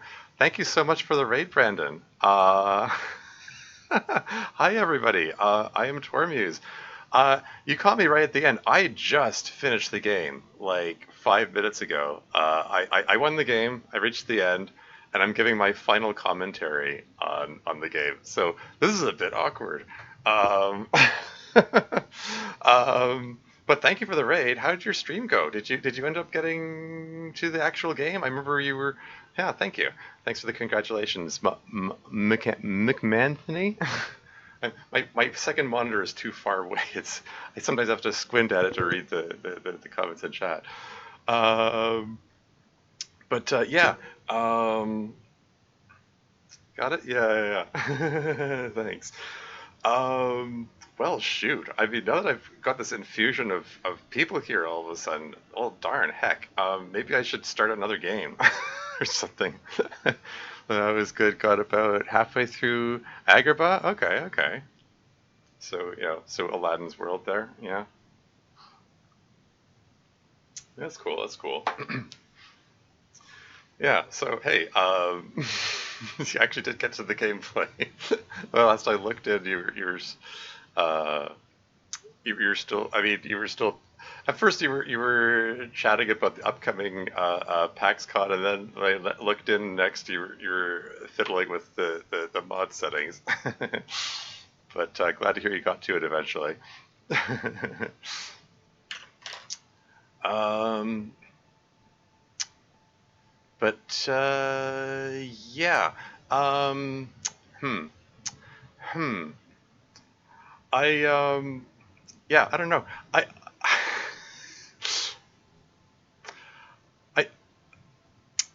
since I've got an infusion of people here, I feel like I should put another game on here. Maybe I don't know. What do people feel? Is there anything in particular people feel like watching? I mean, I'm not going to start a new game of Disco Elysium now. It's a very long and involved game. Very cool game, by the way. I highly recommend it. I'm just giving my rundown of like, where do we even begin? I mean, on the surface, it's like a murder mystery game. You're this amnesiac cop who wakes up in a hotel room one day, no memory of who he is or where he is or why he's there, um, but nevertheless has to solve a murder while also piecing together like who he is and what happened to him, how he got to that situation. Um, it's yeah, it's pretty neat stuff. It's what am I trying to say here? Yeah, it's got a lot packed into it, like a wide range of characters. The voice acting is great. The art style is neat. Huge range of choices available to you. Like sensory limited. Yeah, gotta get a little sleep before work. Whatever you decide to do for the rest of the stream, I hope you'll have fun. Okay, fair enough. Yeah, you have a good night, Brandon. Thanks again for the raid. Yeah, have a good one. Um, but yeah, huge wide range of options. I mean, first you get options of choosing like what your stats are at the start. You can choose like stuff about your intellect, like or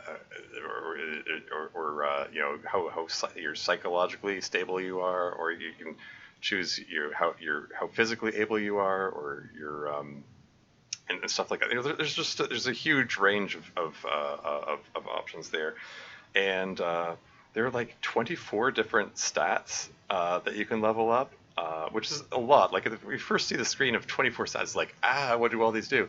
But basically each stat acts as a voice in your head, giving you advice, and when you're trying to question people or investigate evidence or yada yada yada, and yeah, they act as voices in your head, and the quality of information they give you depends on how high the stats are. So you can like put levels into like hunches and gut feelings, for instance, or you can put levels into like logic or your visual calculus ability, or you're just how physically strong you are, or or your teamwork abilities, or your ability to like detect lies, your flair for drama, your ability to determine if someone's lying to you or whatever. And like they're just it's just, and there's just all kinds of ways that the plot can go in depending on what you choose there. And you can also there's a incredible amount of world building going on. It's a fictional country in this fictional world. So like, don't assume anything you think you know about like what's going on in the world, because there's yeah, it's neat stuff. It's yeah, very cool. Yeah, I don't know, what else can I say about it. It's yeah, there's a lot of situations where you have the option of doing these dice roll things where you have a chance of succeeding based on what your stats are, and it's just stuff like that, and yeah. I'm trying to think how I can give the plot without giving too many spoilers, because it's very involved. There are lots of twists and turns in the plot. There are lots of players involved. Nothing's as simple as that it first appears. As you try to piece together what the heck happened. But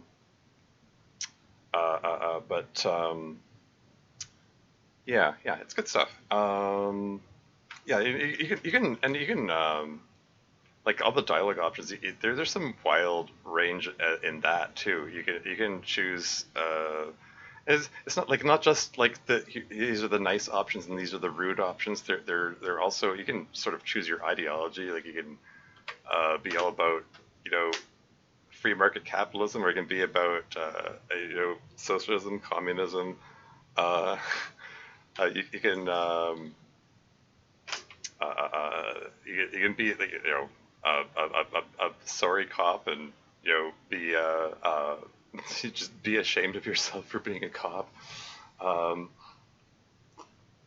you can go the other way and you know, act as a superstar cop, and and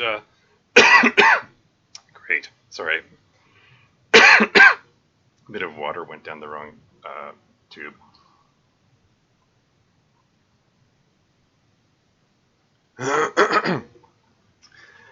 Anyway, yeah, since I've got an audience all of a sudden, let me just throw another game on the screen here.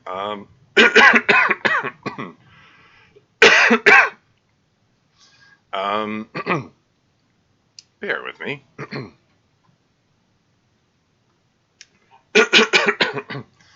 So I can at least provide some entertainment for Brandon's audience. Yeah, sorry, I didn't introduce myself properly. I am Tormuse. I'm a variety streamer, stream a variety of games. I know of Brandon because he knows a Charizard, and I know a Charizard in real life. We used to work together. Excuse me.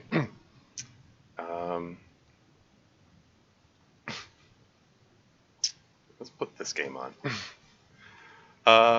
I've sort of, okay, it's going to be total genre change now. I just want to play a little something to wind down. I'm going to put on Unidentified Falling Objects. It's a sort of platformer puzzle game. I don't know how to describe it.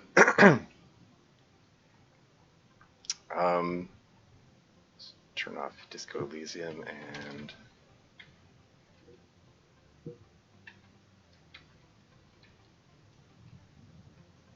there you go.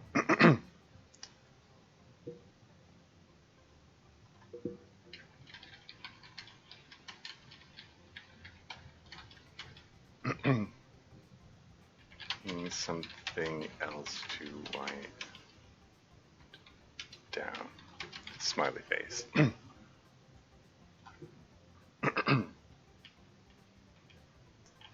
Bit of UFO just for fun. There we go. And over to OBS, I should probably put this on the screen here, shouldn't I?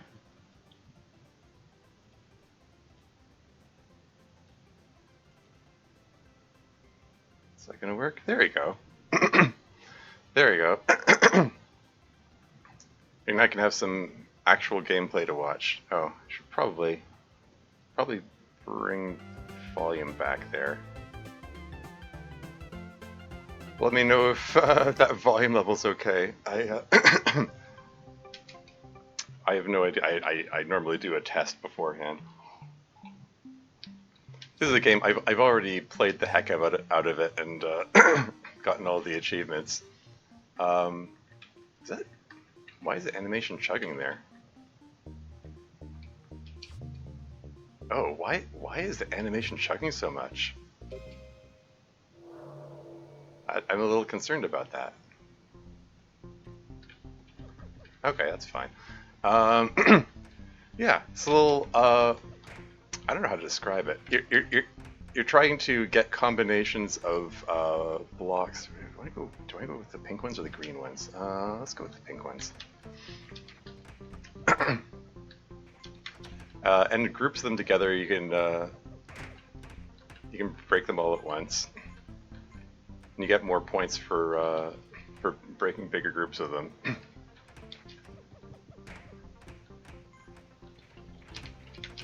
So I like to try to get all of one color together.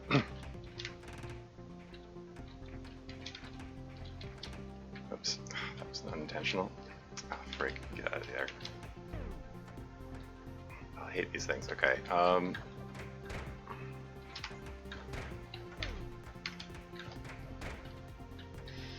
that's good enough.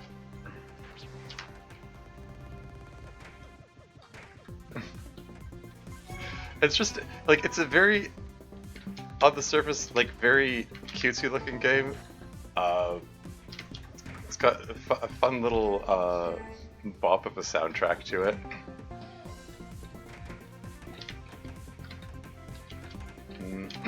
But it really is. It's an easy to learn, hard to master kind of game.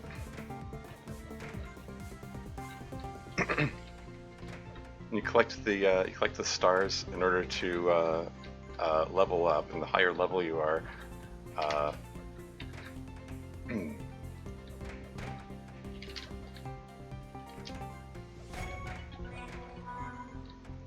the more points you can get.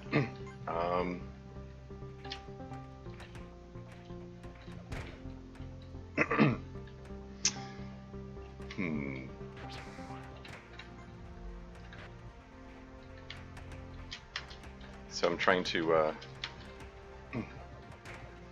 gather as big a group of pink blocks together as I can. I mean, I just sort of picked a color arbitrarily. I decided to go with the pink ones.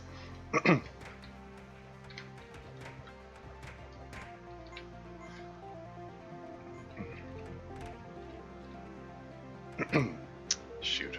Okay, let's get these guys out of here.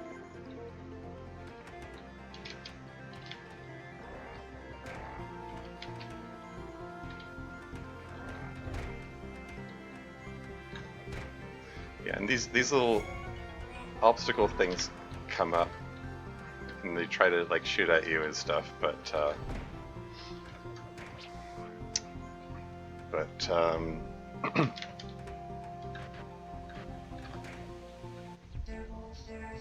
if you shoot a block that's next to them, it gets them. Oh, frig. Okay. Okay. You basically have 2 hit points. If you get hit once, you lose your spacesuit and you're in your underwear.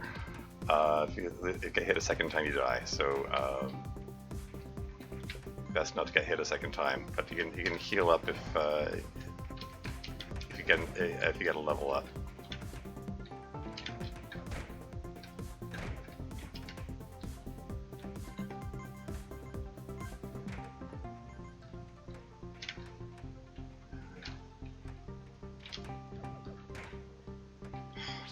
Must you?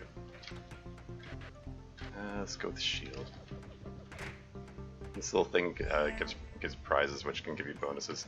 I've been getting the cherry one, which doubles the number of stars you get, but I'm gonna get the shield this time because I'm injured and don't want to die.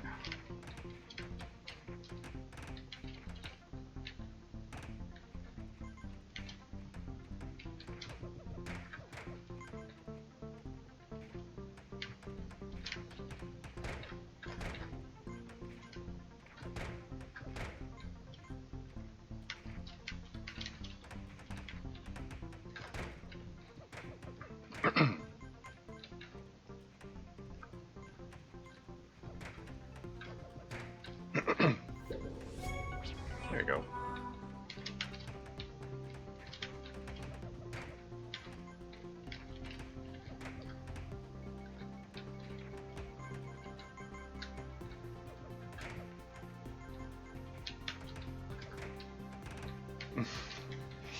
Sorry, was that? This looks fun. You were killing with pinks. Yeah, I'm trying to fill the screen with it as much as possible before I break the pink combo. Yeah, because the bigger the combo you get, the more points you get. Oh, frig! I didn't want that to fall there. Okay. Okay, double stars. Here we go.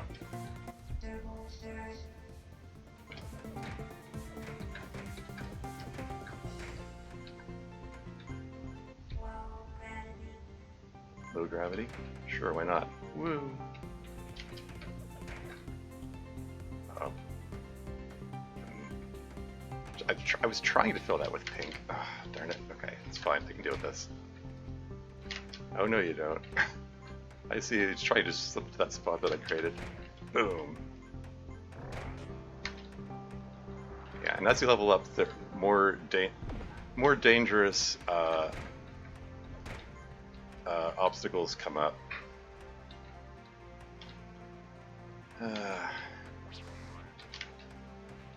Is it time to break this thing yet? I want to at least get myself up to level 6 before I set this thing off. Level 6? Ready to break it? Let's go for it.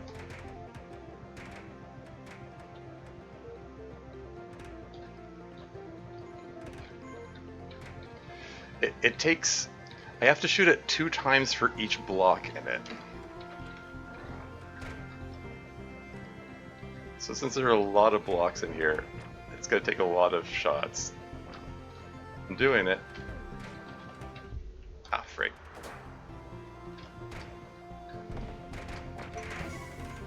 Oh yeah.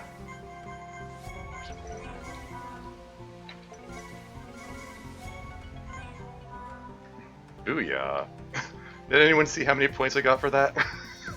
I forgot to pay attention. Okay, what color do I go for next? Let's go for yellow. For no particular reason.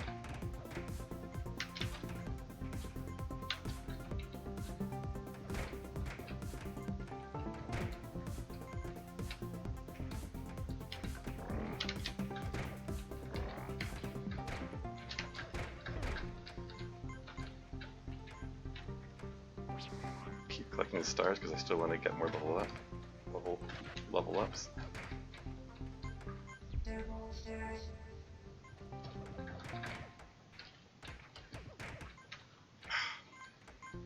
Trying to clear these out, and they fall right back in again. Actually, yeah, put more blue in that. Ah, darn it! That's not what I'm trying to do. Okay, that can still work. That's fine. There you go. Fill that bottom row with yellow.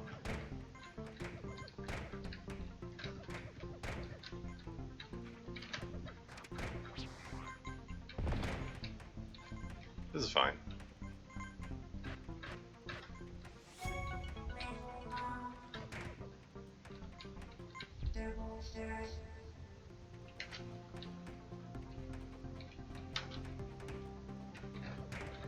But yeah, like I said, it's on the surface, the game is so simple. It's just, you know, you're picking up the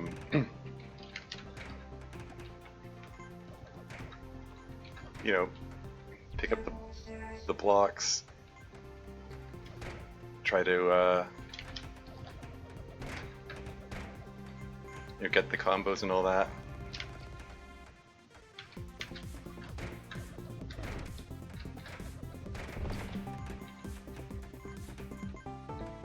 But it can get really hairy as it goes along.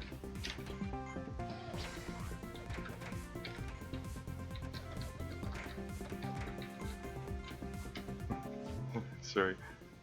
Who's over 22,000? Oh yeah? Cool, cool. Sorry, it's hard to follow chat when it gets this hectic. More double stars? Let's go for it.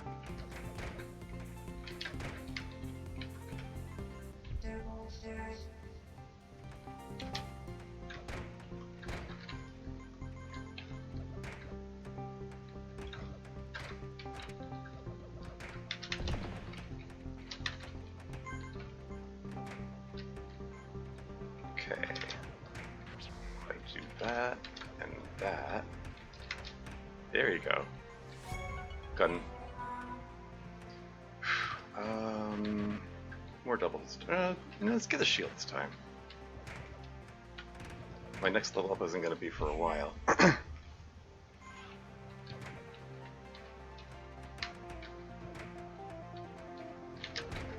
Whoa, that was close. Frick. Okay. this could be bad. This is where you have to keep track of like 17 things at once. Is there like all this stuff flying all over the screen here? Okay.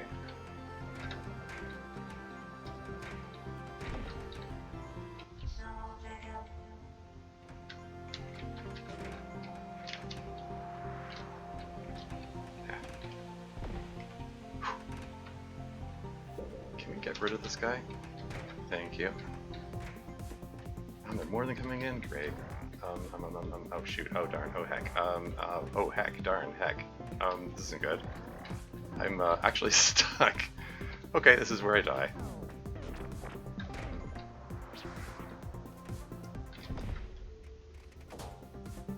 This is actually a really, really bad situation to get into.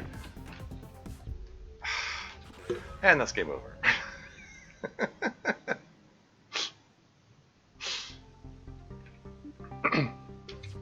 Well, where are we? We're 4.5 hours into the stream. Maybe we can round it up to an even 5 hours. Yeah. When you start the game, you have only World 1 open to you. I've already opened up everything.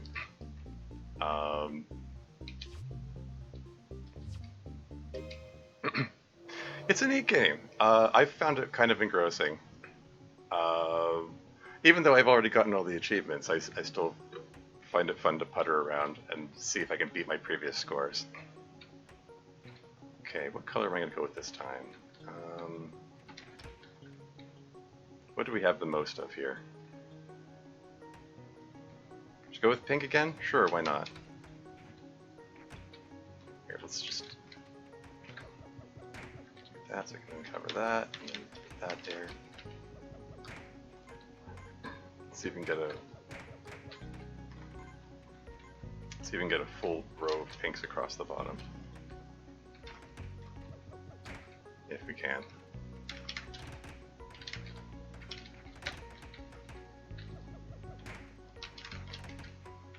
And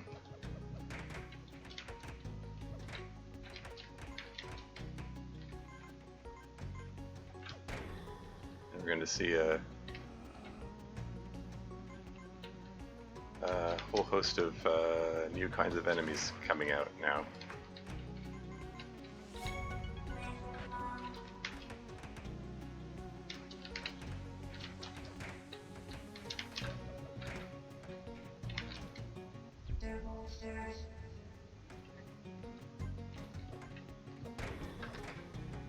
Oops.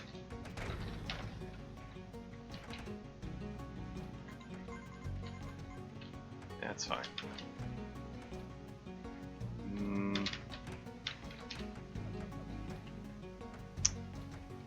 Okay, take the big yellows there. There you go.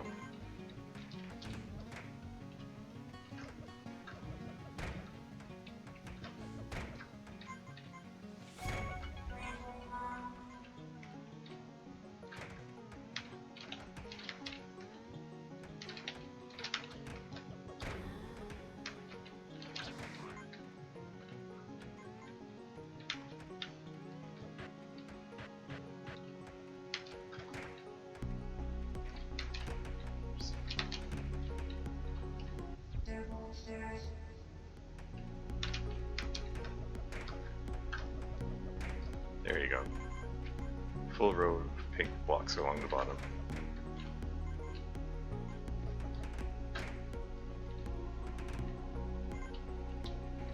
I'm gonna try to max out the pink again.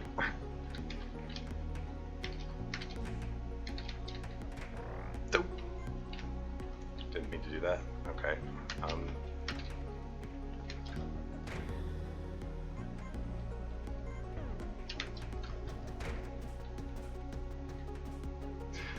These projectiles here, it annoys me that they go so slowly. Like, I'm waiting for it to pass so I can finally move forward and shoot this guy.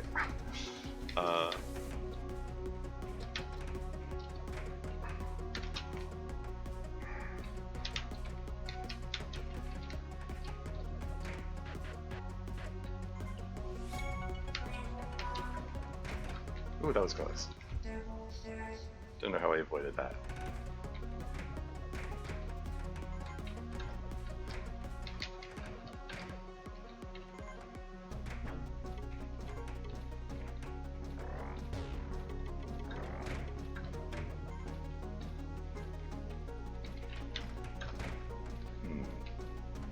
That was close. That's the best way to go about this. It's just... There you go.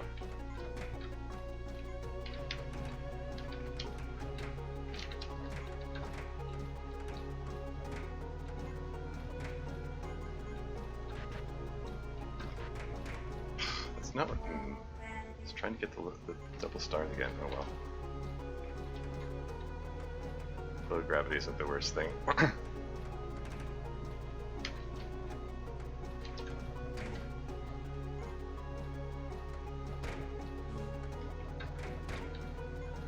Just get rid of these things so they don't hassle me.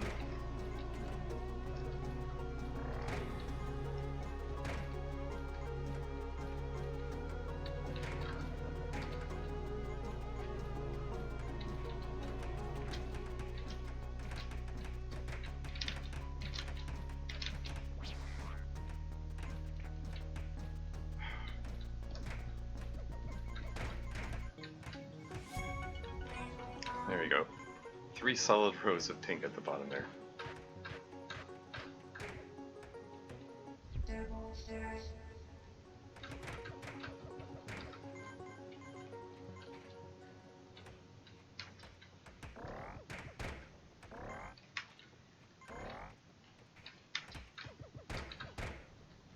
Oh, the flaming skull thing, I hate that guy. Shoot.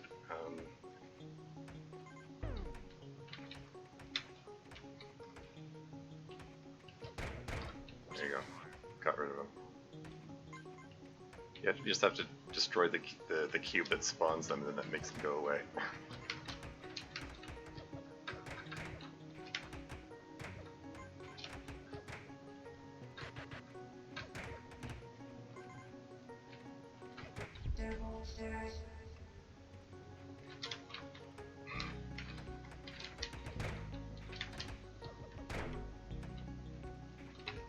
Ah, frig.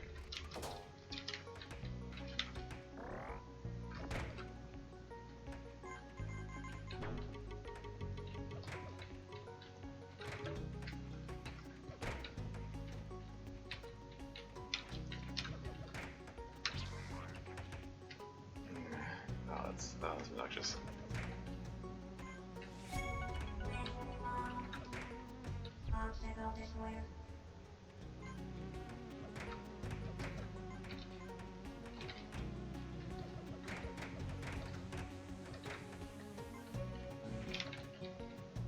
Oh. Obstacle destroyer will let me make short work of these guys.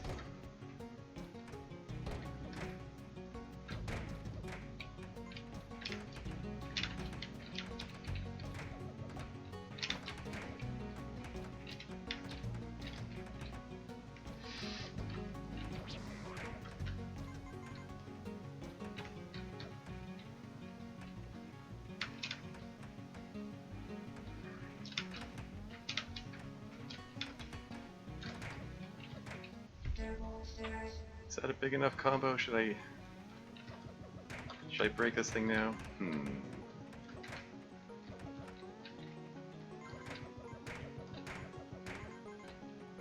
Or should I try to get myself all the way up to level 7 first?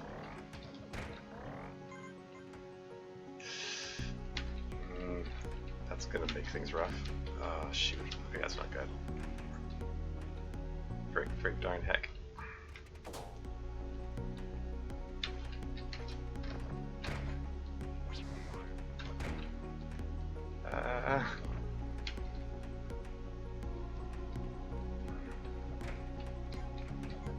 Okay, got rid of those guys.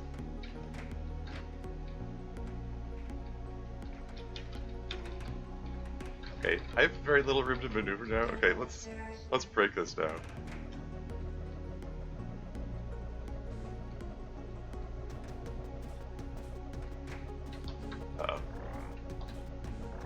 This could be bad.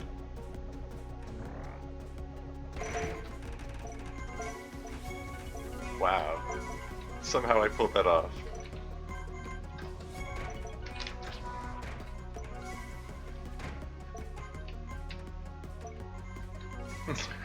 You would see how many points I got in that one. 36,504. That was a heck of a combo. They increase exponentially, like the what color do I go for now? Let's go with yellow.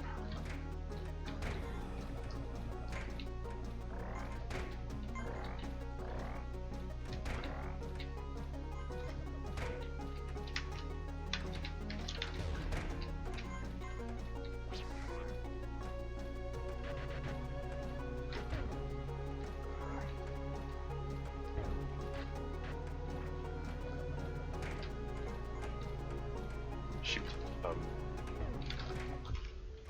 I almost got out of there in time.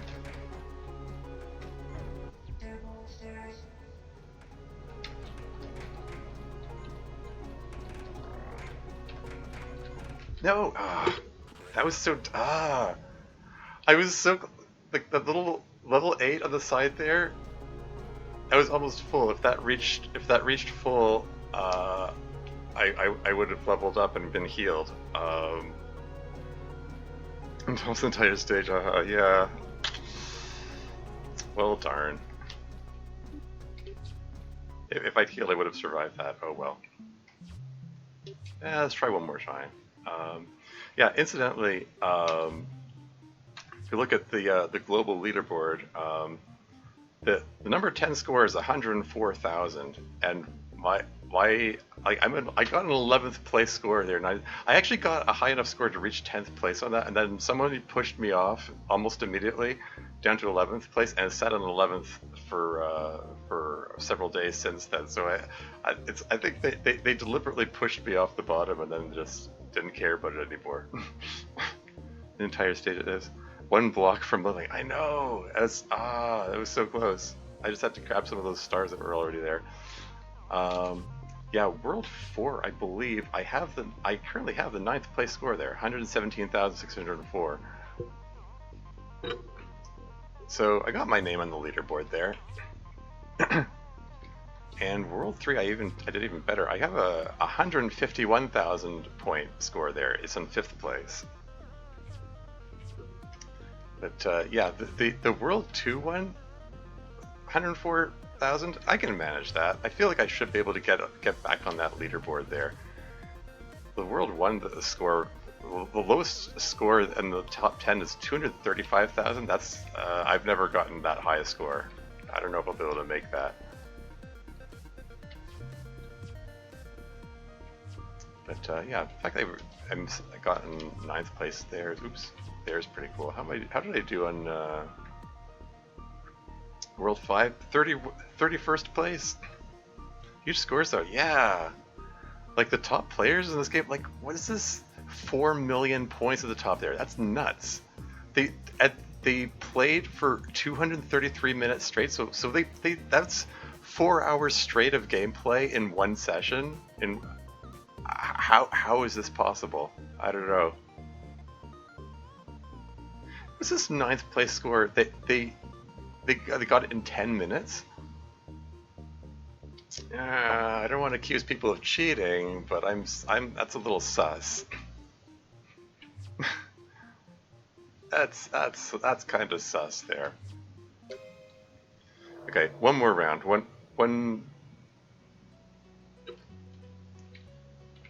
I probably shouldn't even. What color should I go with? Pink again? There are a fair number of pinks here. Let's go with pink.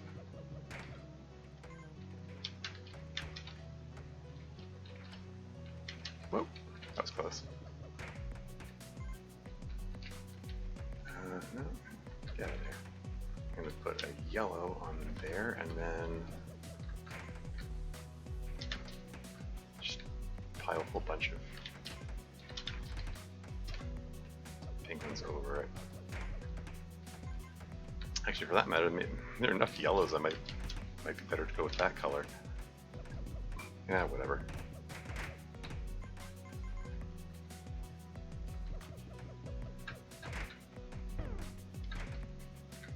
Oh.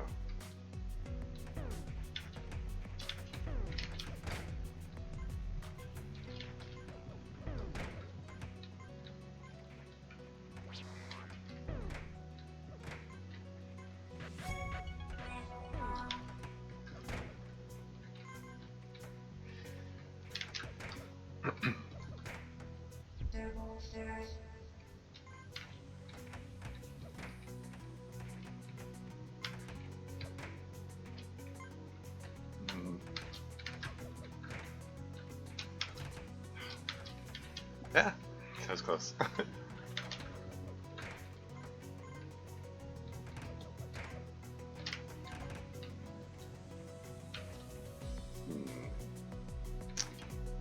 If I pull this one out here and then throw that. Oh, darn it.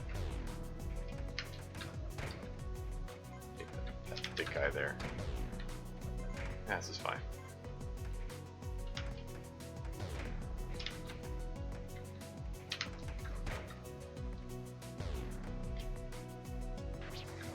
Just waiting for it to finish firing so I can take my shot there. There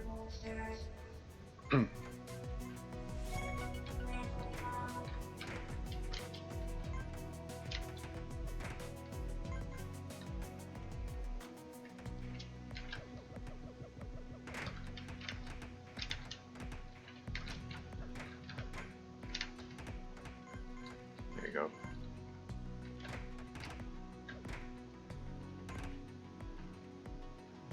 Okay, oh, I was going to say full row of pinks across the bottom, but not quite. Shoot. There you go.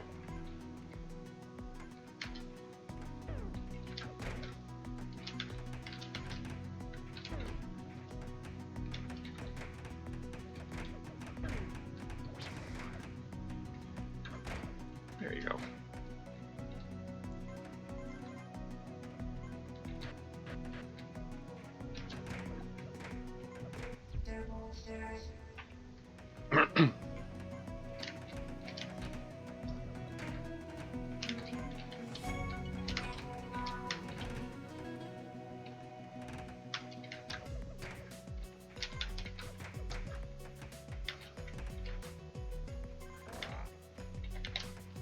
Two complete rows across the bottom.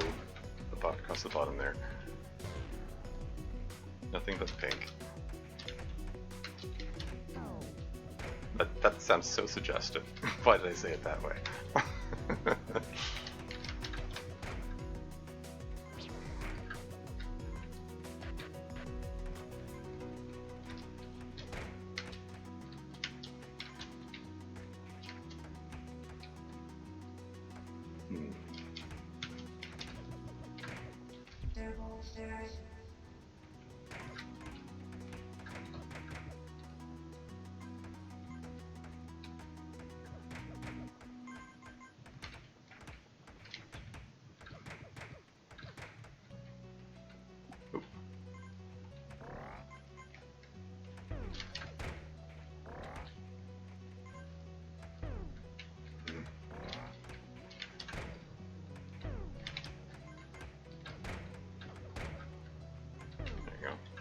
I'm doing alright.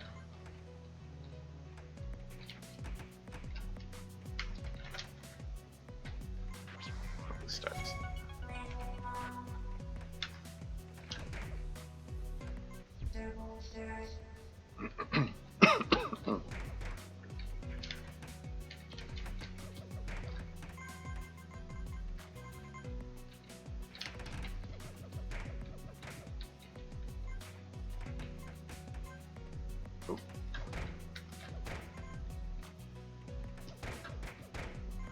Oh, that one's annoying. It just like dominates the majority of the screen.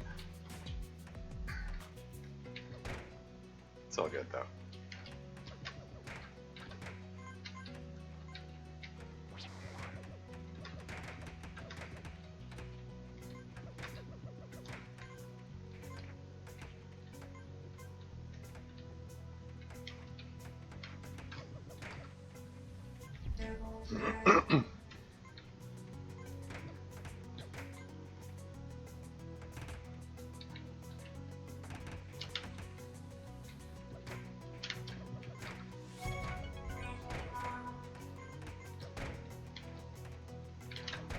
Ooh, that's close.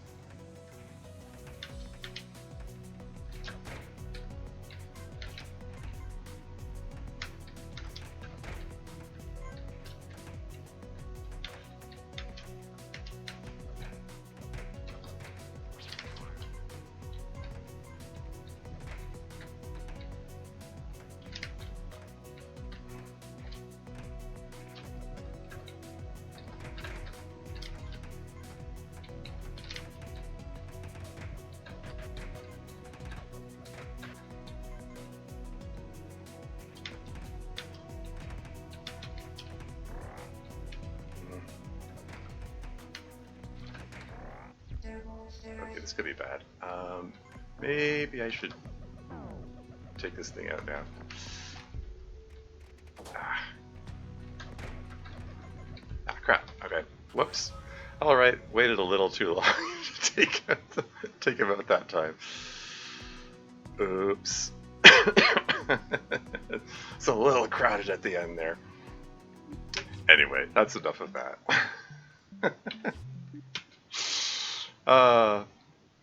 That was a good stream. I mean, the reaching the end of Disco Elysium was pretty neat. Still highly recommend that game. But UFO is a cool game too. I mean, it's obviously very different genre. Going from murder mystery to this sort of not exactly puzzle platformer, but it's you know, it's I don't know what term do you use for a game like that? I don't know, whatever. It's in any case too chaotic that time. Yeah, you're showing the fun game. I'll look into Disco Elysium. It sounds cool. Yeah. It's a pretty cool game. For sure. I was watching someone else play for the first time not too long ago, and it made me really appreciate how fun it is to watch someone play for the first time. Disco Elysium, I mean, because yeah, there's just so much packed into it, and it's really interesting seeing all the different choices that you can make and all the different directions the plot can go. Yeah, they packed a lot into it. Action puzzle shooter? Sure, we'll go with that. Anyway, thanks for hanging out. Thanks everyone for watching. Yeah, thanks to Brandon for the raid. Probably going to move on to The Long Dark next. I think that's what my next stream is going to be. That's what I've been meaning to play because new version came out. Really want to get back to that game. So yeah, that's probably what's coming up soon. But yeah, that's all for now. Until next time.